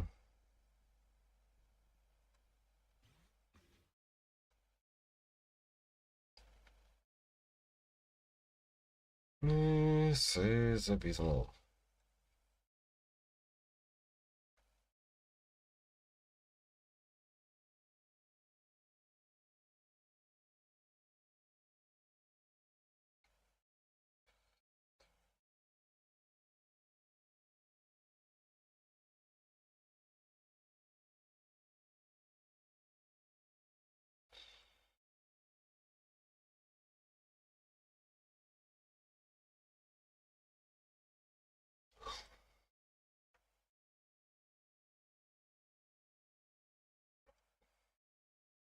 The problem is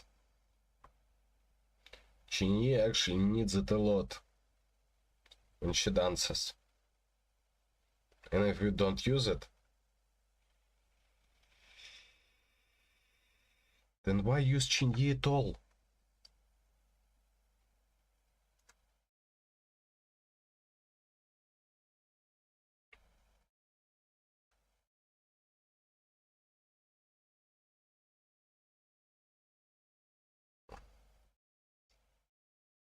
Speaking of which,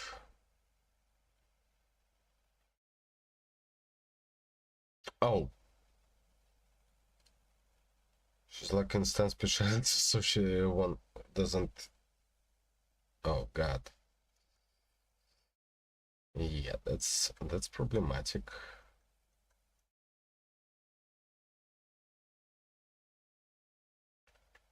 Uh,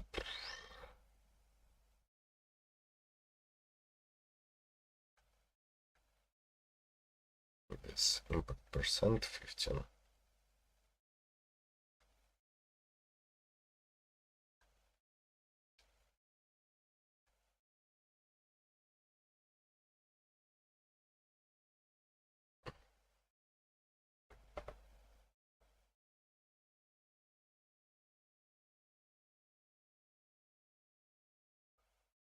Oh, it doesn't matter. It only affects shield strength.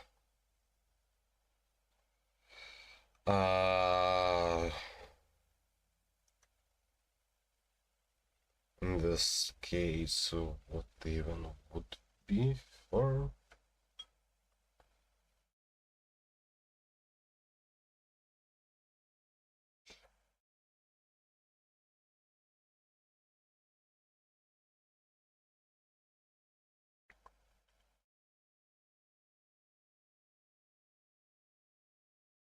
Flagship, that's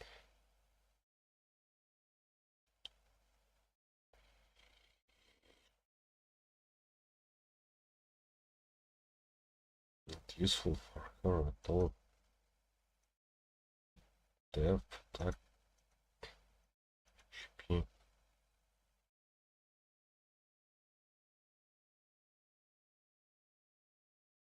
Only the brave will live.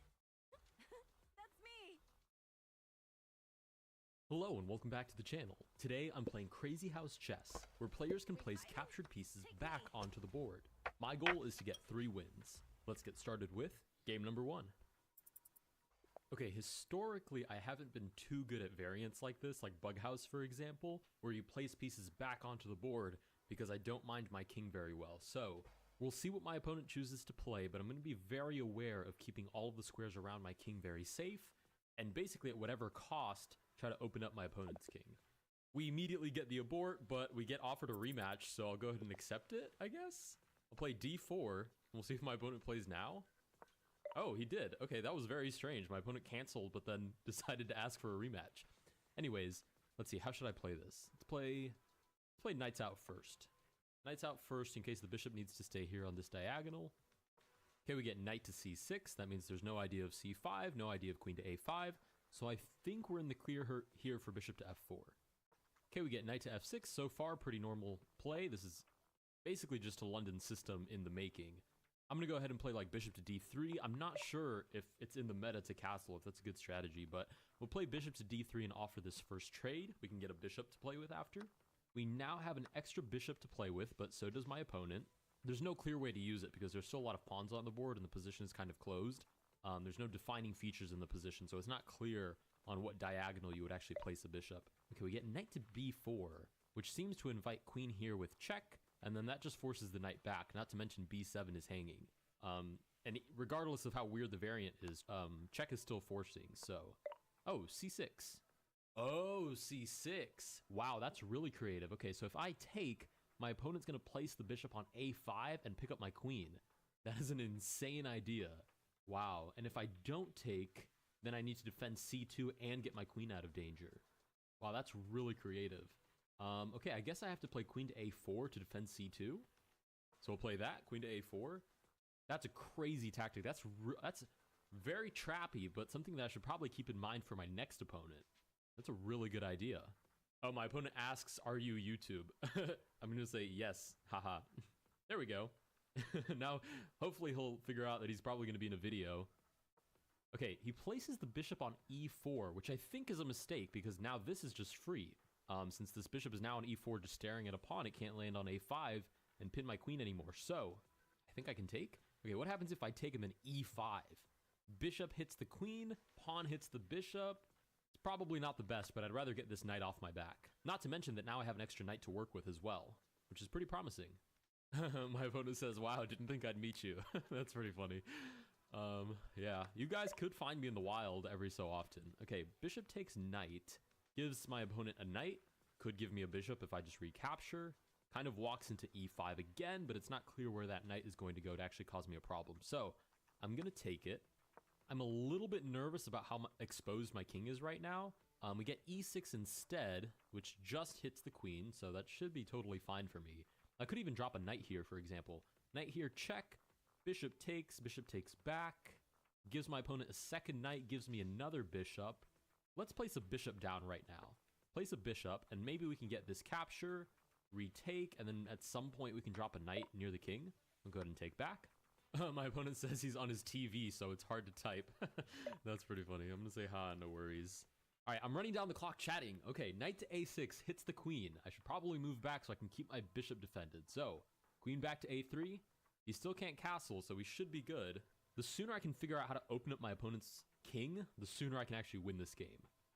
On the flip side, I should probably be defending my own king. Okay, bishop to c5. I can't just take. Gives my opponent a pawn that they could place here. I move out of the way. There's no way to actually promote it, so that should be fine. Right, and that's assuming the recapture.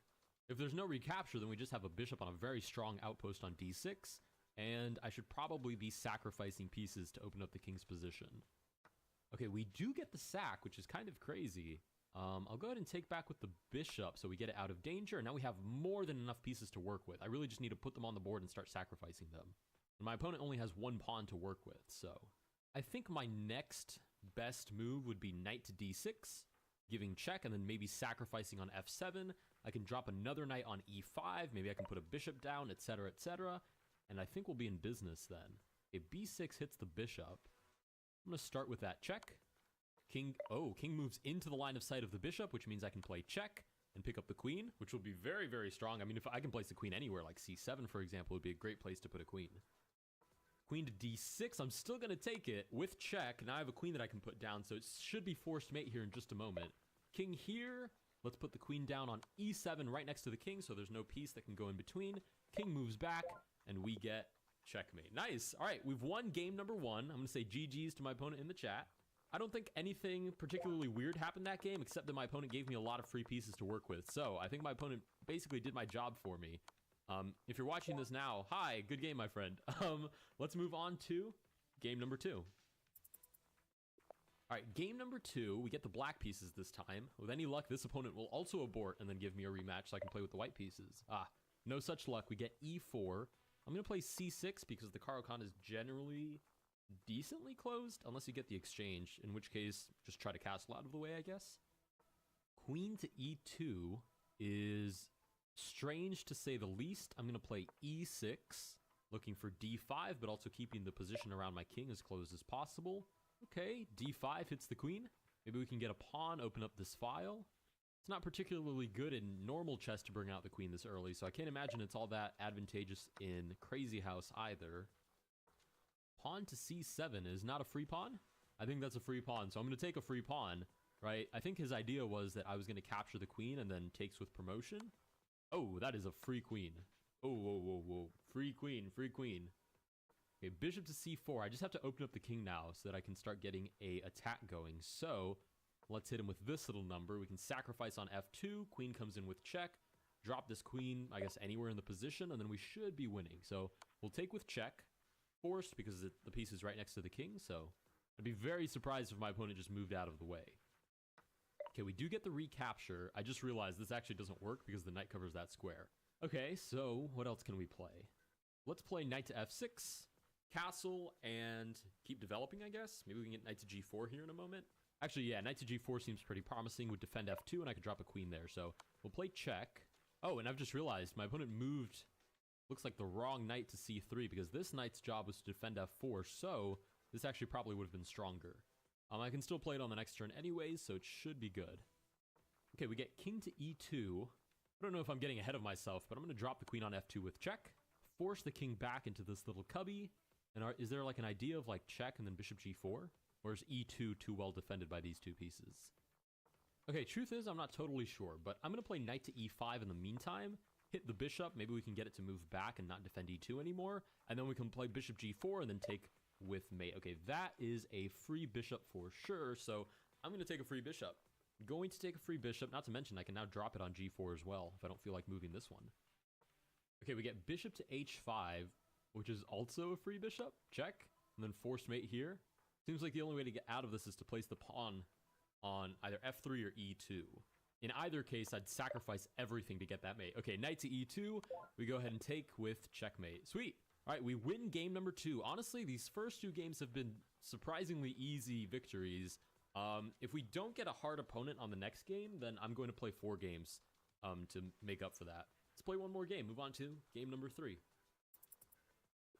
Sweet, we get the white pieces. We get an opponent with an established rating of 1550, which is promising. We'll see if we get any funny ideas that we have to encounter. Okay, we get pawn to c6. Immediately there's ideas of queen to a5, which is probably not very comfortable for my position. So instead of prematurely developing the bishop and then having to go back, I'm just going to play knight to f3. If check, I can play bishop to d2, hits the queen, forces it to move away, and I've still developed a bishop right next to my king, so should be totally fine. Okay, we get d5. We basically get a Slav going on here, which is totally cool with me. Normally I develop the bishop and then play e3, so like bishop f4, e3, but that prevents the bishop from dropping back. I don't know if this is actually an issue, if knight to d2 is totally fine. I'm going to play it, bishop to f4. I'm going to play it. We get knight to f6. Let's go ahead and play knight to d2. So far, this is a normal game. We basically have a Slav setup against a London system setup, which is perfectly run-of-the-mill. We'll play c3, boot the bishop. Oh, bishop to a5. You don't see that all too often. Usually you see bishop back to d6 to offer the trade. Bishop to a5 seems to be the same thing with an extra step. Play bishop to d3. And if my opponent allows me to continue to develop so normally, then I'm going to play like knight g5, maybe even sacrifice, queen out, and I'm going to just play for an attack. So I'll play knight to g5 here. In a normal London position, I'd never play knight to g5. I'd play like knight to e5 instead, but since this is such a different variant, I think it's worth it. Let's play h4, sacrifice everything, takes, boots the knight. We have this check coming, queen to h5. Holy moly, the world is collapsing. Not to mention we get pieces back, so if takes, I get the pawn back, and I could even place it on h7. So there's some weird ideas in this position. Okay, rook moves out of the way, which seems to invite this. But that might be a little too premature. Let's see, okay, let me think about it. If I take, king takes back, sack the bishop, pawn takes back, I have 2 pawns to work with at that point, but I've given up a knight and a bishop, which doesn't seem like it's worth it. So, let's bring the queen out instead. Maybe we can long castle. Okay, we get knight to d7, which seems to look for this maneuver, which makes sense, that's fair.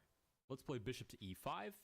I'd like the queen and the knight to both look at f7. That would be a spectacular combination. Okay, we get the exchange, which allows this pawn to threaten the knight. So either we lose the knight or we allow this. Oh, we get an intermediate move, bishop to h5, which hits the queen. So what, queen to f4? Still hitting the knight, but f7 doesn't work anymore because of the bishop on h5. There's ideas of g4, though, which is kind of interesting. So I'm going to keep the tension. Force the knight back to d7, maybe, well, I guess h7 would hang the knight. Oh, we get the capture now. Okay. I'll take back with the pawn. My opponent now has another knight to work with, but it seems to be opening up a lot of lines of sight into the king for my pieces. We'll see if it's worth it, because now the pawns are threatening to remove the knight, which now defends the bishop from the rook. So there's still a piece on the line. I could still get my piece back here. Okay, knight to g6. I basically have to accept that trade to not lose a tempo, and I'll take on f6 with my pawn. Okay, we're now threatening to put the knight on e7, so we get the capture. We'll take back with the pawn. We now have a lot of pawns to work with, so I could drop a pawn here and like rook to h8 as mate. So that's very promising. Not to mention our own king isn't really in danger. It's basically a knight's distance away from getting checked, but my opponent doesn't have a knight, so not really a problem right now. e5 welcomes this and then mate. Let's play that. Queen to h6. That seems very promising. Okay, queen takes f6, and suddenly it doesn't seem so promising anymore. Okay, queen takes f6. What do I play here? I still have lots of knights to work with, but I'm not really sure how that helps my case. Oh, I've just realized I should have played queen to h4, which defends the pawn and still threatens this.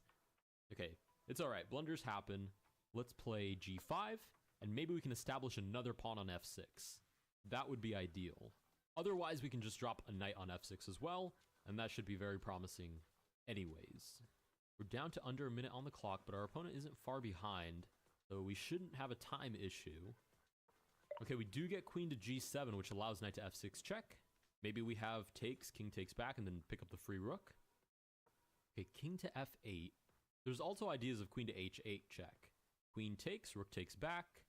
King e7, I take with check. King d6. It's kind of interesting. I could take on e8 as well. Queen takes, rook takes, king takes. It all looks like it boils down to the same, and I'm running low on time, so I'm going to take on g7 and then just take on e8.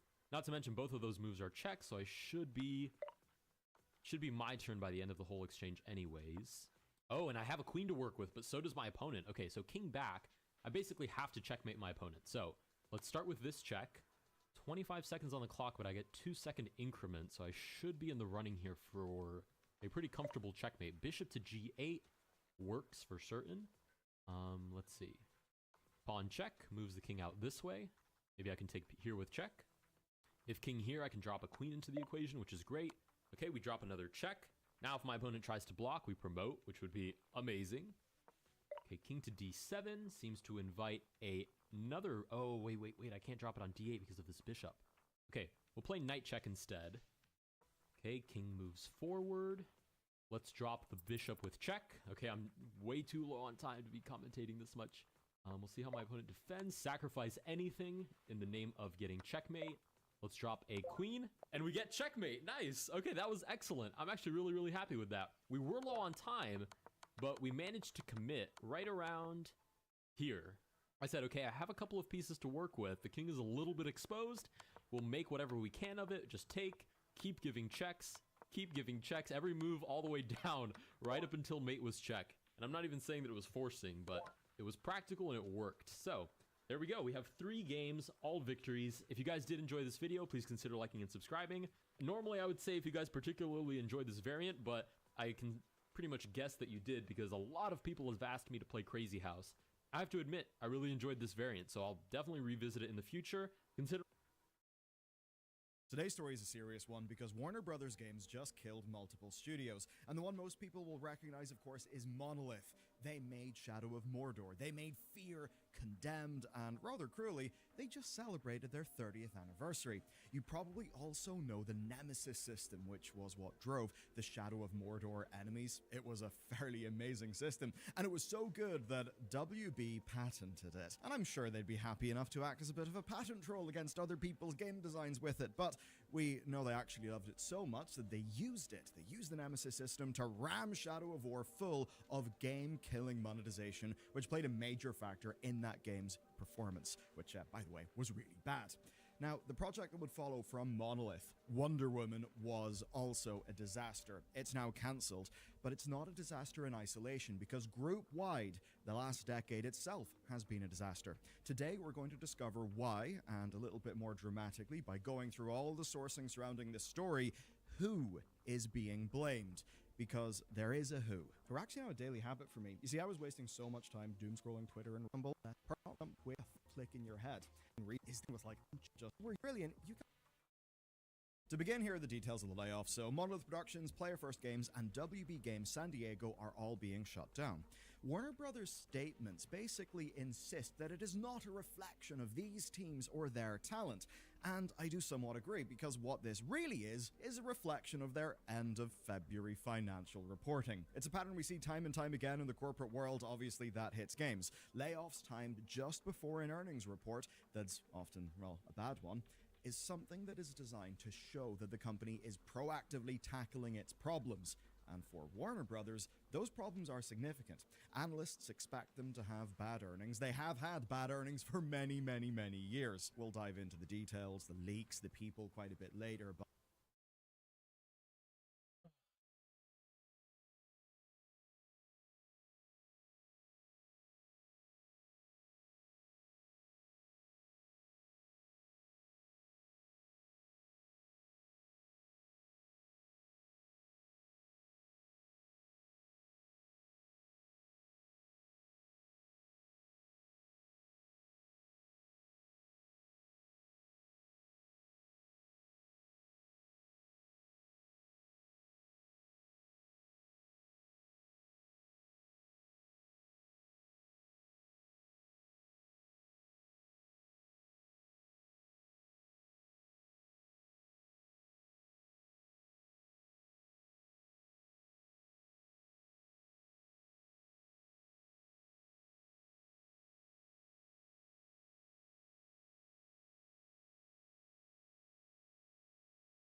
but let's just get back to those studios for now. So, WB Games San Diego were working on an unannounced live service AAA cross-platform game. Woohoo! We don't know if that game is cancelled, but of course we do know that Wonder Woman from Monolith is actually cancelled. And from what we understand, that was not a particularly fun production to be on. More about that later. Then there's Player First Games. They're the studio behind Multiverses. Quite rough for them because WB acquired that studio whenever Multiverses relaunched. Now that Multiverses is dead, so too are they. And that will sting extra hard for the developers and the players actually, because the incoming Season 5 changes are widely seen to be excellent, with some people even thinking they could have turned the game around. Obviously now, we will never know. Let's move back to the explanations though. So, explaining all this, WB say it's a, quote, strategic change in direction, and that while they recognize Monolith's, quote, storied history of delivering epic fan experiences, their focus needs to be getting the game's business back to profitability and growth. Which, look, fair enough, those are actually important for a business. It's just, well, whose fault is all of this anyway? We'll soon find out. Now, what this actually means is distilled in the form of an email from the current head of WB Games, JB Perrette, and this was leaked to Polygon. It's kind of ghastly reading. Here's a really amazing quote. Getting our swagger back happens one high-quality game release at a time, and our financial credibility gets rebuilt one fiscal quarter at a time, delivering what we said we would deliver and no big negative surprises.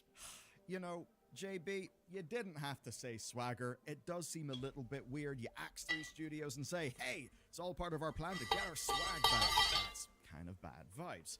Now, that being said, there are lots of kernels of truth. It's no surprise that WB Games had, in fact, lost their swag. You just don't say it that way. What's key here is him saying no big negative surprises. And another thing, he said, the product market fit and quality of too many of our new releases has really missed the mark. And it reminds me a piece of a piece of startup wisdom. Basically, right? Until you find product market fit, nothing else matters. No budget will save you. Product market fit is everything. On top of that, you build your empire.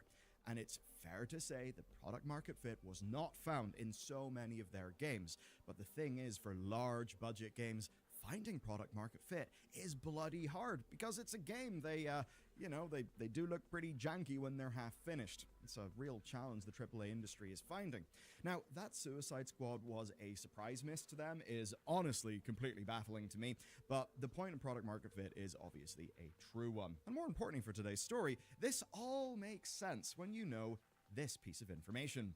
JB is the new head of WB Games, and what he's doing here is drawing a line in the sand and throwing the last decade under the bus. And that was a decade led by one man, David Haddad. David Haddad led WB Games from 2013 to 2025, and he's just the sort of dude who would end up running a division of Warner Brothers.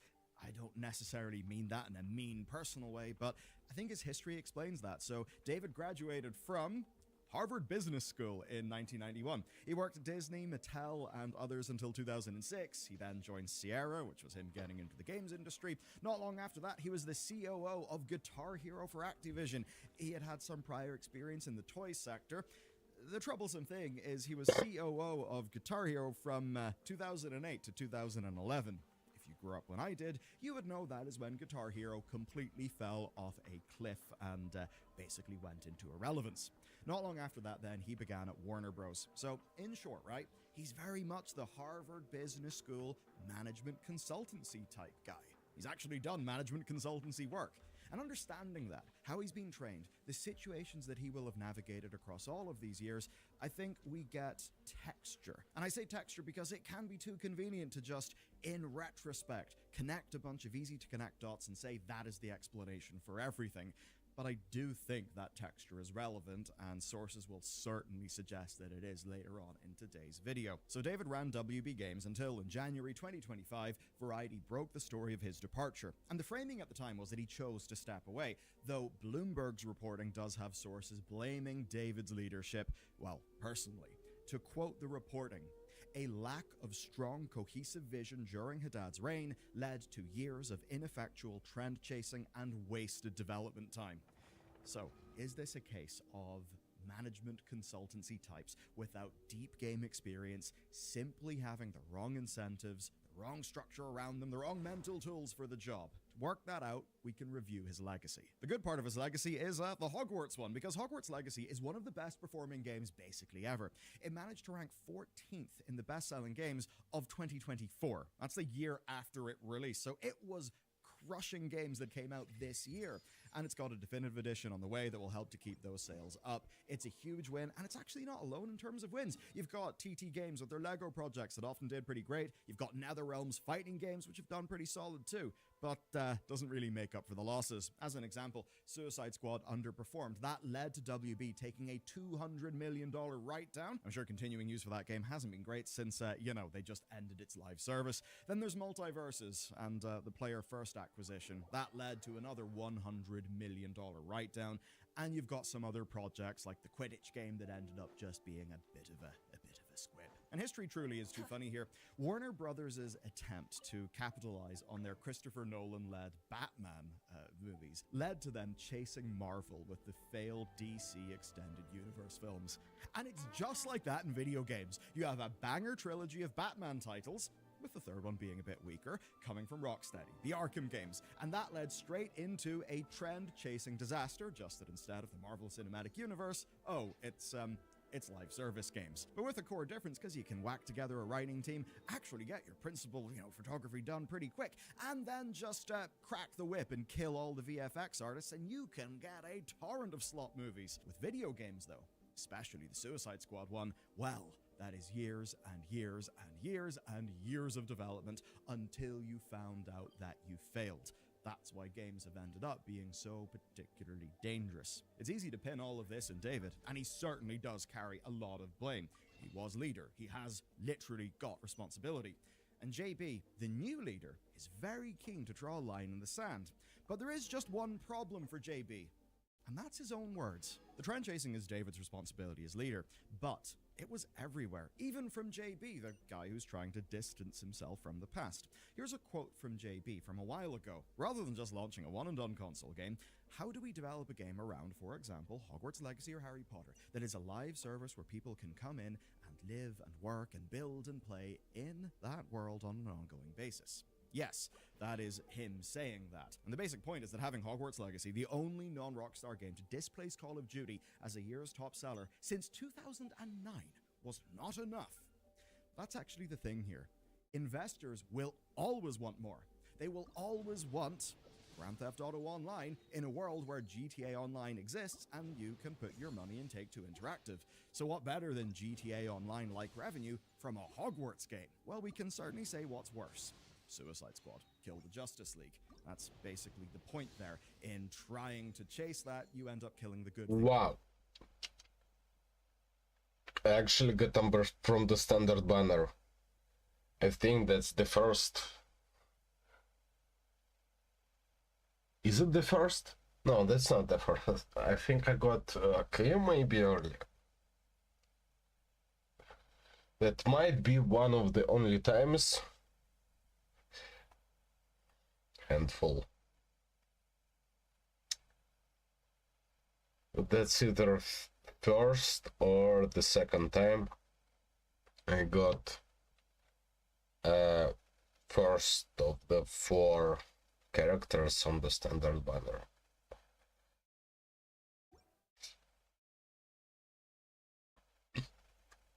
And that's wow. That's fucking cool. Enormously exciting. No.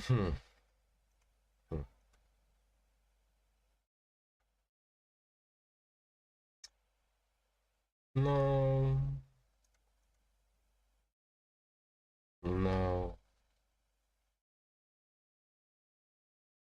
No.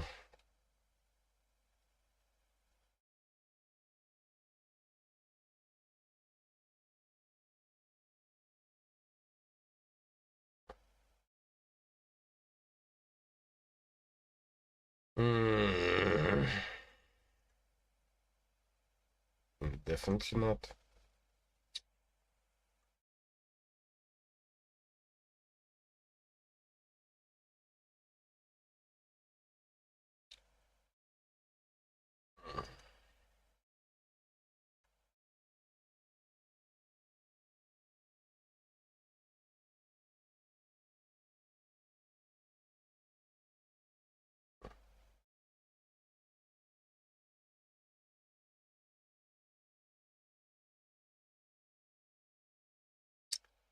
Earlier today I ate too much food in one sitting.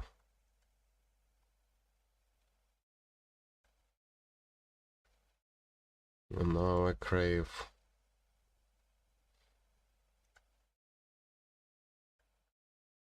a bit more.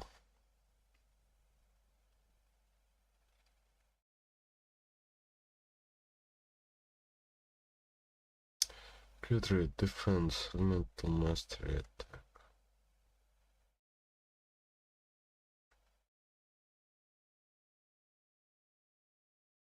Mm-hmm. Mm-hmm. Mm-hmm.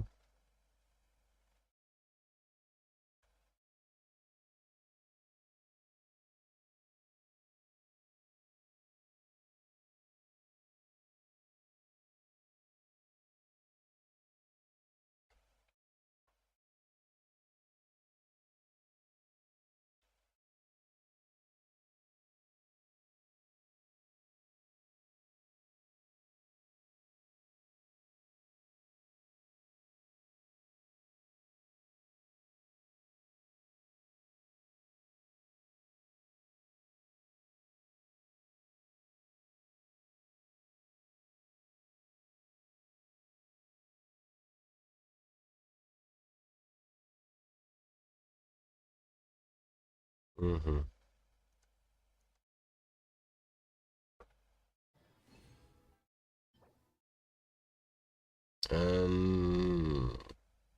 What? No. No, come on. That's not worth it. Here there is this. No. No. No. Air damage bonus. Create your attack. Oh, well, sure. Double HP, but with base attack. What the fuck?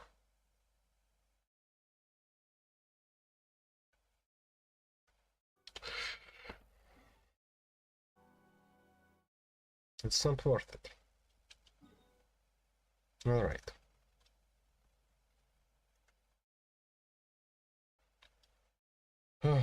Please be voiced at least somewhat.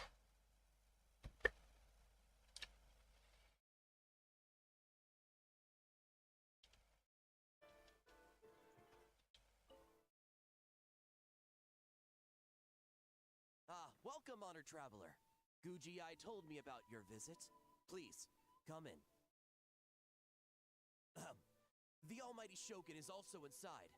It's best not to keep her waiting.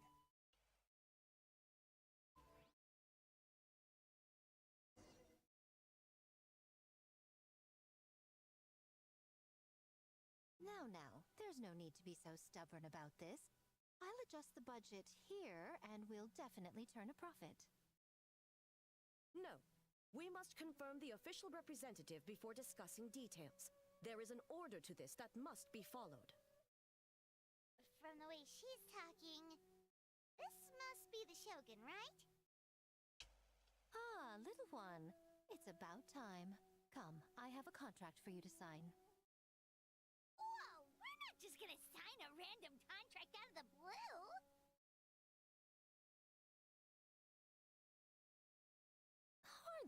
Hardly. Oh, well, labor is a part of it, but you will be compensated. So it is as bad as Paimon thought. I see. So she's the representative you selected. She would indeed be the perfect candidate for the Mikawa Flower Festival. When the yokai still roamed the land, they celebrated an event known as the Mikawa Flower Festival. It was an occasion for drink, laughter, and merriment. We hosted a version of it during the Test of Courage. Unfortunately, due to time constraints, we weren't able to put on a large celebration.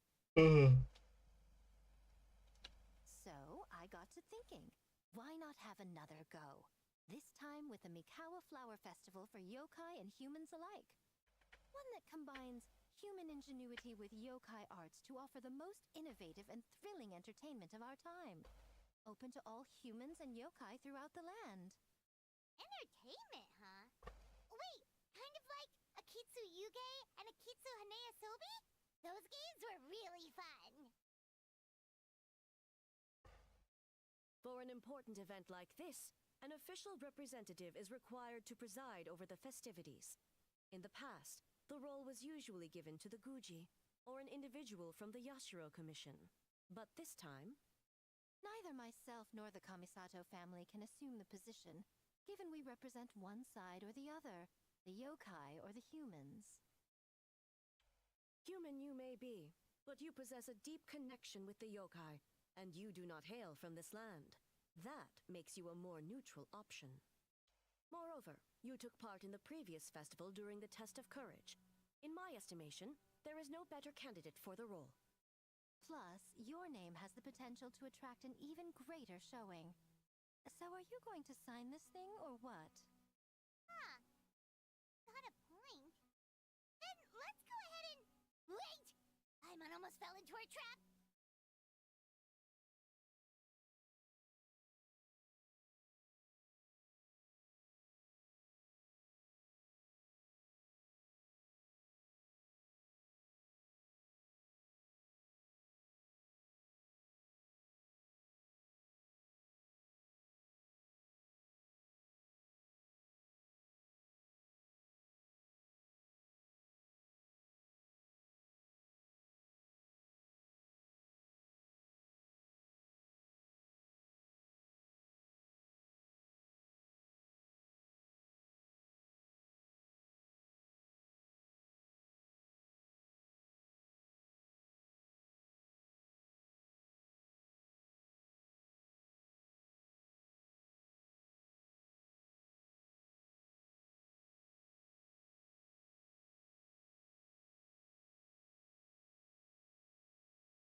Okay, so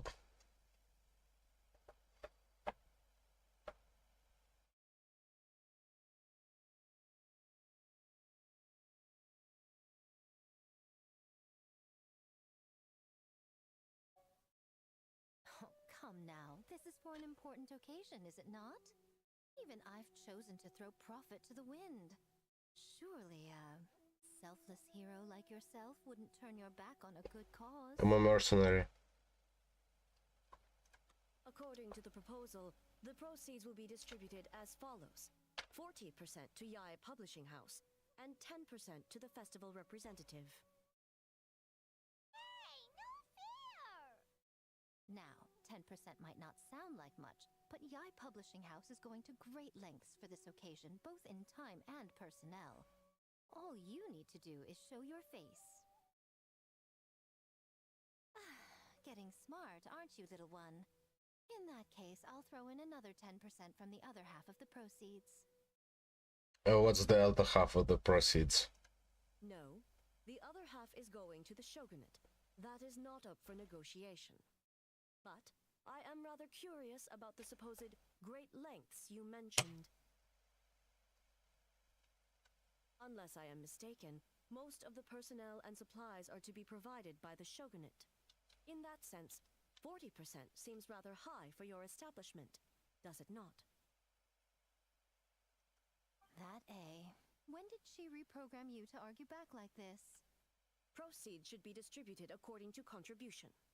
Besides, from the very beginning, you plan to allocate an additional 10% of your share to the Traveler, did you not? Wait, so earlier you were just trying to shortchange us? What's the fun in bargaining if you open up with your best offer right off the bat? Iron doesn't see the fun at all. But 20% is acceptable.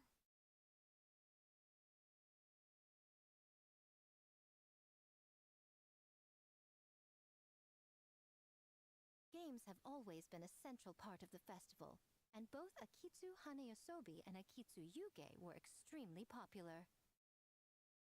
So, the plan is to host an event where the attendees have 48 hours to create a game of their own. We'll have new and exciting entertainment in no time. Ooh, everyone loves fun games. You don't have to worry about attracting humans and yokai to the event. That is the general plan. I'll leave you to iron out the finer details and contact the participants. This is a critical time for the Shogunate's new development plans, and the survey team is returning momentarily, so I must turn my attention to them. Got it, got it. We'll see you later then.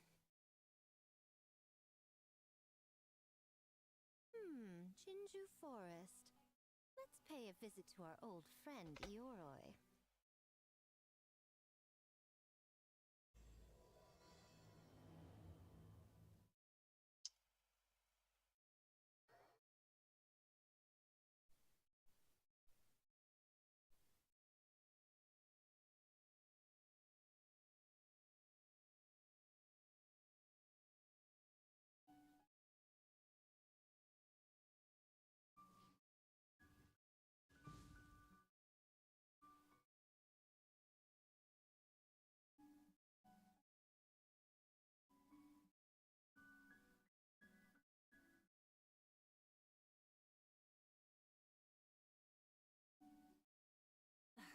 Instead of confining themselves to the heavens, gods should broaden their horizons in the world below.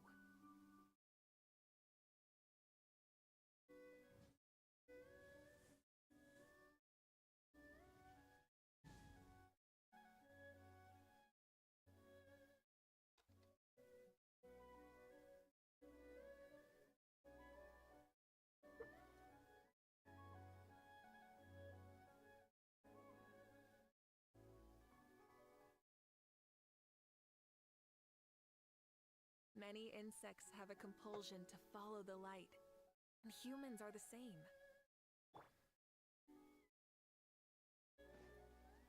Oh, but before I forget, you should eat this kitsune meal first.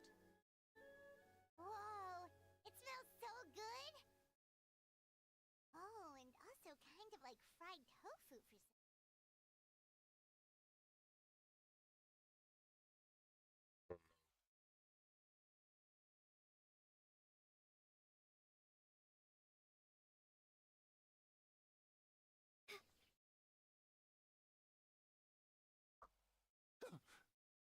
The smell of humans. Nothing to see here, just a statue. Huh? Wait, why do I smell kitsune? Remember us, Ioroi? Ah, it's you youngsters. And you!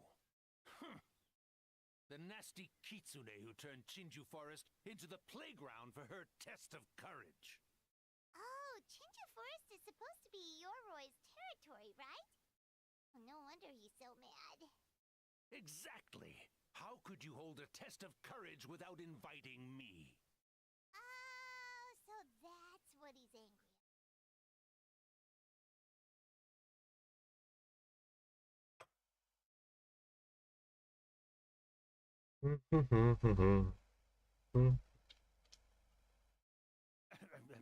Anyway, what brings you all here? Something to discuss?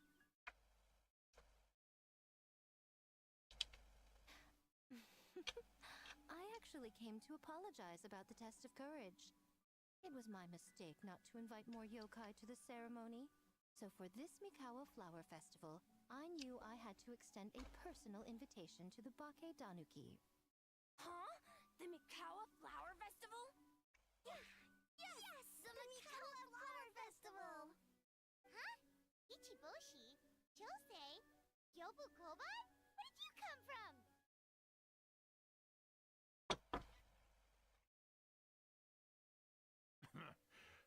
Never trust an apology from a kitsune, or an invitation for that matter. It's just a silly festival. So what if there's delicious food or fun games? Yum, yum! Fun! That's enough, you two! Don't fall for the kitsune's cheap tricks. Such hopeless, innocent cubs. What a shame. I was hoping to take you all to the festival, but it would seem Ioroi disapproves. I suppose it makes sense. Poor Ioroi, stuck in this statue all alone while the rest of you got to have fun. How sad that would be. Poor Ioroi. Excuse you. I am Ioroi, the Kakushigami of the Bake Danuki. Yes. Just worried the cubs will get distracted and stray from the Tanuki path. I should also mention I was hoping the Bake Danuki could help the humans take their games to the next level, talented as you are in the art of transformation. In Inazuma, only the Bake Danuki can hope to match the Kitsune in that area. Match? The Kitsune could never rival the transformative gifts of the Bake Danuki. Oh, well, I was thinking of using the Bake Danuki as the symbol of the event in the promotions and such. But alas, it would seem that you don't like that idea, Ioroi. No matter, I shall simply seek the help of the Kitsune. When the time comes, all of Inazuma will know the Kitsune stepped in to accomplish what the Bake Danuki could not. Wait!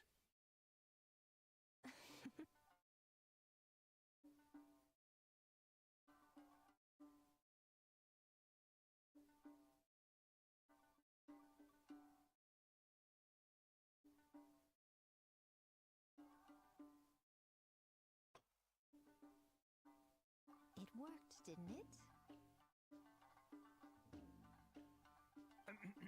My dear cubs, transforming into things that already exist is only a small fraction of what it means to become a great Bake Danuki. To even get a quarter of the way through your training, you must be able to turn into things of your own invention. Just like when I turned into a gigantic ramen bowl that could fly. So go forth and seize this opportunity so you can advance the name of the... advance your training. Not all humans are bad and scary. Some are good, just like these youngsters. Go with them and transform into things you've never tried before. Don't worry, Ioroi. The little Tanuki are safe with me. You're the one I'm worried about. Well, we're here too. We'll make sure they don't, stray from the path. I'll hold you to that. Now, Kichiboshi, Chosei, Yobukoban, while you're out there, always listen to... Yep. Always listen to Whitefur. And Miss Yellowfur. And Auntie Pink. Miss Pinkfur. I almost forgot. Given their level of training, speaking to humans will be a problem. Just a moment, I'll cook up a few Bake Danuki meals to keep on hand. No need. Here, Miss Pinkfur prepared a special Kitsune meal for you all. It will give you the ability to speak to humans. You stole our tricks too? And changed the name?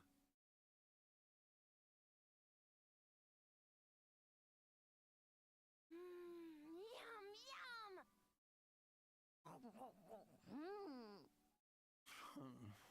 Is it really that much better than mine? Splendid. That should make our lives easier. Now we can head into the city and start forming the teams. Well, we need more than Bake Danuki power to design these games. 2 humans per team should suffice, I'd say. Now, I need to discuss the layout of the venue with the Yashiro Commission. I'll leave the team recruitment to you.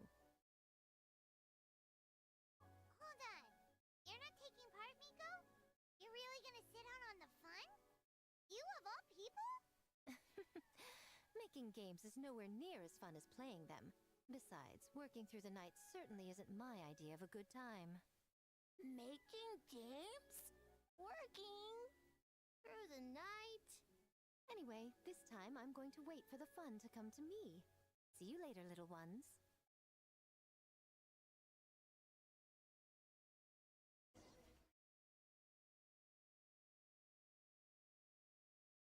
Kichiboshi and the others are young, so their speaking ability is limited. I miss the days when the Bake Danuki could run circles around the humans. Hold on. How were you able to understand them from the start? Does that mean the Bake Danuki meal from last time is still working? Ha ha! Take that, sneaky Kitsune! Speaking of... that Kitsune is gone, yes? Good. I have a request, young one. Come closer. You must protect the cubs from that sneaky Kitsune at all costs.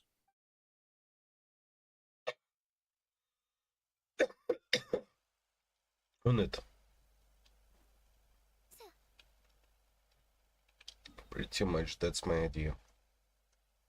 What's gonna happen?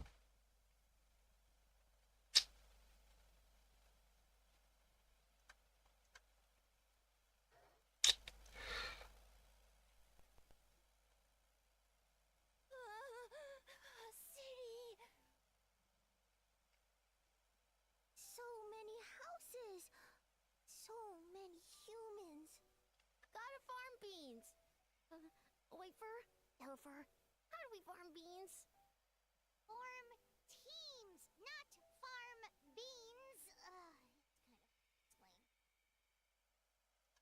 Yeah, that's right. People with the same taste. You know, into the same thing. It's easier to come up with a game that way. Taste the same. Got it. Easy peasy. Wafer dumb. Farm beans that taste the same.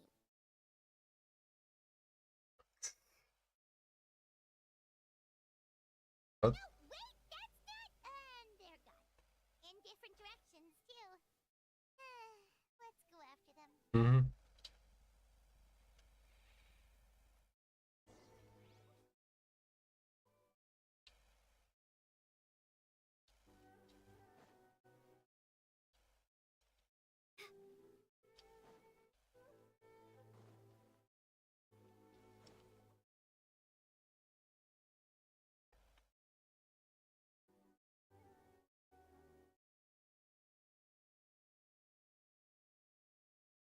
Wait, you're saying he's not one of Wish's friends? Brace, I thought he was your friend. Longhorn Oni and Shorthorn Oni. Dogs. Really unfortunate that it is muted. What the fuck? Come on. Ita, the voice of the game. Muted. Jose, there you are. White fur. Yellow fur. Jose found white fur and yellow fur number 2. Both great yokai. Both like to play.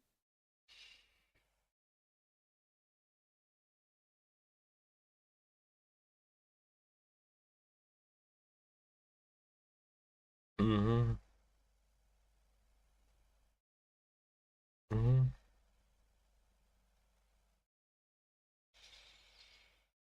Jose loves to play. Longhorn and Shorthorn Oni also love to play. We taste the same.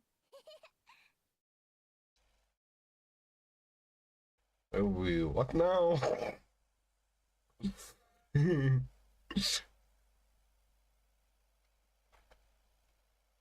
Угу. Shadow open with that компаньше.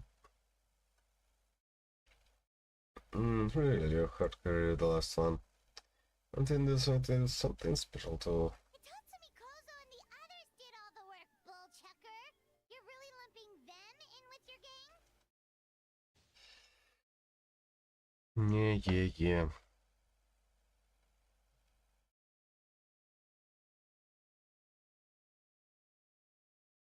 remember those people. I don't remember the context of. Well, I do remember that I didn't collect all the spots where people were.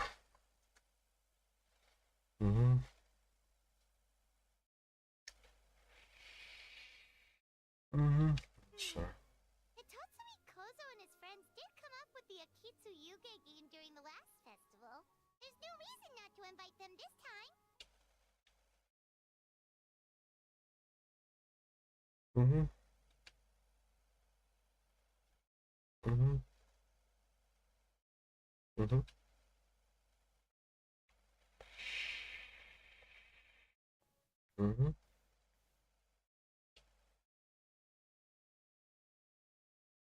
Not so fast. Yeah, sure. Hornless Oni. We have an advertising job to finish, remember, boss?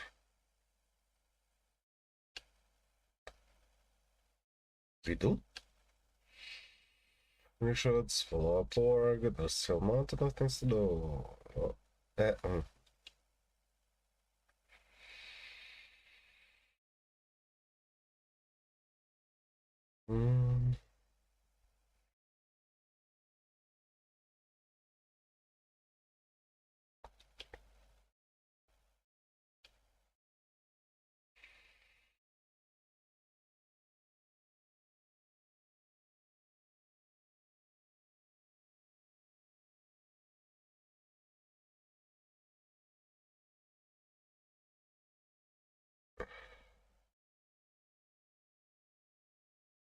That's true.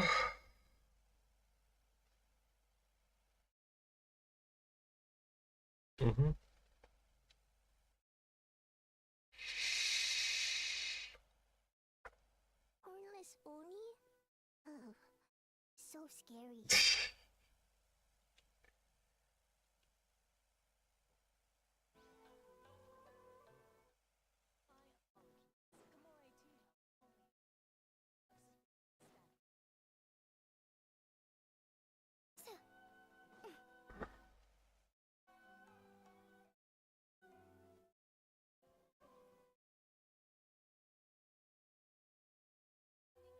White fur! Yellow fur! Over here! Ichiboshi found big sleepy tanuki! That's not a Tanuki. That's a Mujina. Hey! I'm a Mujina, not a tanuki! Oh, Mujina yokai that can turn into tanuki? No. No, wait. I'm not a Mujina or a tanuki. I'm Sayu. Tanuki, Gina, Sayu. So many transformations! Sayu is yokai? I don't transform at all. I've been a human this whole time. Who is this guy anyway? Popping up out of nowhere right when I found a spot to sleep? Sorry, this is probably the first time Kichiboshi has ever seen a ninja.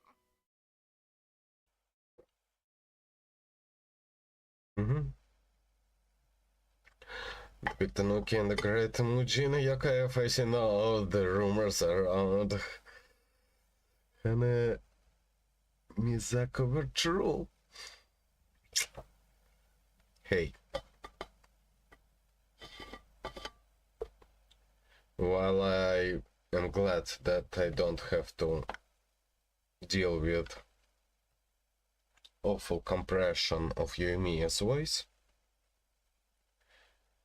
Where is it? Come on! Thank goodness for Sayu, but yeah, I mean, Sayu's like This again? It's just Sayu.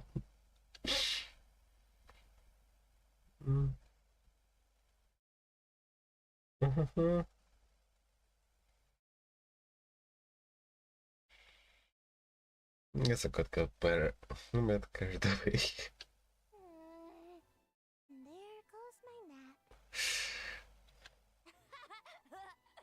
Silly humans, much to learn. Hmm.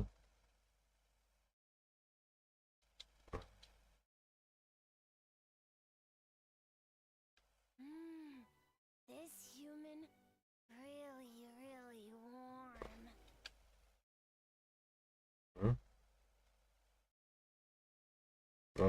Personality-wise, I'm guessing.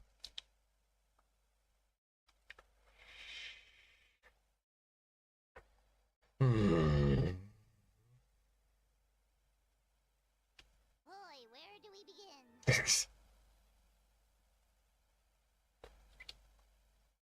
Mhm. Mhm. Well, да, come on, Saya. Let's go together. Today.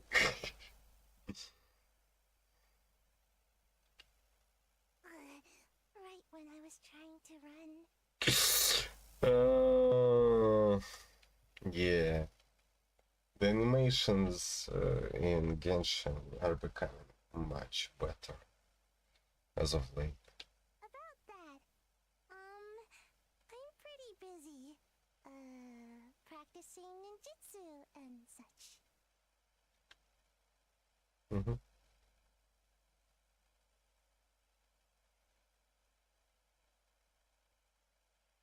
Mhm. Taller than a house? I've never heard of a ninjutsu like that.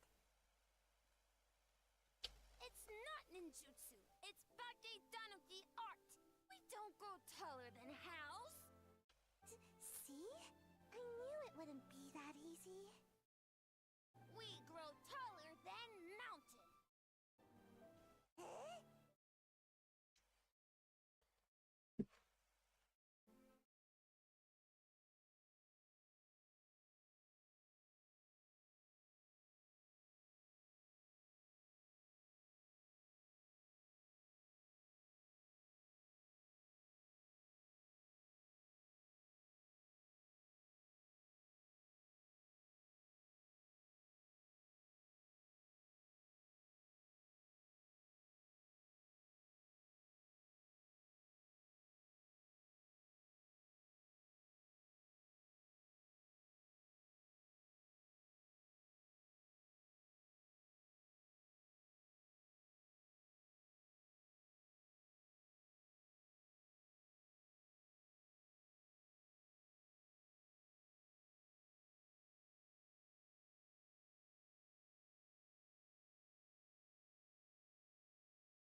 that.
That you did have.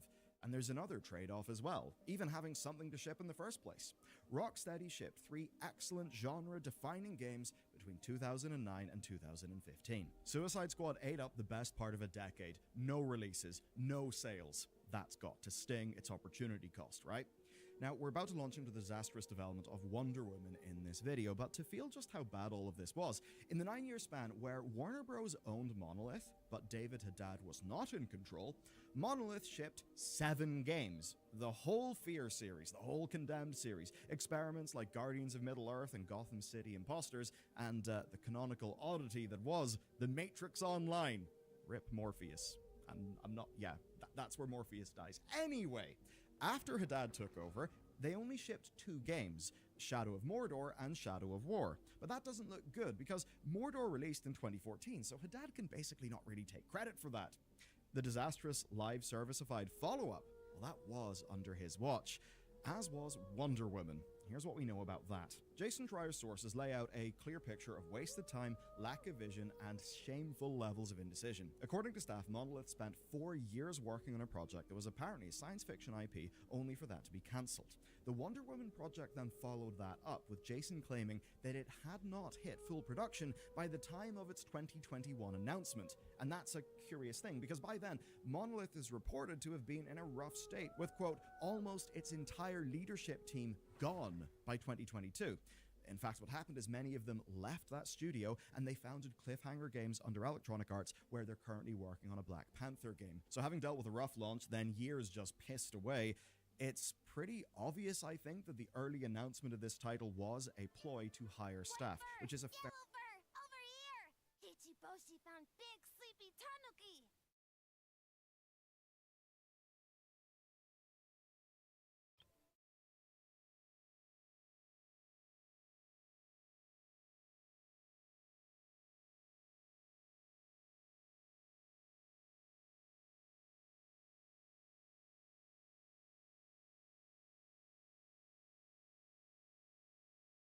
Hey, I'm a Muchina, not a Tanuki! Oh, Muchina yokai that can turn into Tanuki?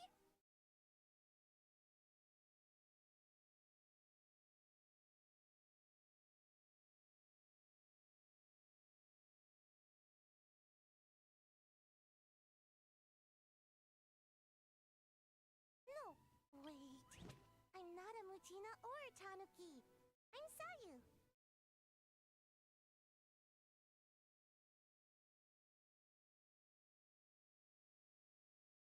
Tanuki, Muchina, Sayu? So many transformations! Sayu is yokai?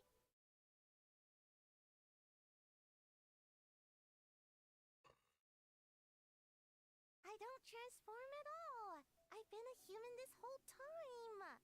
Who is this guy anyway? Popping up out of nowhere right when I found a spot to sleep?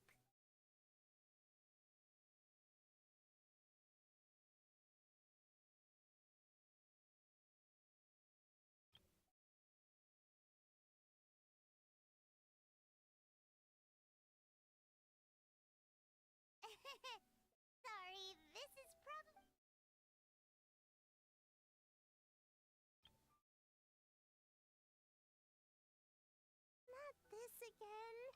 It's just Sayu!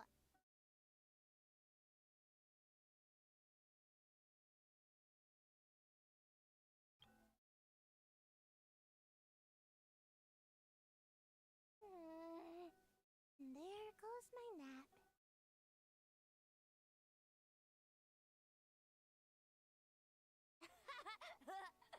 Silly you.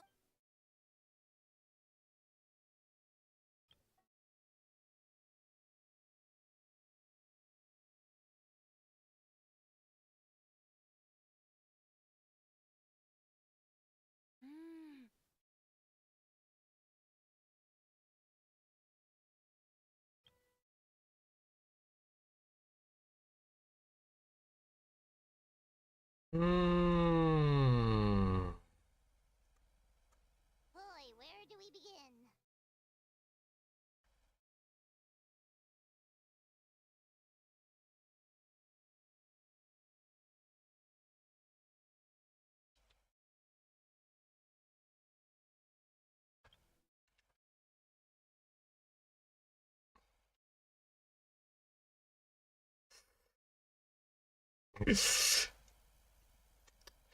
I didn't capture the exclamation mark.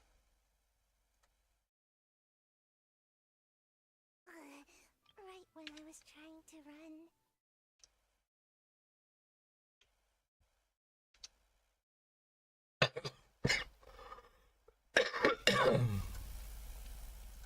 About that, I'm pretty busy, practicing ninjutsu and such.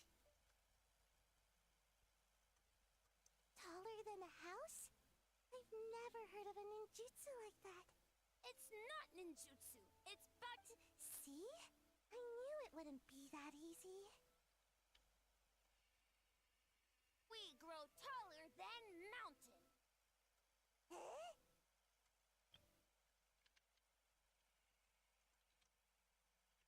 What? For you? Sorry.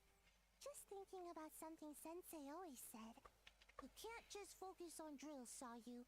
You need to push the limits of what you know about ninjutsu.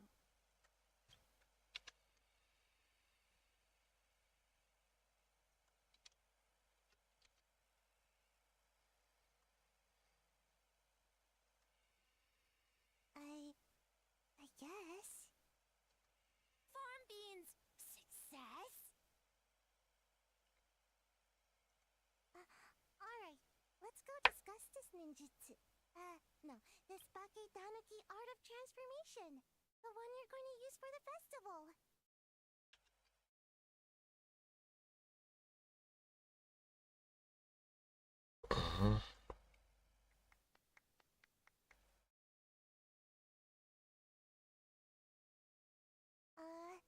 I'll pass on the fireworks. They're terrible for my sleep. They're also terrible for my sleep. And for dogs. And for veterans. Yobu Kobun, what are you doing? Spying on great yokai. Great yokai whisper about something with humans.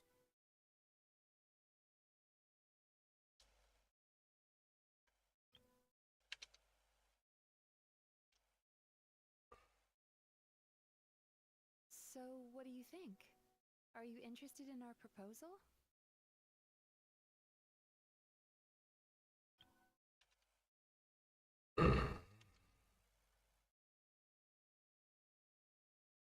The idea has a lot of promise, but I'm afraid there is no natural hot spring that Natsume out. The cost of heating them artificially is a bit too long.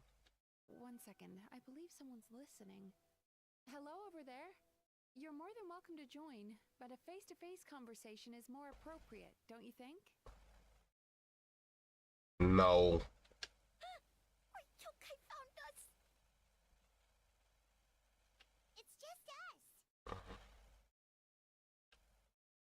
Ah. There's no need to be nervous. nervous, you two. It's not like I think you're corporate spies.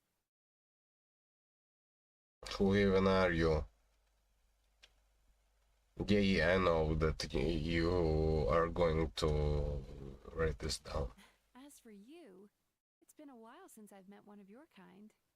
What's your name? Is Ioroi doing well?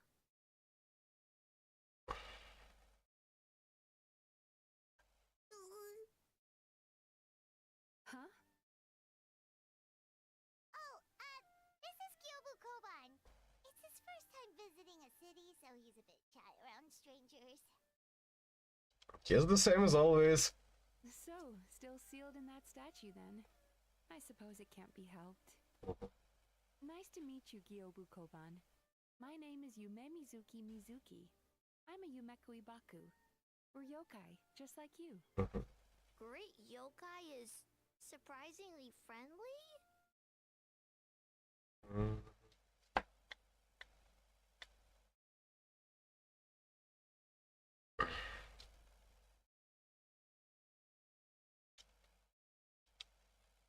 Not exactly, no. We'll discuss some of the potential opponents. Those. Aisa Bathhouse is expanding to Watatsumi Island?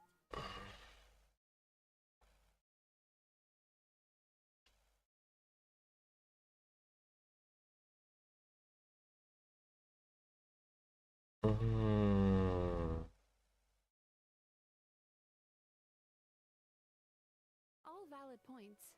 We do need to differentiate the brand. We could place a greater emphasis on physiotherapy. Or add some popular activities, such as carefully designed games. Games? Games? In a bathhouse? Of course. Games are often used in psychological treatment to put patients at ease. Anyway, the topic of games really seemed to pique your interest. Is there something going on?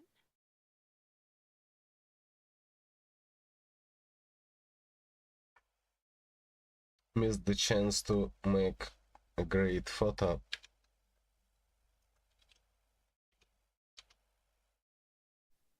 So let's redo it. Up until this point.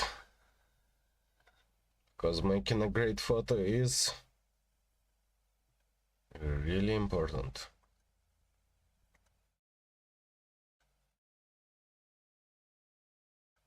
Fairly common practice in the industry. You announce a big exciting project and you use that as a hiring tool. So, Monolith were not doing great, and allegedly making all of this worse was their boss, David. So, David is said to be a, quote, non-gamer in ways that made it difficult, right? The ways that made explaining product decisions difficult. He just did not have that sense of the market. And also, making things worse, staff would seemingly wait months on key decisions. And these are key decisions like, would we do E3? Or what will our next game be? And making any inherent weaknesses worse was the AT&T Discovery merger, right? With that looming over all the key people involved, leaders did not want to make decisions that could rock the boat, right? Or anything that could blow back and hurt the deal. And this whole mix of factors led to stupid stuff. One example, of course, is Monolith working on a sci-fi IP the WB didn't want for 4 years. It's also how WB Montreal were told to make a live service game, then managed to get the service bit dropped, leading to the rather odd game that was Gotham Knights. Now, the studio then pushed for a sequel to that game so they could basically iterate, capitalize on the experience they had to hopefully make something a lot better. But instead, leadership effectively turned them into a support studio. Now, Montreal's leaders did try to push back, and they sort of won, and then lost. The sad thing we've learned is they had a John Constantine pitch, so that died, but they did get a game greenlit, The Flash. Of course, the universe-wide, we are really tired of Ezra Miller thing happened, and that, of course,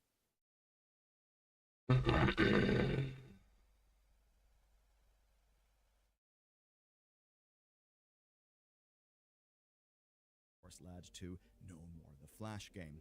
Now, they were said to be assisting in Wonder Woman, and Wonder Woman is a project that was going nowhere fast. WB clearly did not believe they would see enough of a positive ROI from the Wonder Woman project soon enough for it to be worth bothering with, right? Like, if they thought this game would basically do well, they would have kept it going. But as it stands, even if they thought it would do well, but way, way, way too much in the future, well, that's not really going to support their goals of getting back to short-term profitability and increasing their margins. So that game was cancelled, Monolith was shut down, which perhaps shows the, I suppose, damage that Monolith had accrued over the years. It's like not in a state where it could be sold to another company, perhaps. WB Montreal have lost a support gig, and they are said to currently be pitching a Game of Thrones title. So, Montreal have survived the cut, but they're very much not out of the woods yet. One thing we do know is that JB is keen to nurture his swagger, and if you cut through all the BS, it's pretty clear he's actually going to have the time to do that. Because to say that WB's lineup is sparse would... Spying on great yokai. Great yokai whisper about... So...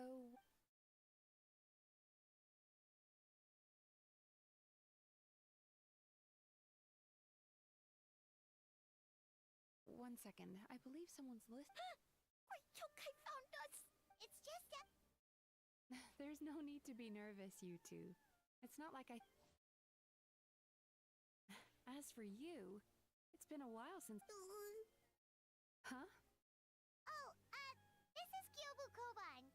It's his first time visiting a city, so he's a bit shy. So, still nice to meet you, Gyobu. Great yokai is...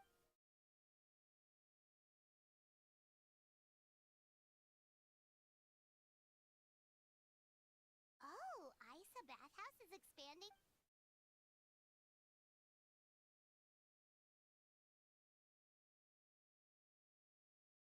All valid points.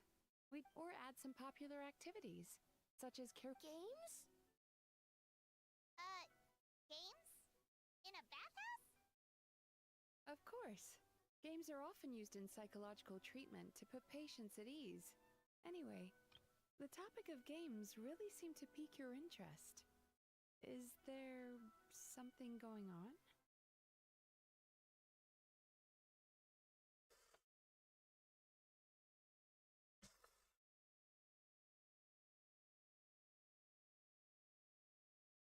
Mm-hmm. Mm-hmm. Miss Free Tofu with all the free is as ingenious as ever. Miko. Huh. I knew I smelled scheming in the air.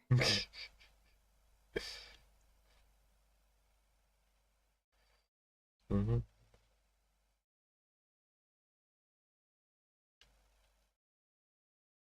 Mm-hmm.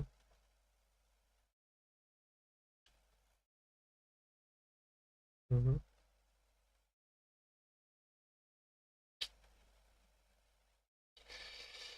Yeah. Playing with the fox. Expecting to outplay her. No.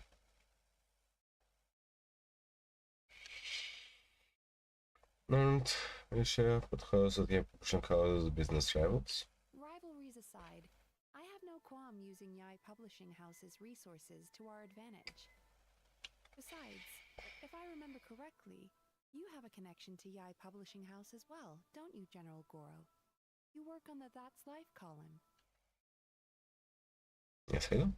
If our venture is to focus on games, then as future business partners, I'm sure you would appreciate an opportunity to see what I can do.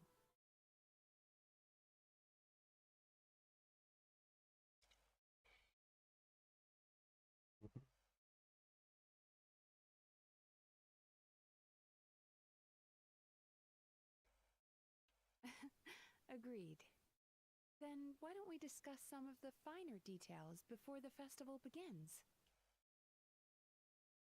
Alright, then I guess I should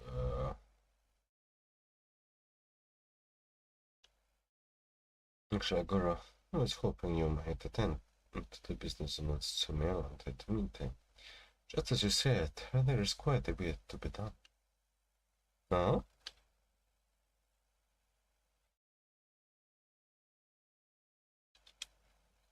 Of course. In addition, they key to encourage the people to tune in the festival. It's a celebration for humans and yokai alike. So that includes our people as well. It should be an occasion that brings people together. Leave it to me, Your Excellency. Okay, that should be enough teams. Time to report back to the Yashiro Commission.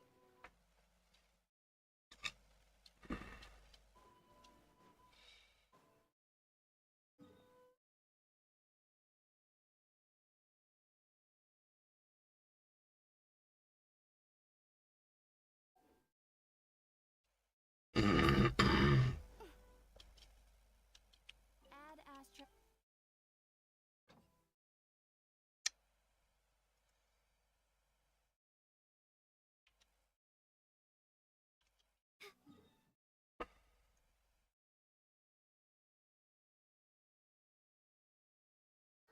Would actually be generous. So they've got a 3D Game of Thrones Miss RPG Kamisato, that this is the list of stage materials for your review.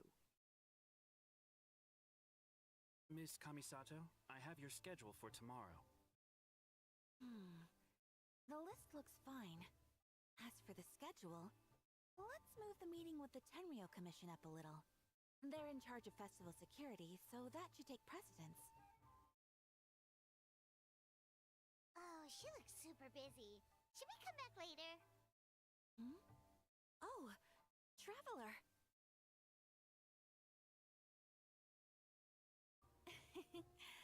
Oh no, you're fine. You caught me just as I was finishing up, actually. Lady Guji said you're the official festival representative, and you've been busy recruiting participants. So I should do my part too, right? For large events like the Test of Courage, Brother usually does most of the organizing. But this time, I wanted to take some work off his back. Great that she is voiced.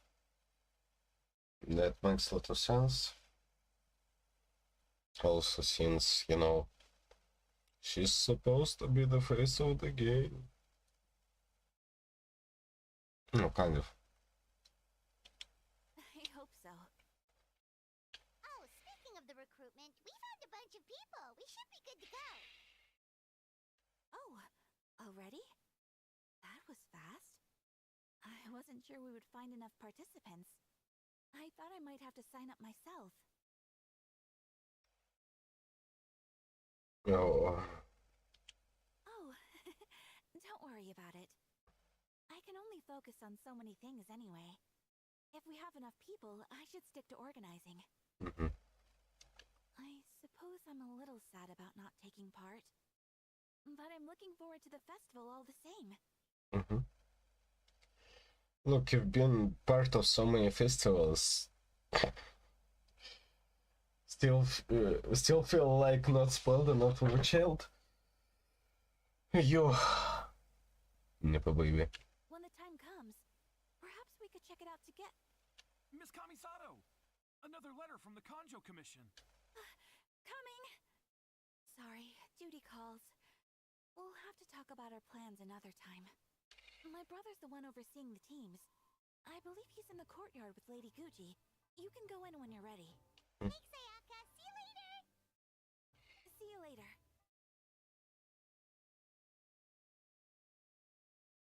She didn't have many interesting faces. That actually. Ayaka's really working hard. Guess we should follow suit. You're the festival representative, and that makes Paimon the representative of the representative. So in other words, let's do this. Let's do this.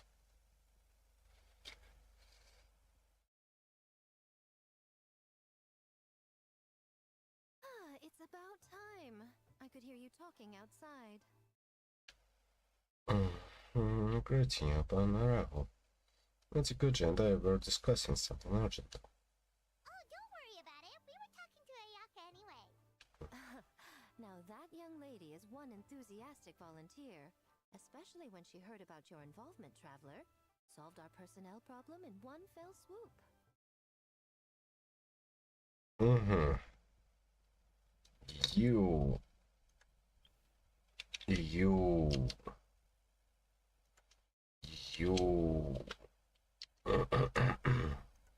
Hardly. It was entirely her decision. Besides, you really think I could order her around with her big brother standing right there?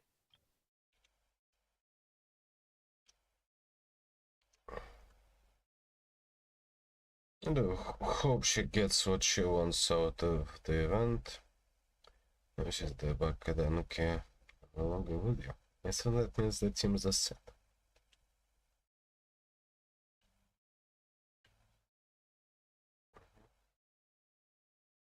Long Hardani and Short Hardani. Some interesting names. Let's hope and Toma would use the festival as an excuse to relax. It would seem he refused to remind Evandel. Even signed up as a participant. Well, here's to hope the game development is enjoyable at the very least. Ah, Mizuki signed up too? Along with the Soul of the Deep. Now this is getting interesting. I knew it was a good idea to put you in charge of recruitment, Traveler. They're planning to use your festival to bring the bathhouse.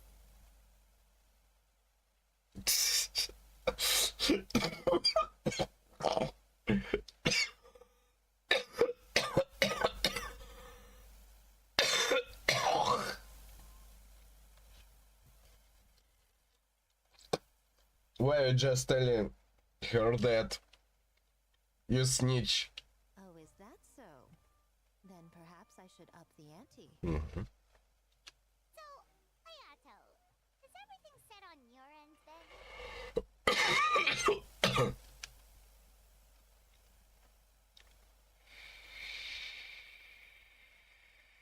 Mm-hmm. Leadership Commission will be in contact with each team and arrange for lodging, food, equipment, and ship. We will also determine the overall theme for the games, which will be announced 48 hours before the opening of the festival. Mm-hmm. Yes, that's all well and good. I just have one small adjustment. That really doesn't bode well. Why so anxious? I'm just trying to keep things exciting. When we're ready to announce the theme, come to the festival grounds at the foot of Mount Yogo. We'll see you there. Mm-hmm.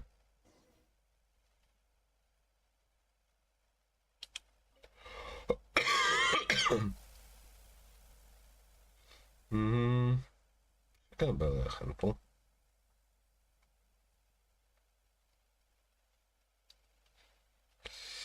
Mm-hmm.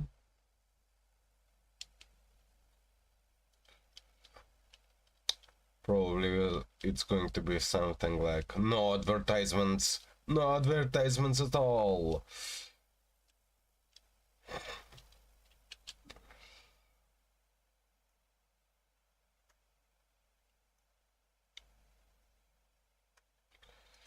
Okay, no.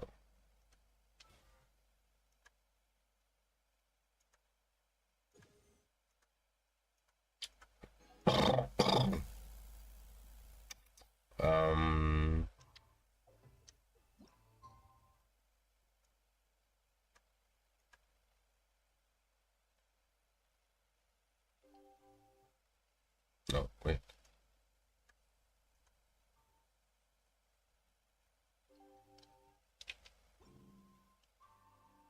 Okay. Next you say.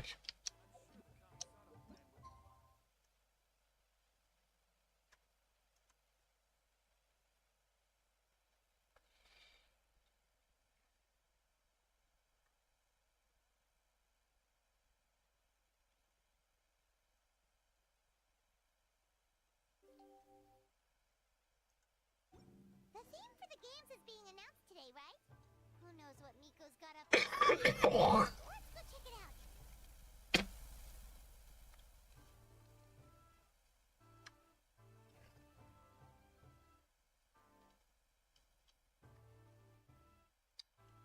Look at that, there's blood. Uh,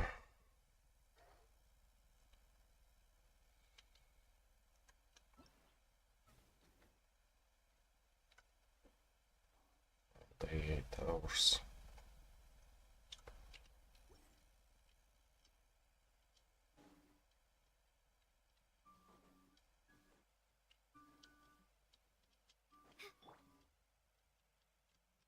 Loaded.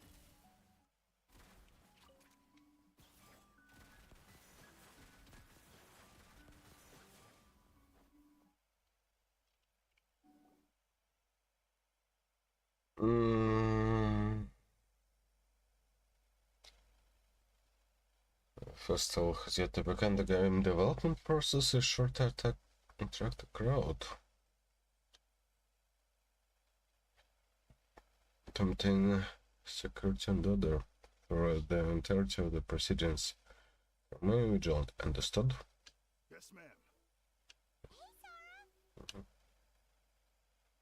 Official representatives? Yes. Been a while. You guys are here early. There's still 3 whole days until the festival starts.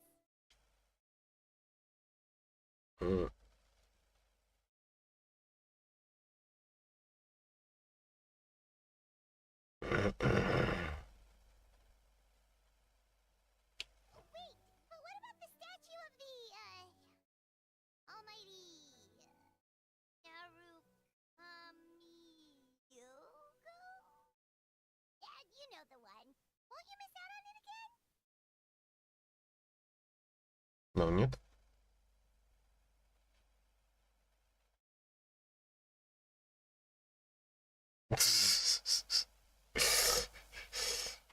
Only an old model? Okay, well that's definitely more than enough. Yes.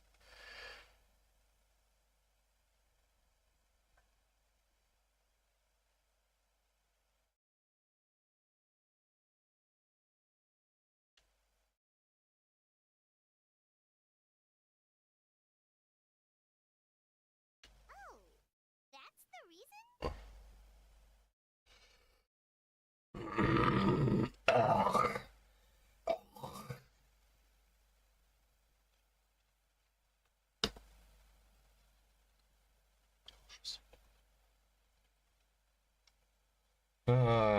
Окей, давайте будем. Looks like we're running out of time. Let's go then. See you later, Sarah. Goodbye.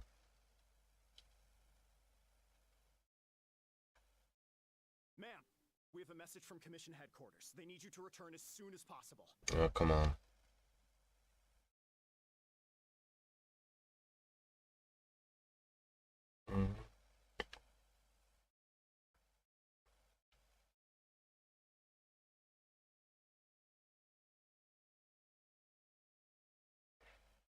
Ah, you're here.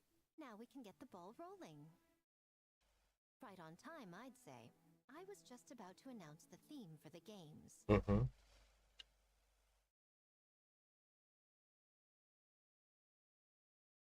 What's that thing behind you? Oh, this? Just a little something to spice things up. So, stay tuned.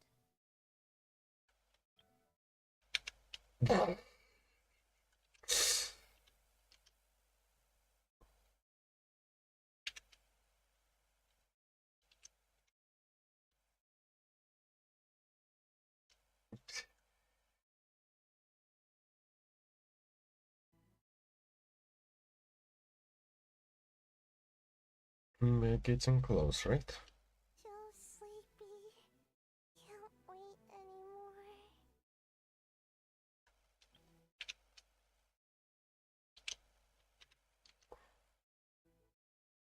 A theme decided by Miko and the Yashiro Commission.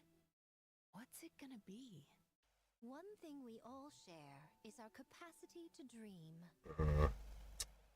Ага. You sneaky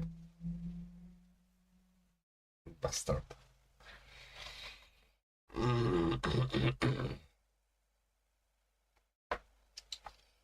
Literally starting the theme is not to how Mizuki operates.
No, just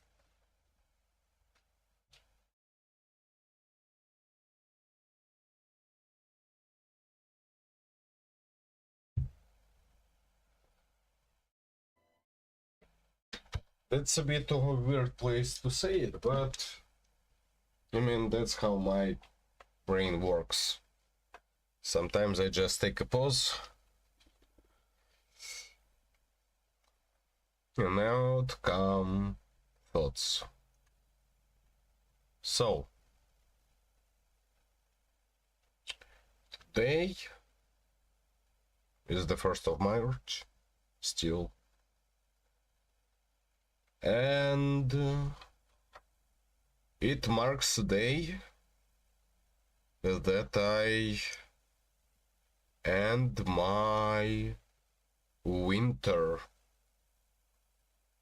earning money marathon. Like I started in December to just go as much as possible.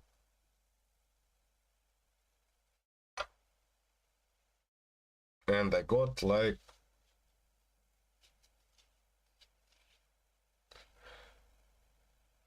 $10 to $20 extra K a month. Well, K rubles, which is like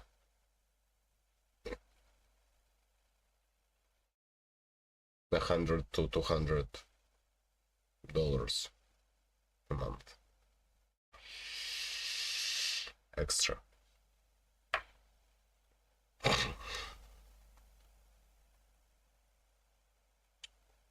Which is like not bad when you earn $800 a month.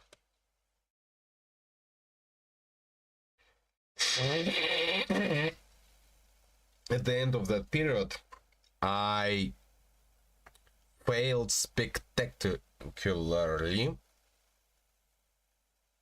at a job that was given me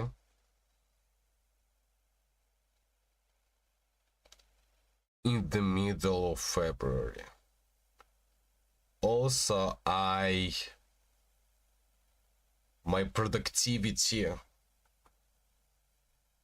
in February went really downhill.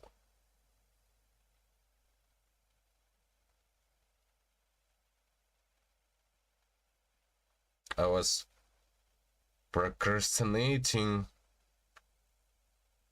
way much, at least I think way much than usual, mostly because I was heavily sleep deprived. Like the only days that I could work were weekends in which I could wake up at a time that was convenient for me, come to work and work for all the time that I wanted to work there.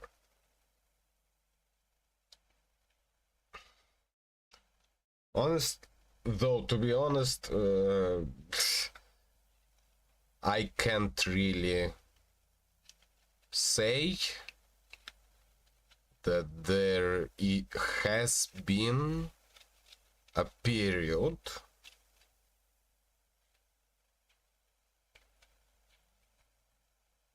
well, actually there might be like early on a period where I tried 100%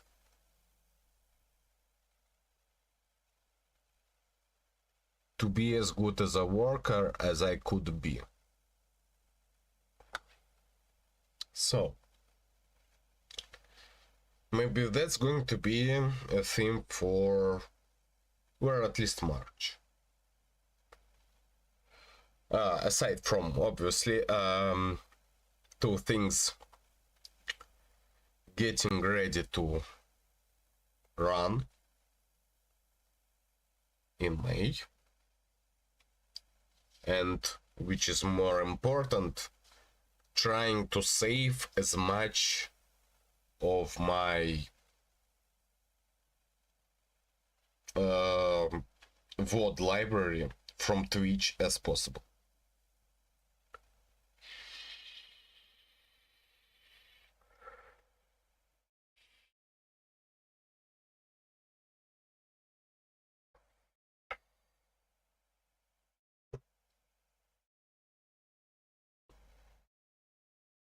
Yeah. Alright. So maybe I'll be able to find an automatic way to do it. But yeah, I haven't done it yet. Anyway, a bit of a break.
Yeah.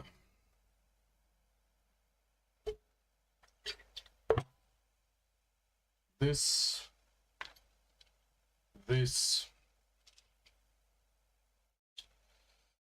You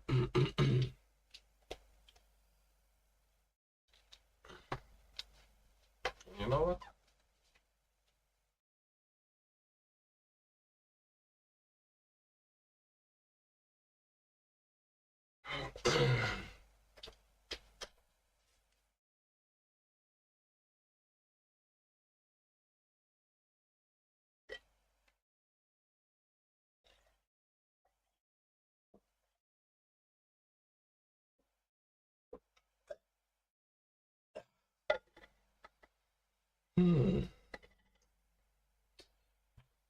Got some drugs.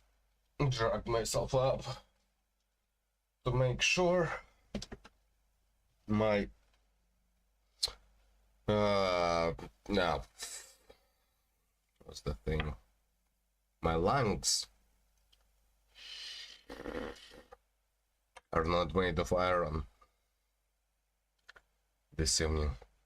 Okay, I am gonna continue for just a bit more than a bit of what? Then a bit of karaoke, and then I'm gonna play something else off stream, because that's not a game for that it is appropriate for playing on stream.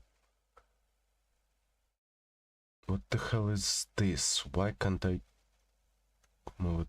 What the fuck is... Anyway. Yeah, Mika. Outlandish fantasies of the mind, nostalgic memories of the past, or telling reflections of our inner selves. In a similar sense, games also blur the lines between fantasy and reality. Just like our dreams, the bounds of possibility are as limitless as our imagination. With that in mind, your task is to create a game within the next 48 hours centered around the theme of dreams. The genre and style are completely up to you. Okay, nothing too crazy so far. And to provide some additional motivation,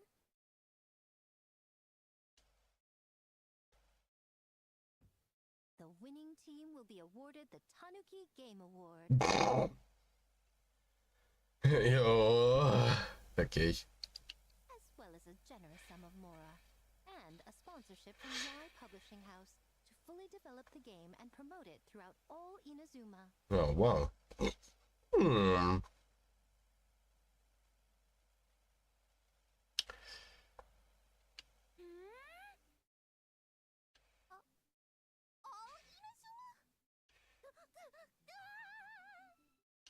the interest of fairness, the evaluation committee will decide the winner based on attendee feedback, as well as the opinion of our festival representative. Yeah, attendee feedback. I'm going to be completely impartial. I'm just not gonna give anyone any points, because I think I'm just gonna trust the people's judgment most of the time. Now, hopefully. that out of the way, let the game development begin. The 48-hour countdown begins now.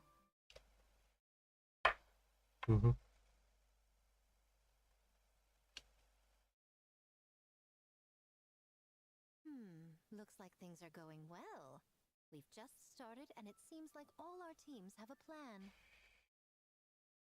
Plus, with the transformative powers of the Bakedanuki, bringing those visions to fruition should be a lot easier. Little Foxy.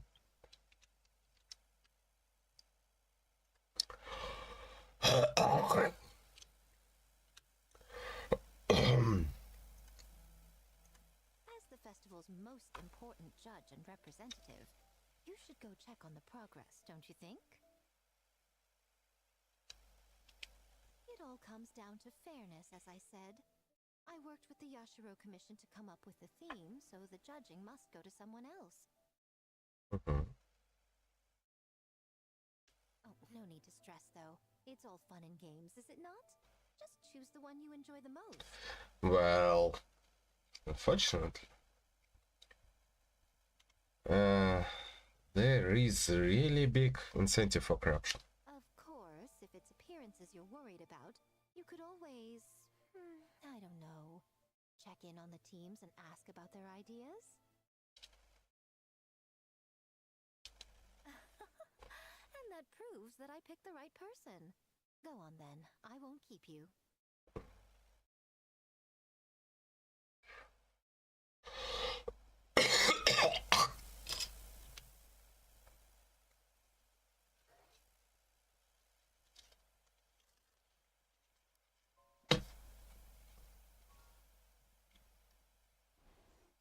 Blinked and missed it.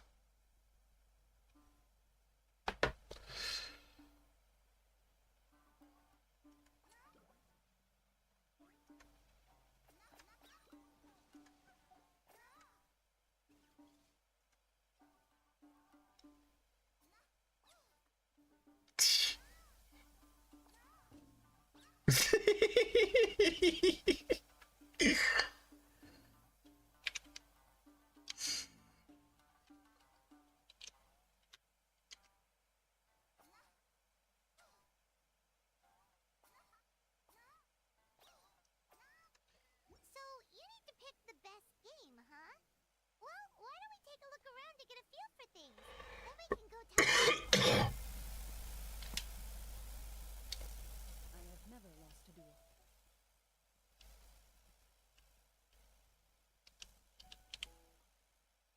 What do you think, Eka? I can't believe I finished everything in time.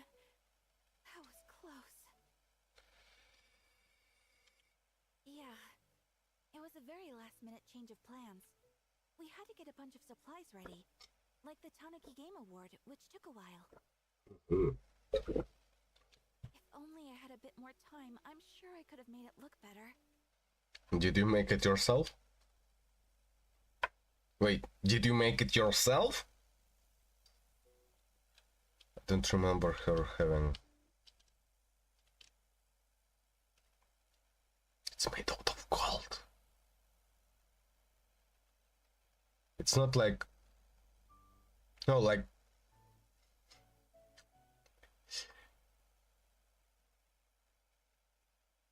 It requires 3 stages, at least. Making a mold, well, maybe making a model out of wax, then making a mold,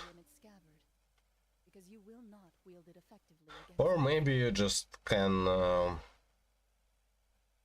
make a model and then paint it gold. I guess that's the cheapest and most effective solution here.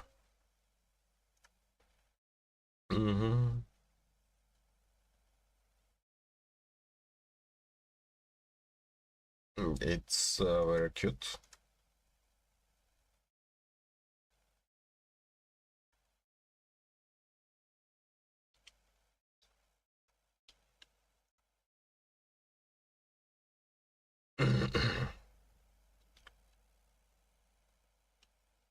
How did you make it? Am I offended?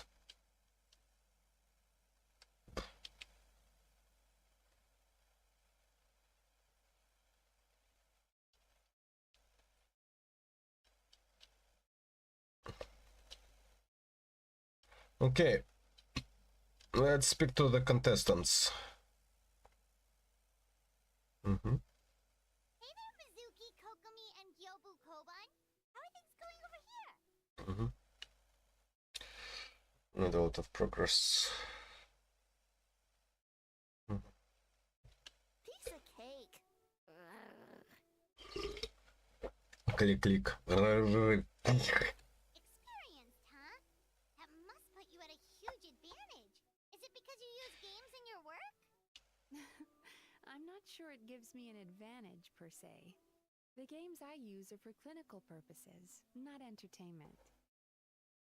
But if we want that award, we need something a lot more fun.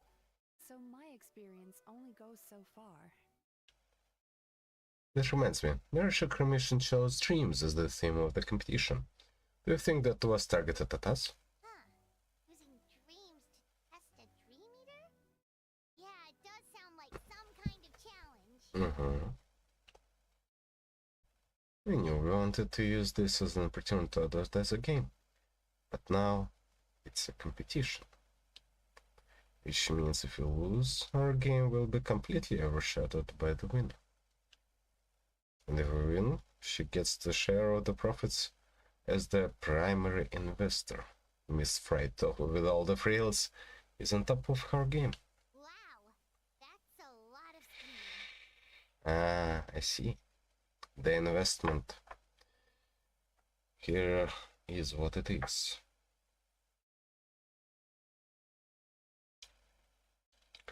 I didn't really notice it, mostly because I'm not an economist. That is indeed one of the things. Screaming? On the other hand, if we do win first place, the prestige will help us get the word out, which should increase the popularity of the bathhouse on Watatsumi Island. As for Yai Publishing House's sponsorship, as long as we win the competition, we get to decide the terms. In terms of, huh? I suppose it works both ways. This definitely has the Lady Guju written all over it. My guess is that she's doing this all for the entertainment factor. For fun, basically. Fun. Yobu Koban likes fun. Well said, I suppose that's the purpose of a game after all. For now, let's focus on making our game the best it can be. Good idea. So what kind of game are you gonna make? We're calling it A Little Fox's Daydream. Basically, you play as a fox, navigating between sweet dreams and nightmares in search of delicious fried tofu.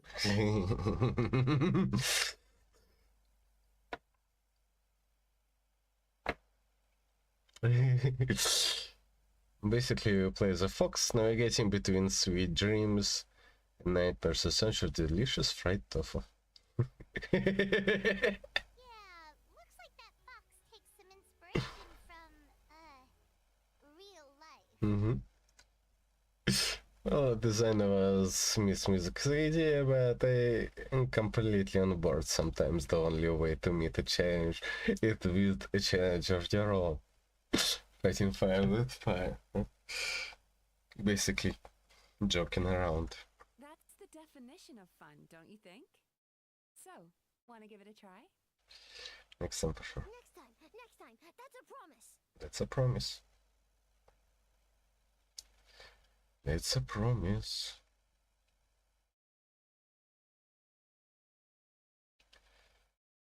Hello guys! Gals!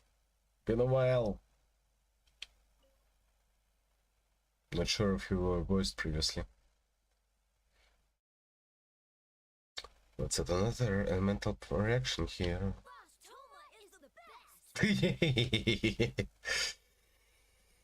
So thanks to it's Yugi that I came up with this in the first place. And that was all you. Anything for Boss Toma. Whoa! Guess this team really hit it off. Hey there. Looks like you're getting along great with Kozo and the others. Guess a fixer can work with just about anyone, huh? Have to thank actually he introduced me Kozo and the others after I left the day. We didn't get to see each other much during the test of courage, but they're a very friendly group of yakai. All I had to do was mention the Mikao Flower Festival and they agreed to help right away. They even showed up bright and early this morning.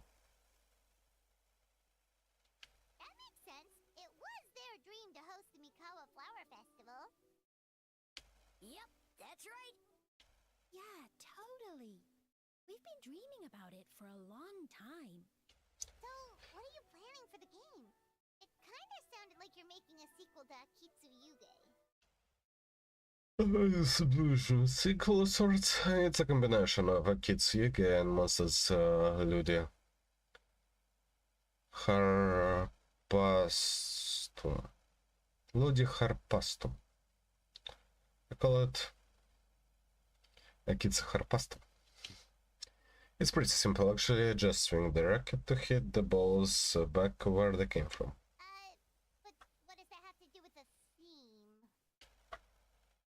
Good question. Lady could just say that reminiscing about nostalgic memory is a form of dreaming, right? For many years after leaving Mondstadt, the only place I could experience Lady Harpastum was in my dreams. Once I was old enough to go back to my own, too much had changed. My age, my mindset, whatever it was, the Lady Harpastum of my childhood was gone. So I suppose you could say Kitsu Harpastum is a childhood dream many years in the making. Well, in the playtest stage I added a few characters that often appear in fairy tales and dreamscapes. Hopefully that reinforces the theme a bit more. Wanna give it a try? Next time for sure. You're an important figure in this event. Well, don't let us keep you. Come back anytime.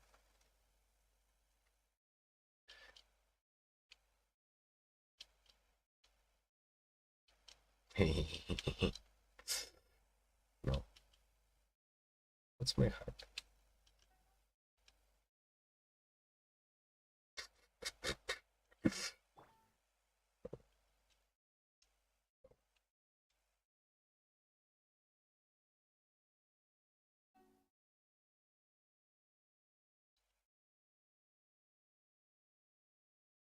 Tall enough? A little tall. Tall enough.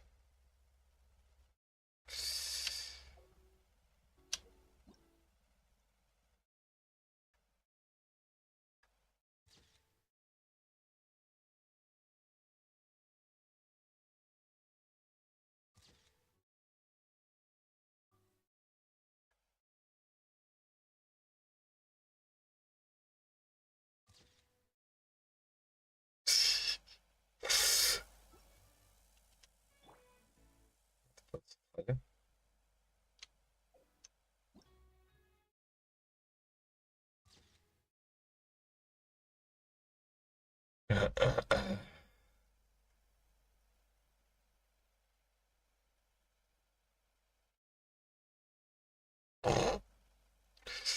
Yeah, it's not. Listen. Anything for Boss Toma! Boss Toma is... Oh, great idea! Boss Toma is...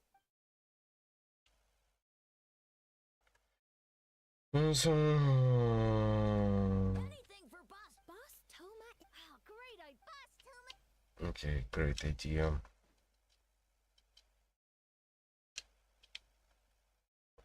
Ooh, here's an idea. Let's make the final checkpoint of this stage a ramen stand. Ramen stand? Why? Let me guess. Another callback to the real life Lady Guji? So they just make a troll piece for Gucci, yay. Alright. See you. What has your team done?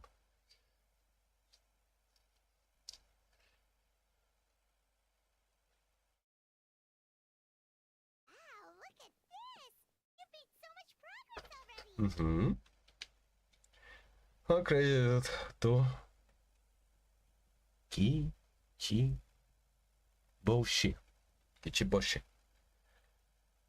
We just told him what we wanted, and he made the set in no time. He helped with the gameplay too.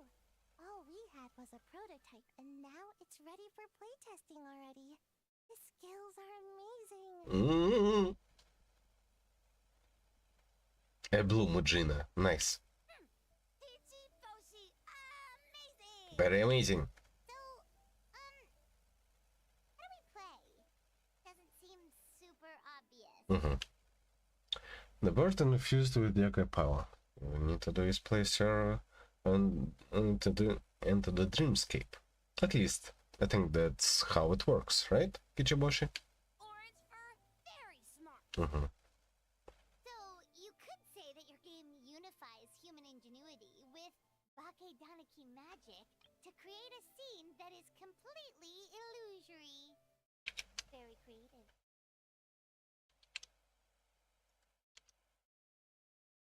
White Fur suddenly used many big words. You sure sound official all of a sudden, Paimon. Are you trying to act like a real judge?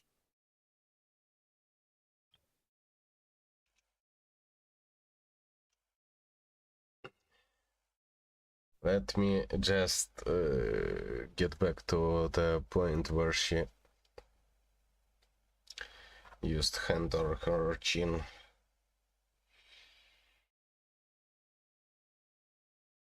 I want to picture it.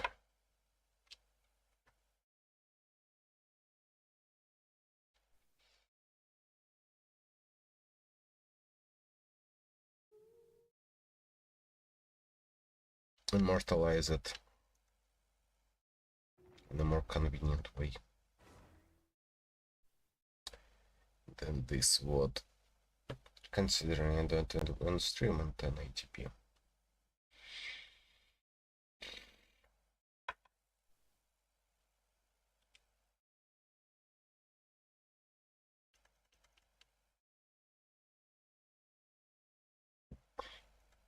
Wow, look at this! You've made so much progress already! He helped with the gameplay too. All we had was a prototype, and now it's ready for playtesting already. The skills are amazing. Teachy Boshi, so, Orange Fur? So, you could say that your game unifies human ingenuity with Bakedanaki magic to create a scene that is completely illusory. Very creative.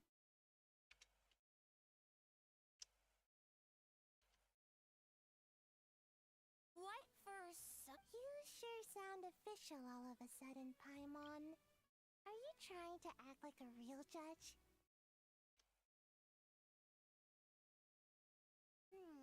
This new style of game development deserves a name! How about Unreal? Oh, or Unity.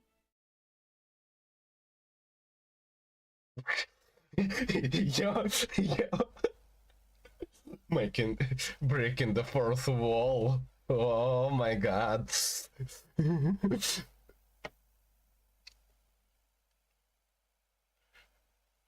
Lol.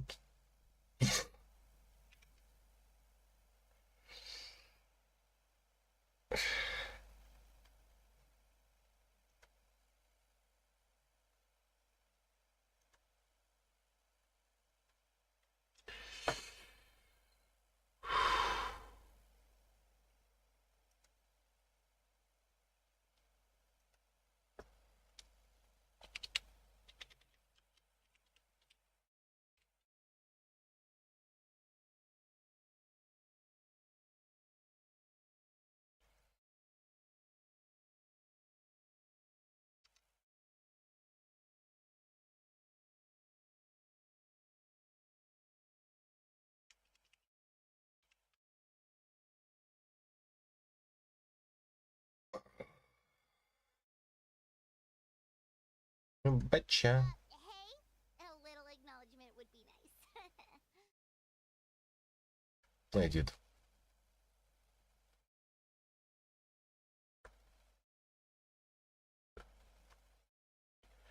Banshin Phantasm. Yeah, it's based on a dream I had. In the dream, I learned to make bunshin, and I made them do all my work for me.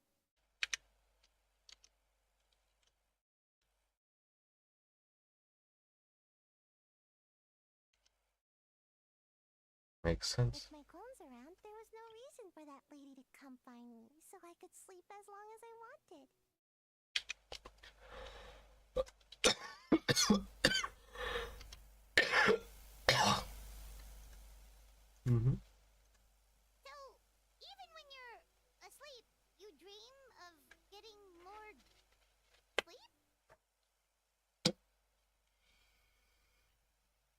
Mm-hmm. It's just, I got so excited at the prospect that I actually woke myself up. If only I could make Bunshin in real life.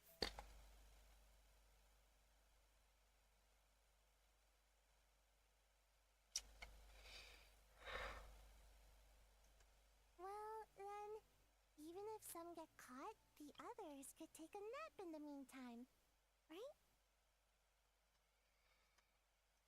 But if your clones do all the work, doesn't all that fatigue transfer back to you in the end? Oh, well, when you put it that way, I don't know anymore.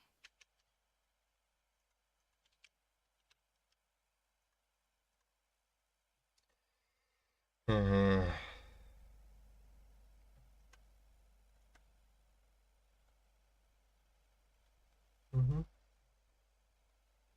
Uh-oh, to the rescue.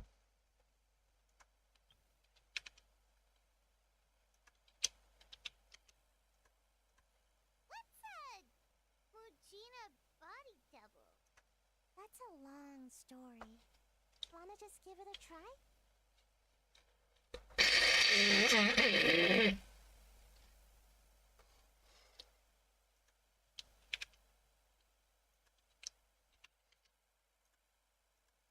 Next time for sure.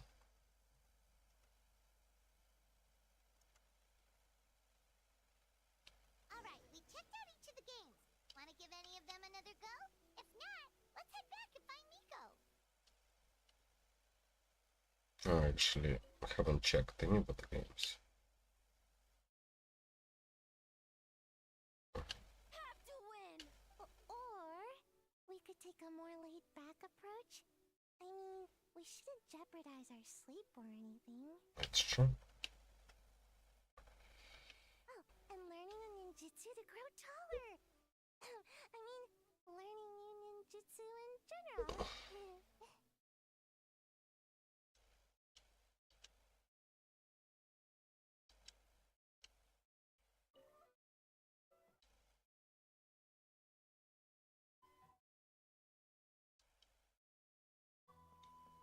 Glimpse of mysterious Inazuma.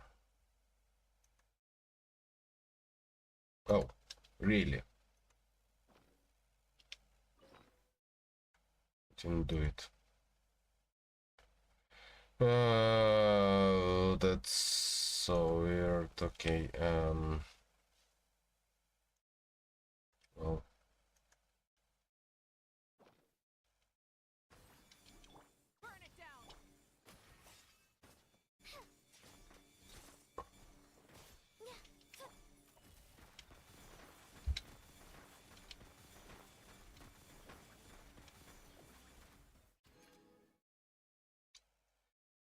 Yeah.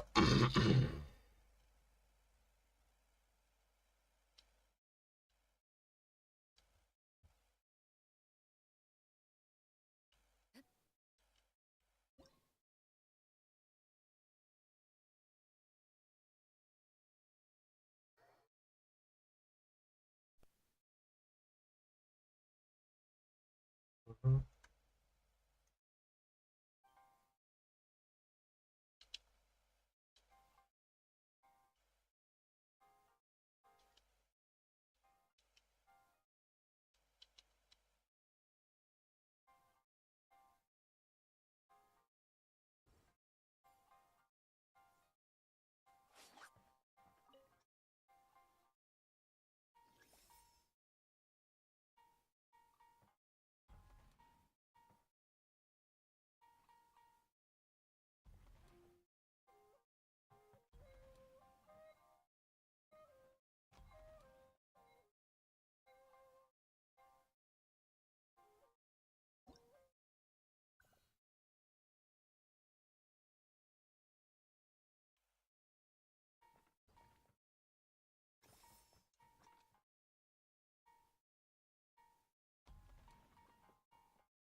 One.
Wow.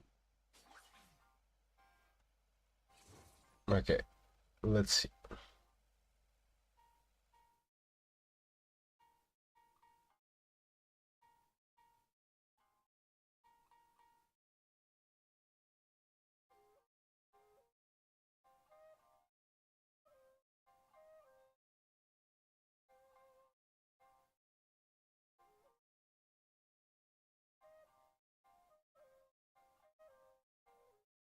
In my role So, as champion duelist, first I need my opinions do not to matter.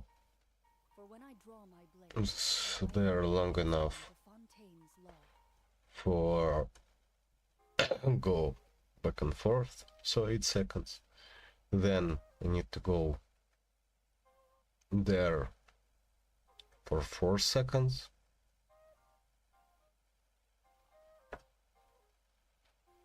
Oh, I can go down to 6 seconds, then 3 seconds here, and then again 6 seconds there. 3 minutes.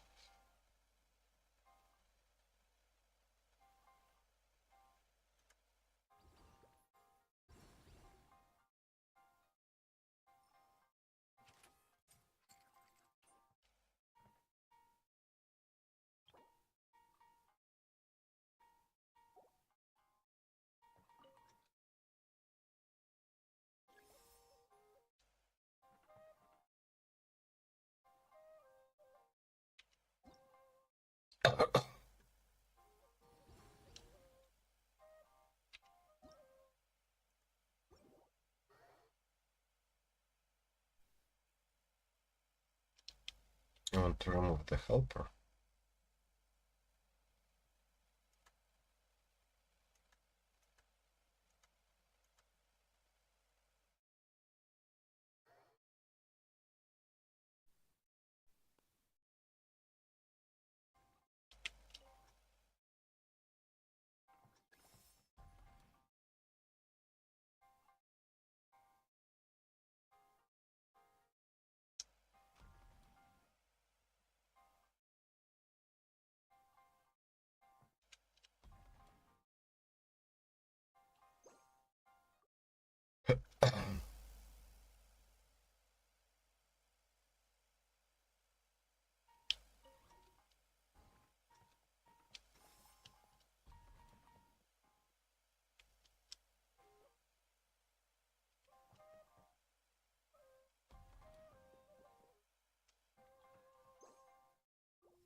Hmm.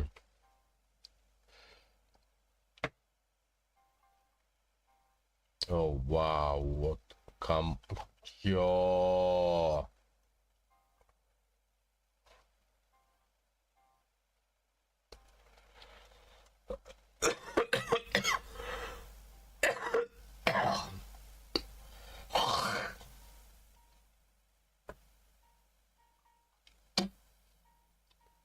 So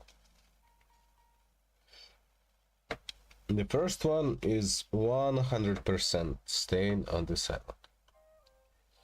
The second one is the one who goes there, Most of them I defeated. then comes The rest through didn't. here, No, I have never lost a duel. then stands on there for a bit.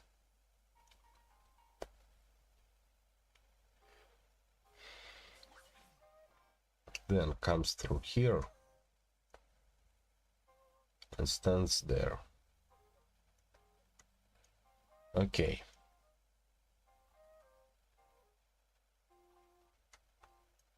Makes sense.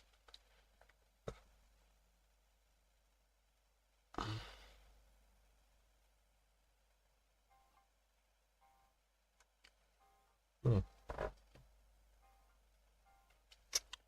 So how much?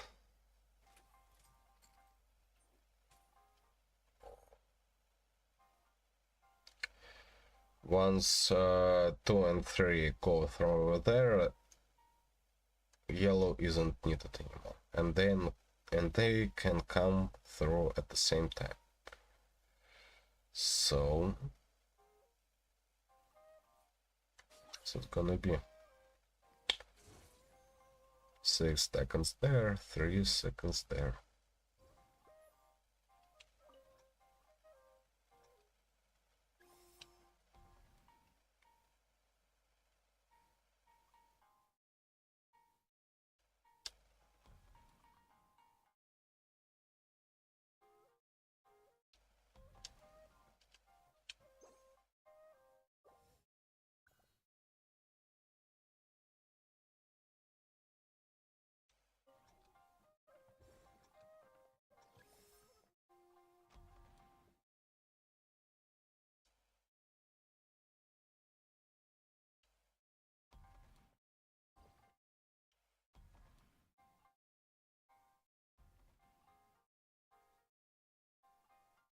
Mm-hmm.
Oh, yeah, new theater.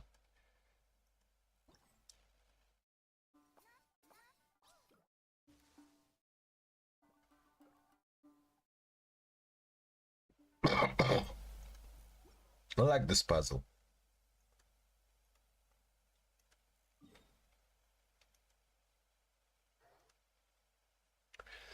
Where would that come from? Came from.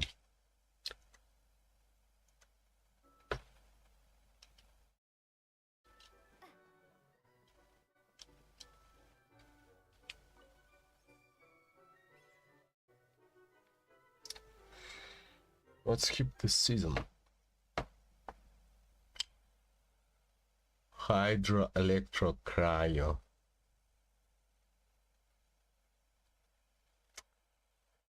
Uh-huh.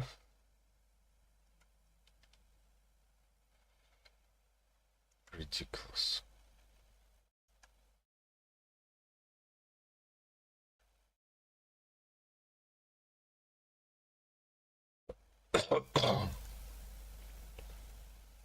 Wait, no. I should probably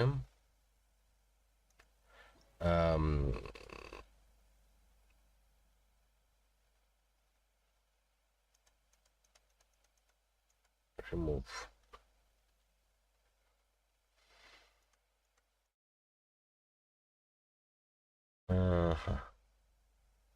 My facial is amazing. My eye is decent.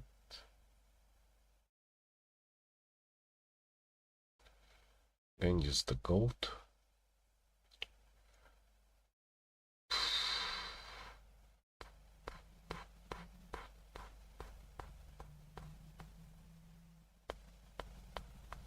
Supporting cast is hard.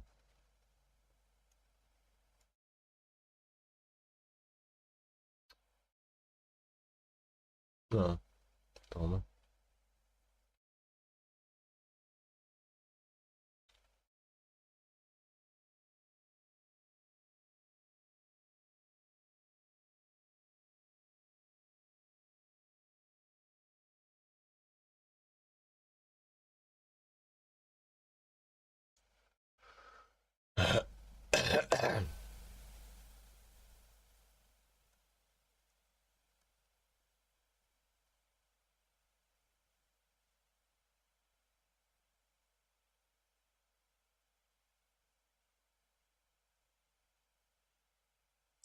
Tom has a decently high level. She's practically useless this time around.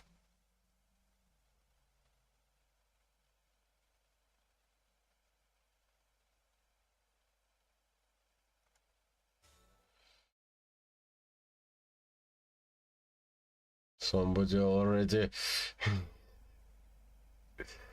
used my Nivelette. How good is he even?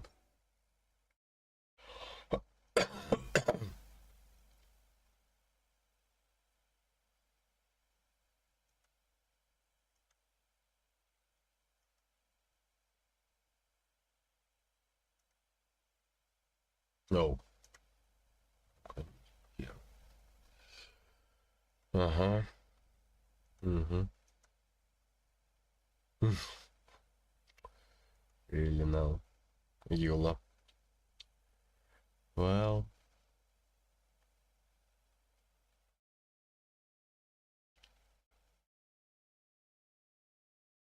I have none of them.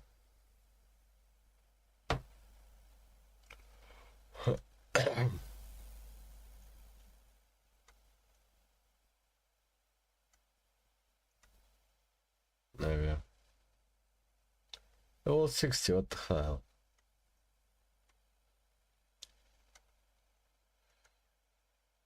Here we go.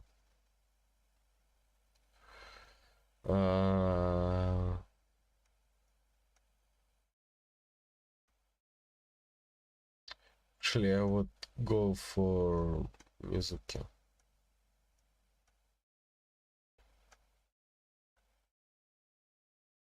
But I suppose nobody went for her.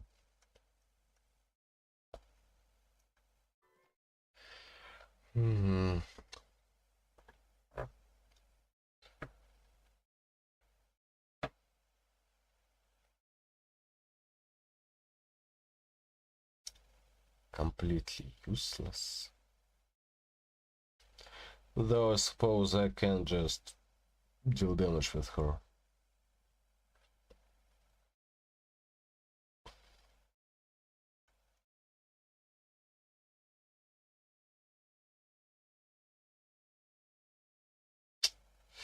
Yep. No, it really pisses me off, to be completely honest. That considering this game mode restricts teams to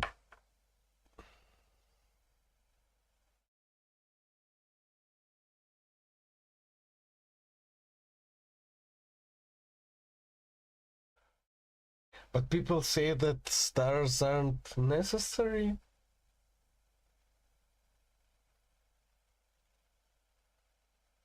Like, I always thought they were required. Wait a second, I don't like have enough.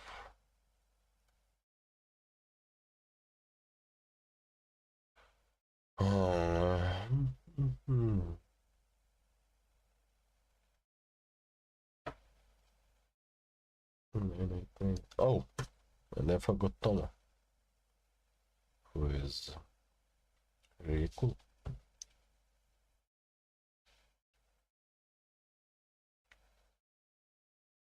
Yeah.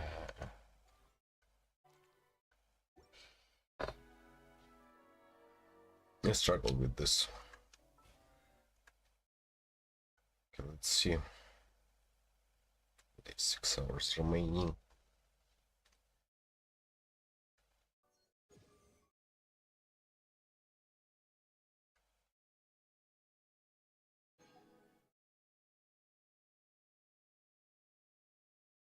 What?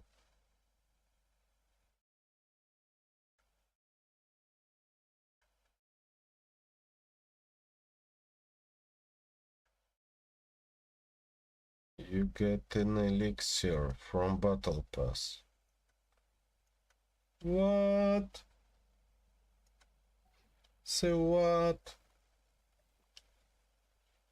Bullshit. Okay. Shit.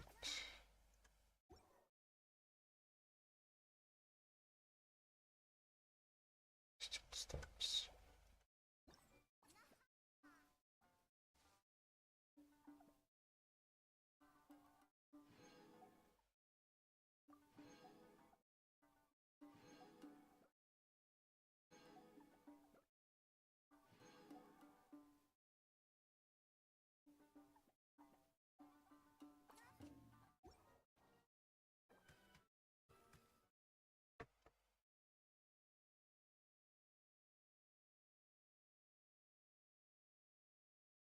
Three.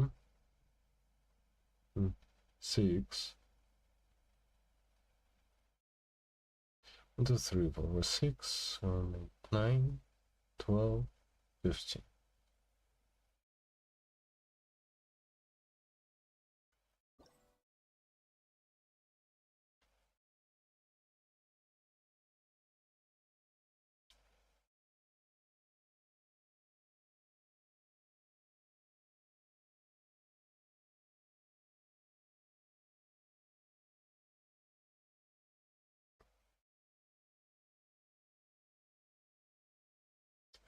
Who even wants that? Energy recharge? Movement speed?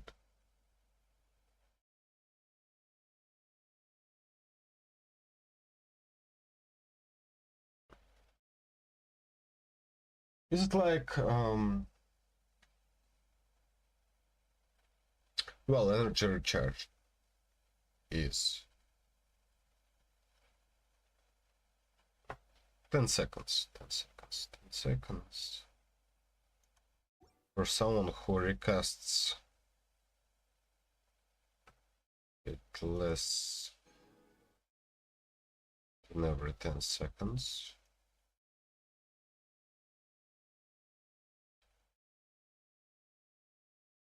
More often than every 10 seconds. 2. Then 2 for. Alright, that makes sense for now.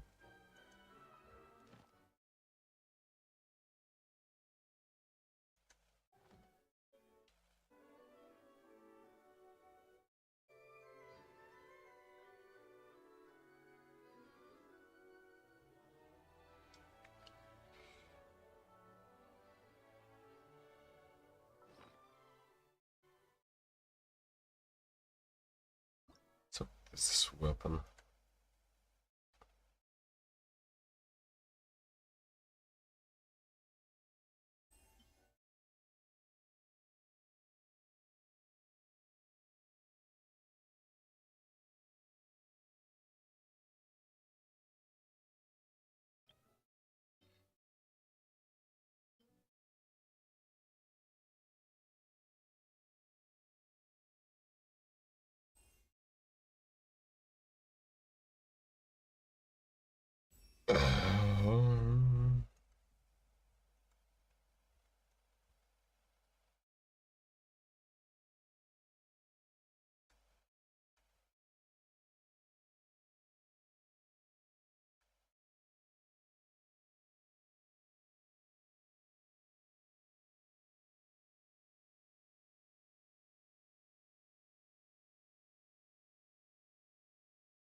All right.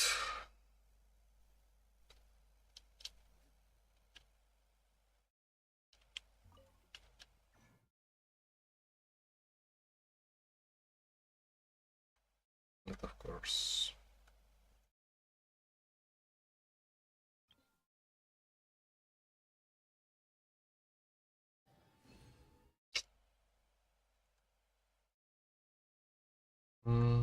Second one is this one doesn't belong to anyone. Actually, who could it belong to?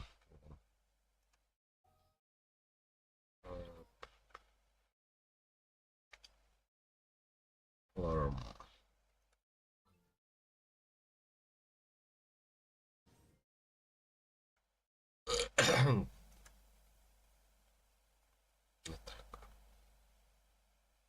Does movement speed do anything for you?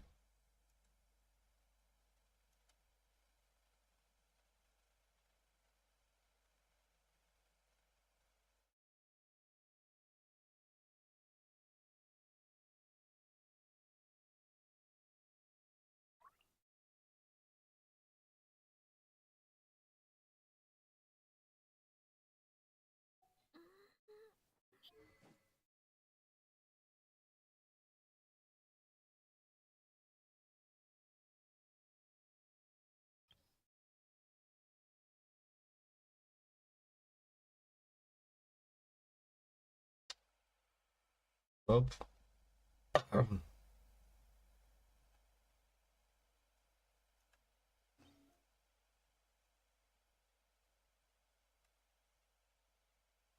It already has a different shaft that it had previously.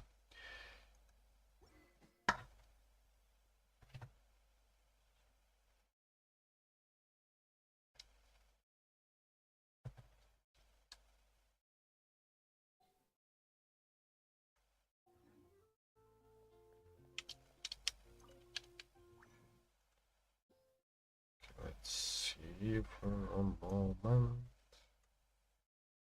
For a minute here.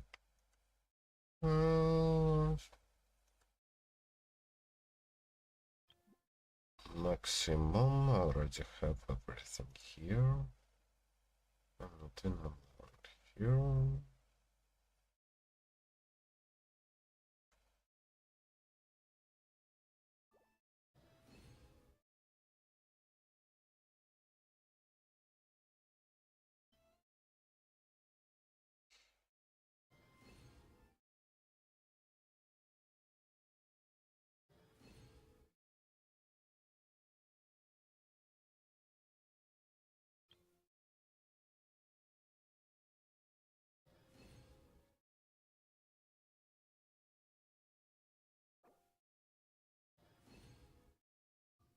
Not enough.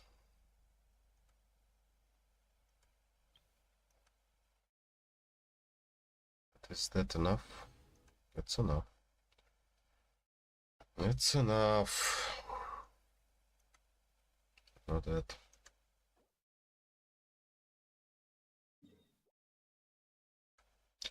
Those fuckers.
Okay, gotta spend the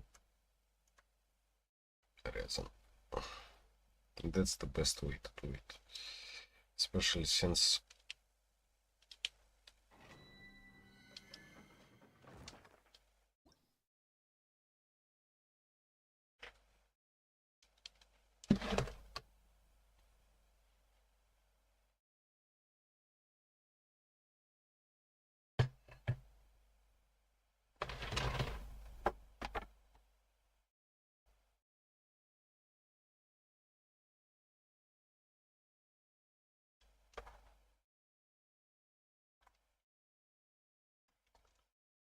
my PC suddenly started.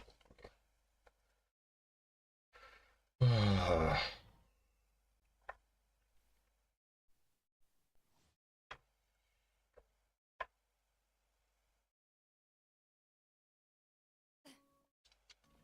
I'm gonna. We're sorry in the background. That's done by Netmarble, so that's a licensing thing. Then they've got the director's cut of Hogwarts Legacy, they've got mobile games, and likely a silver bullet, lots of IP, right? So you can license your DC things to Fortnite as an example. That will probably get them some money, and they were allegedly anyway not really willing to do a lot of that whenever multiverses existed because they were worried about diluting the DC stuff. They wanted that to be multiverses. Now that multiverses is dead, hey, go, license everything. With all that, JB claims they'll be profitable in 2025, but it will take 2 to 3 years to actually rebuild. Rebuilding, funnily enough, is exactly what James Gunn is doing. He's the head of DC now, and he's doing that on the film side, but in interviews he has talked about meetings with the game teams and basically having more centralized leadership over, you know, what the hell do we do with our DC properties? But to me, it's how we answer a few questions that really lands this home. Does all of that sound better? Yes, it does. Was WB Games burning money? Yes, it was. Does a robust economy need bad businesses to fail? Yes, I can continue. I mean, if you are working in an economy in one of those bad businesses, essentially a zombie business has been propped up that's got no business existing, is that good for your long-term career? Is that good for your mental health? No, it's not. But is the price paid by those who, by virtue of being leadership, are actually responsible? The answer is no. And here, while it does look like a better direction, all it took to get there was multiple studios, hundreds of jobs, and nearly a decade of wasted work. This happens at all scales. This is one example. Bobby Kotick, who was responsible for a lot of very damaging decisions, he got off with a, over $300 million valued golden parachute. Now, if you want to know a story along those lines, you should see what happened to Phoenix Labs and Dauntless. It's honestly deeply suspicious, and you can watch it next.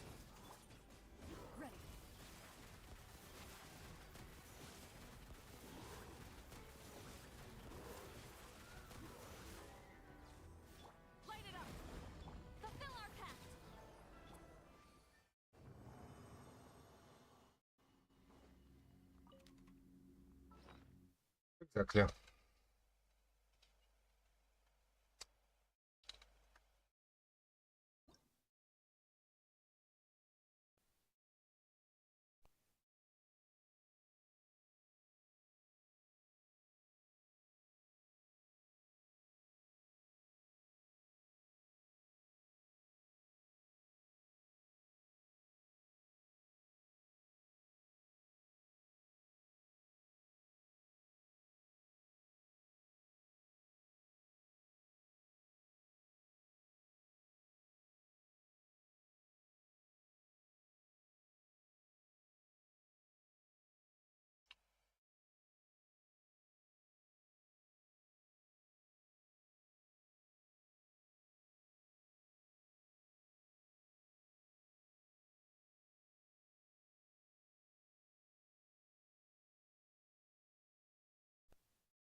I'm genuinely baffled at how this guy has an audience after all the shit he has said and done. He should get insta-banned on all platforms and thrown in jail. This comment perfectly summarizes the way the internet feels about the political streamer Destiny. And judging from the way things are right now, it's only downhill from here. From laughing about doxing someone, I literally just doxed that girl. The one that tried to throw egg on me like a week or two ago. Like, I don't give a fuck about, like, doxing. To proudly claiming to be pro-genocide. I'm pro-genocide. It sounds really shitty, but, like, I think that Israel should just draw up its fucking borders about where it is now, and basically Palestinians can go live in another place. That's really shitty, but, like, that's about where I'm at. And even defending PDF files. Let's say there's a person that's, like, 30 years old and tries to, like, randomly... like 14-year-olds and 15-year-olds. That wouldn't be, I don't think that would be considered grooming. Destiny has managed to get away with doing and saying.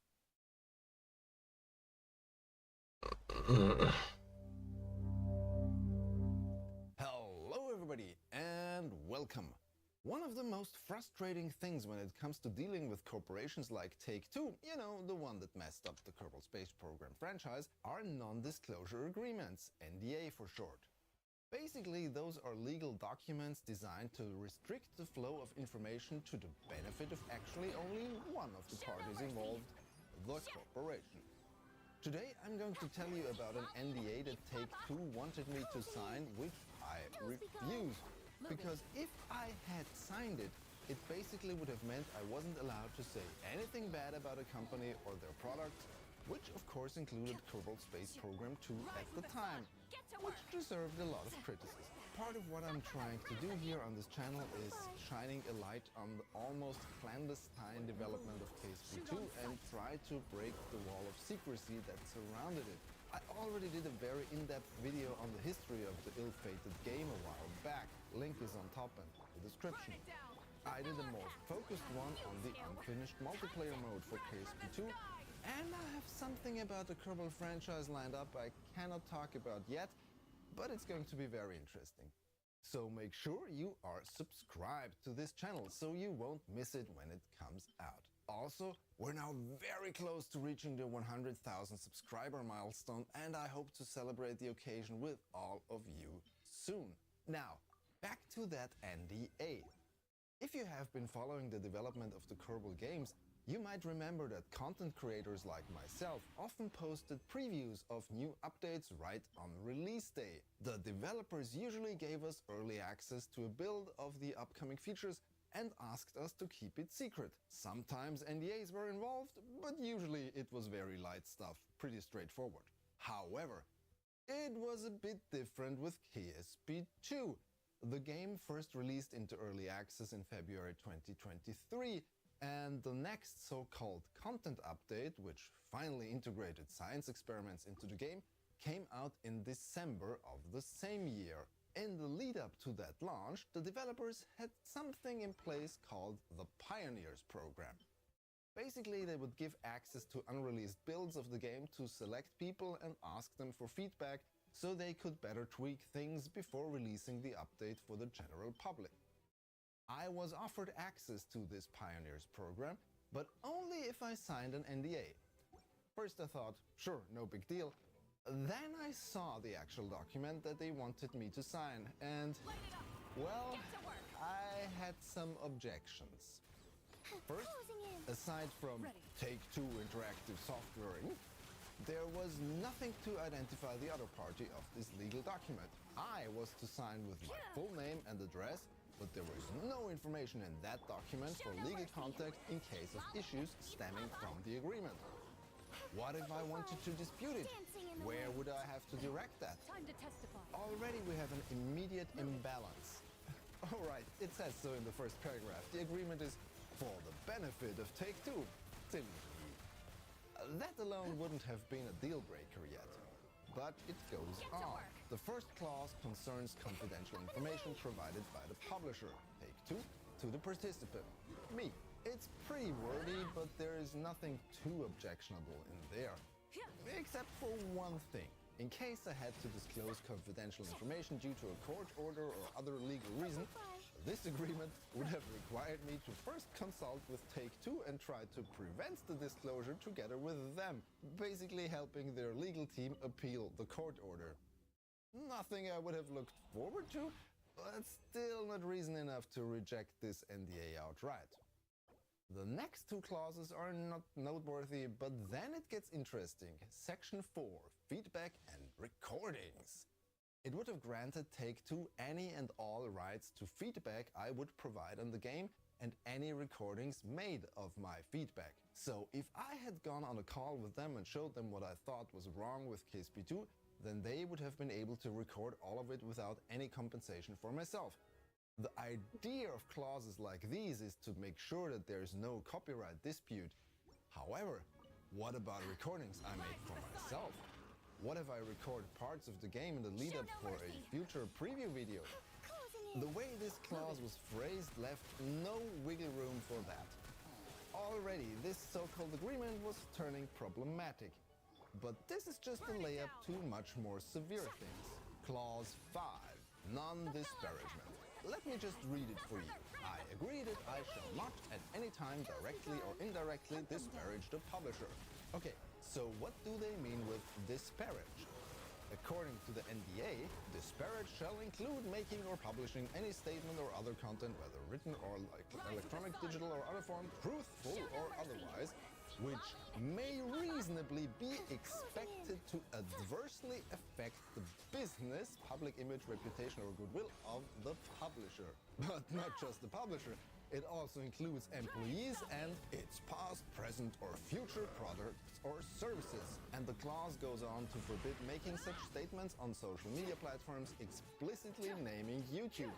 So, what could be seen as something that would be reasonably expected to adversely affect Take-Two or any of its employees and past, present, or future products? If I make a video saying KSP2 is a bad game, and I have a large enough following, a court could come to the conclusion that this could adversely affect the product of the publisher. No creator, reviewer, or journalist in their right mind should ever sign any clause in any contract that has a non-disparagement agreement in it that is so broadly worded. And I said as much to my contact at Take-Two. Here's a quote from my reply to them. I will not sign anything that contains clause 5, non-disparagement. It is written in such an all-encompassing manner that signing the document would prohibit me from uttering any criticism directed towards T2, PD being private division, or the game, effectively preventing me from acting as media and providing objective insights into KSP2 or the dealing of its publishers. We get to their reaction later because I had more objections, especially to the next clause, because in it would have granted Take-Two the right to use, edit, modify, distribute, and exploit for any purpose in connection with its business in any and all media now known or hereafter developed. The feedback, recordings, and or my likeness, image, voice, statements, actions, characteristics, and other identifiable attributes captured in the recordings or otherwise. And if that was not enough, I acknowledge and agree that I have no right to inspect or approve any matter or material, and also the publisher shall have sole and exclusive ownership of all results and proceeds. Let me give you an example of what could have happened thanks to this clause. I go on a call with the developers. I tell them, hey, some parts of this updates are crap, but that one thing you included is great. It really elevates the game. They record it. They create a fancy launch trailer for their new update. They include the positive soundbite from my feedback into their trailer to give it credibility because I am a creator known for his work on KSP and KSP2. And I would have no say whatsoever in the matter because thanks to this document, I would have signed all my rights away as per clause 8. Forever. Because in the final clause, it states that what I grant Take-Two would have been perpetual, irrevocable, unlimited, fully paid up, royalty-free, and worldwide. Basically, this business offer would have given me maybe a few weeks preview access to KSP2 builds before they became public, but it would have irreparably damaged my ability to report on the game or provide criticism of it or the publisher. As for Take-Two's reaction to my concerns, the NDA is the NDA. All of Take-Two uses it. You know, there is something called freedom of contract. If you hand me a contract, that contract is to be treated as a draft, because a contract by definition is a mutual agreement, not something one party imposes on the other. That's why it's called contract negotiations. If you come to me with words like boilerplate or blanket statement, it comes across as lazy because it just means you are unwilling to accommodate the other party in any way. Which also tells me how little respect you have for me. So why should I get into any dealings with you? This applies to any contract or company, by the way, not just Take-Two. In my line of work, I have dealt with corporations much bigger than Take-Two, and even they were willing to bend to reach an agreement both parties could live with. There is always wiggle room, unless, of course, you are lazy. With all the negative things I highlighted about this so-called agreement, let me make one thing clear. I do not believe that whoever wrote the document did so maliciously. I do not believe that Take-Two intended to use my likeness in their promotional material. But it would have made it possible. And that is enough for me to refuse it. These types of NDA always try to maximize the benefit of the entity that sets them up. Something to think about. If this is how Take-Two deals with supposedly respected community members for just fractions of access, How bad must the NDAs be that they forced onto their employees with full access to everything surrounding their game's development? In his first public message since the closure of Studio Intercept Games, now former creative director for KSP2 Nate Simpson mentioned that he's still under strict NDA. When I did my research for the development history video, many people did not want to talk to me out of fear of breaching their NDAs and Take-Two's lawyers breathing down their necks the next day. Because even in this NDA for playtesting KSP2, there's some paragraph claiming that breach of the agreement would cause irreparable harm or injury to the publisher and that monetary damages would not be an adequate remedy. So, what would be an adequate remedy if money doesn't cut it? A pound of flesh? They even put that into the document twice. This was just one of the many times in my life when I said no to an offer, either because I found it morally objectionable or because it did not feel right to me for other reasons. I probably lost out on some money because of that, but I sleep very well at night. If you want to compensate a bit of me losing out on money because you think that what I do on this channel deserves your support, you can do so over on Patreon. Members from the second tier onwards can watch all my videos ad-free as soon as they are available on YouTube. Members in the highest tier get a few days early access before general availability, and they, as well as those a tier below that, will show up here together with people who support me via YouTube memberships. As always, thank you so much for your support. I really appreciate it. Now, before we close this, I want to put the question to you. Would you have signed this NDA waiving a lot of your rights for the chance to get a preview build of KSP2? What was the craziest NDA or contract you were ever asked to sign? Were you able to negotiate a better deal, or did you walk away? I'm interested in your stories, let me know them in the comments below.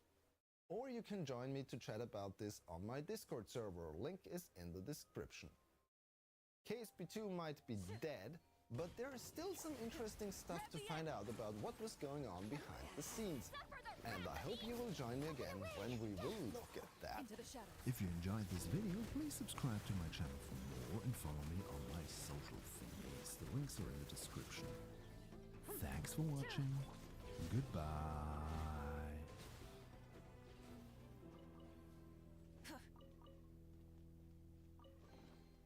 The rewards of an adventure worth remembering.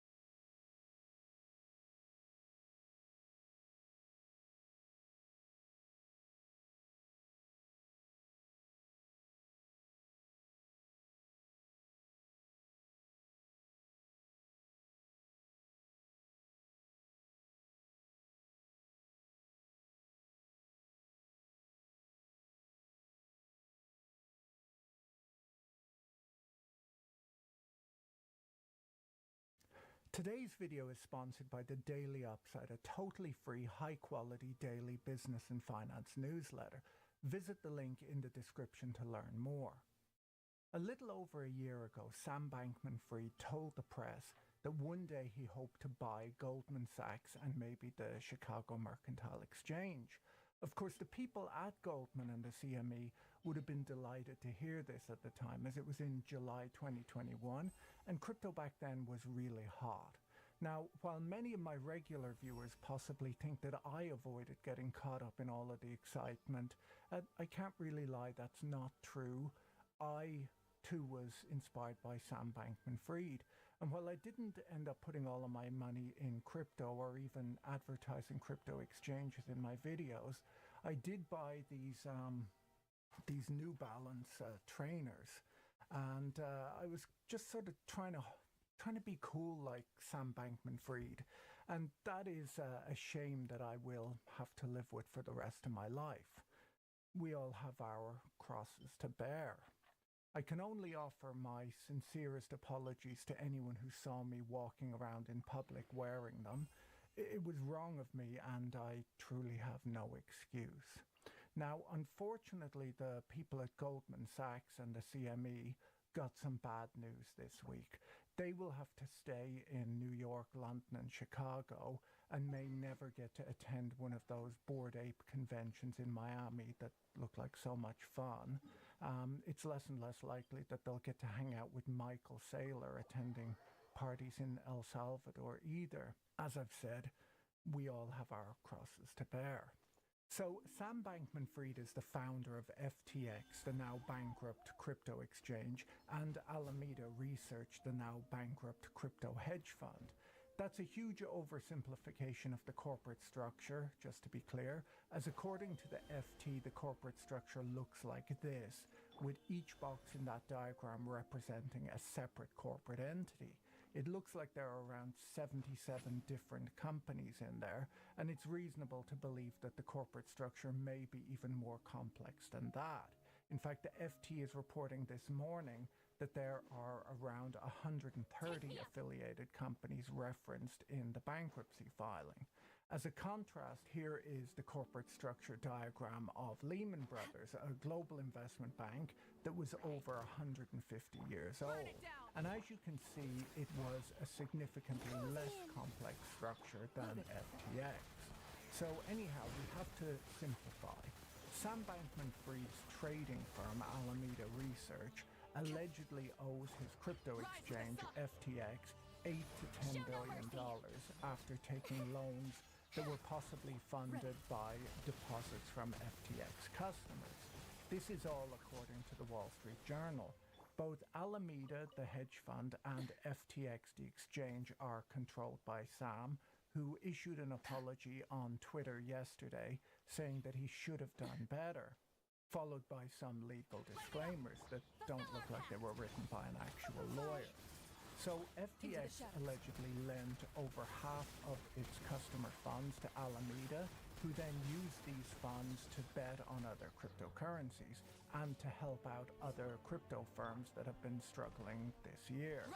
Alameda Research was run by 28-year-old Caroline Ellison, a diehard Harry Potter fan, according to the news. And listen, I'm not going to make fun of that just because I haven't actually read Harry Potter. It's a children's book. It's for children. Look, I'm not making any of this up either, and I have to warn you that it's only going to get worse. The venture capital firm Sequoia Capital had a magazine-style article on their website, which has since been deleted. It read like a Dan Brown novel. I'm not sure that these people are big readers, and it was titled "Sam Bankman-Fried Has a Savior Complex, and Maybe You Should Too." Luckily, before it was deleted, I took some screenshots. The article describes how when Ellison met up with Sam to learn about what he was doing in the crypto industry, she was dressed as a sultry wood nymph. Who even knows what that would look like? Well, they included a photo in the article, so there you go. Now you know what a sultry wood nymph looks like. You learn a lot on this channel. It's not just finance. But the article is not just sultry wood nymphs. I don't want to oversell it to you. It was tedious reading. But it goes on to describe how the partner side of the Zoom chat, the investors at Sequoia, lit up when SBF was pitching to them for investment. Partners were apparently freaking out. "I love this founder," typed one. "I'm a 10 out of 10, pinged another. "Yes," exclaimed a third. They were reacting to the scale of SBF's vision. The article goes on to say that during the pitch, it was noticed that Sam was playing League of Legends, a video game. I don't know if this is a children's game or not. It could be filled with sultry wood nymphs for all I know. But anyhow, the piece goes on to describe how the round raised $1 billion, which was followed by a meme round where $420.69 million was raised from, wait for it, 69 investors. I worry that we've drifted off from the central point of this video. How did all of this money disappear? Now, before I get into that, let me tell you quickly about today's video sponsor, The Daily Upside. If you find yourself sifting through multiple news sources trying to find unbiased and insightful news, The Daily Upside might be the solution to your problem.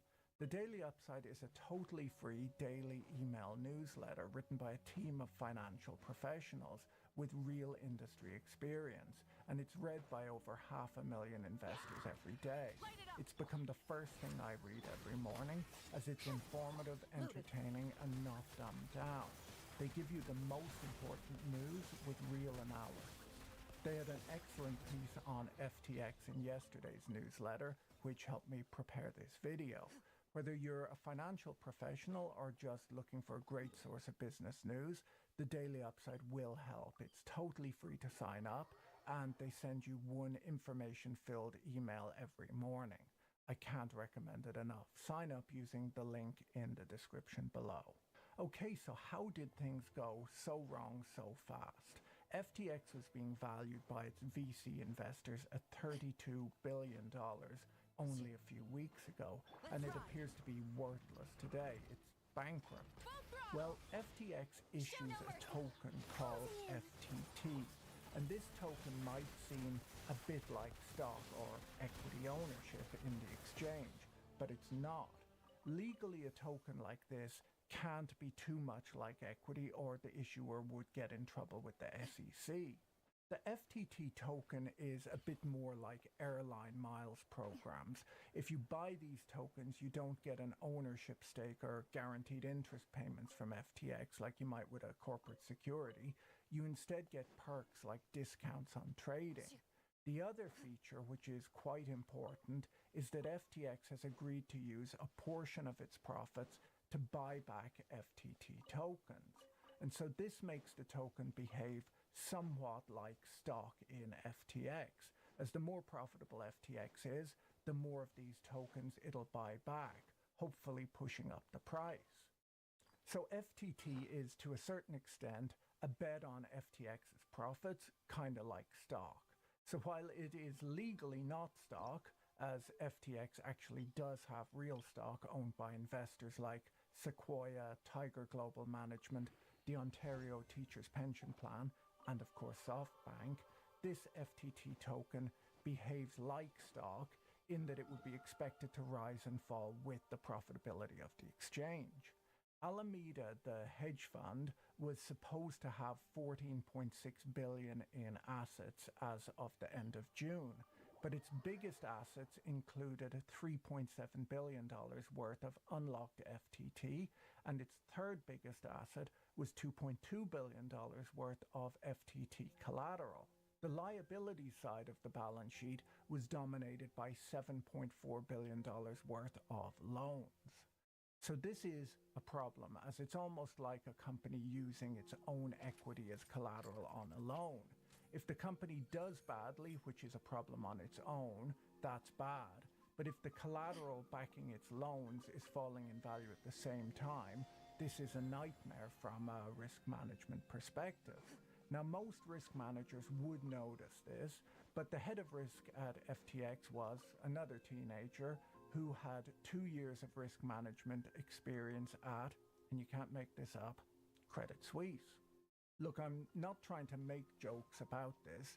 I'm essentially just reading out the news to you. This is what actually happened. In an appearance on Joe Wiesenthal's Odd Lots podcast, which is well worth a listen, a few months ago Sam Bankman-Fried described how value could be created from nothing using tokens.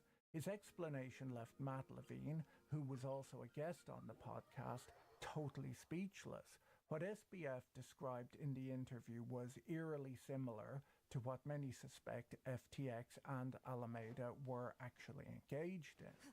FTX's token price was said to be being propped up by Alameda, and Alameda was allegedly using the token as collateral to fund its own trading activities. Sam Bankman-Fried founded Alameda initially to do crypto arbitrage trading, and then he founded FTX afterwards so that he would have a better exchange for Alameda to trade on.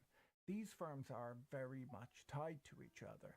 The fact that Alameda has Oh, a lot of no more FTX keys. tokens is not great Great. on its own, as it means that it's illiquid and they might need to sell these Hmm. tokens down to cut risk, and that would push the price of the token lower. But that on its own, while not great, is not enough for a run on FTX. The real reason for a run on FTX is if customers believe that FTX lent Alameda a bunch of customer assets and got FTT tokens. its own No discounted way. bonds, Keys back are in actually still return. used. In that case, a fall in the price of FTT would destabilize FTX, the exchange. So that explains why. Right. Well, actually, no desire to do karaoke anymore. And no desire to do anything else today. It.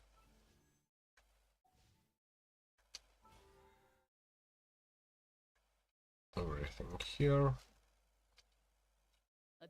Everything there. So that's going to be it for the stream. Good luck and thanks for watching all things.